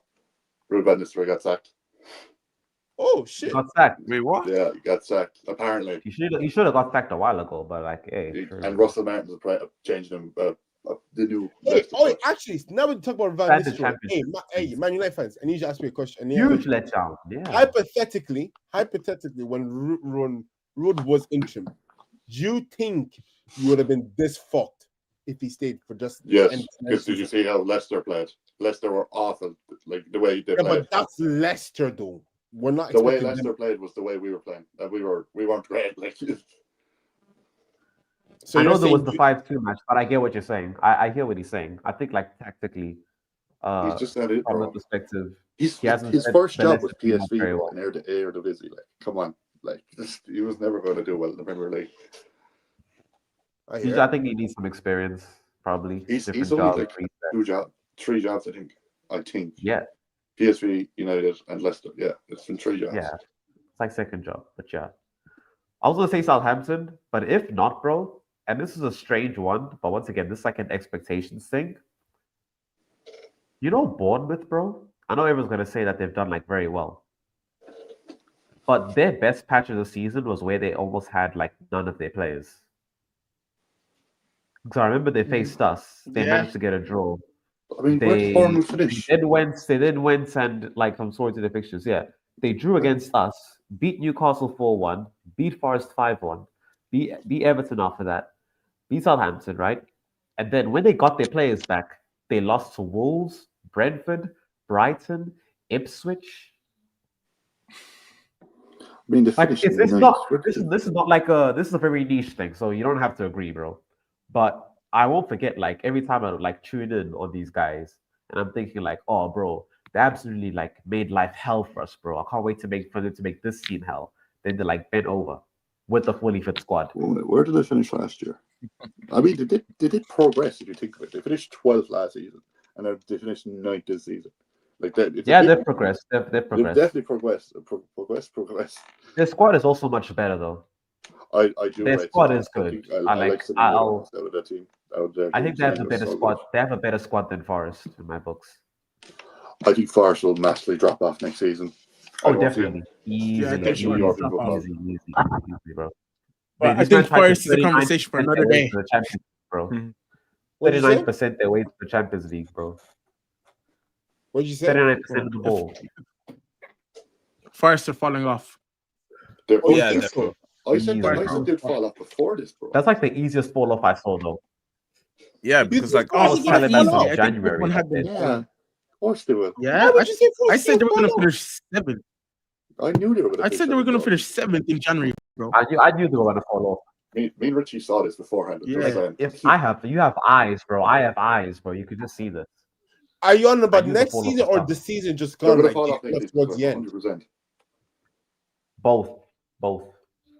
Oh well, this season you could see it though. You could see it. Like they kind of went on a bad form. They're going to lose a few of them. I don't know if they top 8 again next season. Man, if they don't get raided, actually they have European football. Who's going to raid them, bro?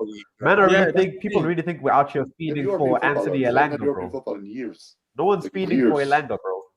No one's feeding for Elanga, bro. No, I'm on about Morgan Gibbs White. Gibbs White will go to the outside. Milenkovic, all I ain't. Yeah, okay, yeah, I can't lie. If they do lose those core players, I can't lie, they could be fucked. Yeah, I can't. There's nothing I get it. It's a dead end. Also, like the football they play is not long term good. It's not something you can keep playing. To be honest. It's Nuno ball, man. He always falls off the second season.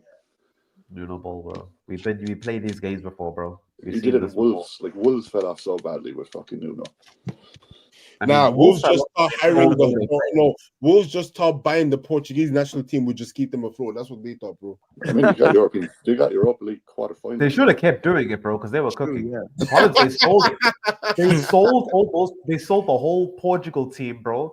And then what about Portugal with a Traore? You know what? I'm convinced they genuinely found a loophole for that shit. Because they know where the Prem is looking at this. I'm like, what? Why the fuck are they only saying this? They definitely found a loophole for it. Like, they must have found something, bro. Definitely. They must have found something. They know something we don't. I'm pretty sure the defense was it. I'm not sure was it. I knew the McPhee was fully Portuguese at one point. I'm not sure was it the defense or the attack. And I forget the last one. I think it was the attack and midfield. Oh no, it was Neves, Moutinho, and Vitinha, wasn't it? Vitinha was at Wolves for Yeah. Guess when Vitinha's one single goal involvement from his loan at Wolves came against, bro. He had one goal involvement, and it was a set piece. All right, let's go, Ty. Bro, Ruben Neves, man, against flipping Chelsea. Yeah, but I don't think Vitinha was a starter though. If I'm honest. Vitinha was a rotation player. Yeah. He was a rotation. I think he used he was just. Bro, they did that. They had Jota on loan first, and Moutinho. They had Jota, bro. True. Yeah, they had Jota as well. Yeah, they had like Jota at Poland and then Jimenez up front, wasn't it? Yeah, that Jota before he became a full-time foot player. Oh man, literally. This that guy gave up the guys. full thing. 4 hours of streaming. 4 hours of streaming, you know. Bro, we still talk about the Champions League final, guys. I can't lie. This is 2 hours more than I thought we'd stream. Bro. Yeah. I don't know if my ass can last another 10 minutes here, bro. Oh, Richie, I thought you would do an NBA stream with me, buddy. Unlucky that. It's okay. Bro, bro. I'm keeping the NBA stream for the NBA finals, bro. That's when my eyes will be wide awake, bro. Trust me. It'll be over after tonight. I've been up for like 20 hours, bro. I've been up for like 20 hours, bro. Yeah, I've been up for legit, bro. It's grim, bro. It's grim, bro. Bro, I've been up since 8, man. All right. So we ending it here, yeah? Yeah. I'll do that. All right. I appreciate each and every one of you guys. Hey, Mel's, Junior, Hayes, Lawrence, Joyce, Santi was on earlier, and Aaron. I appreciate all of you guys for hopping on today. Hopefully we do something like this again soon. I appreciate everyone that was in chat and obviously streamed this. Make sure you share the socials. Make sure you subscribe to the channel, like, share, and all of that. But hey, we'll be back soon for another one. Until then, peace.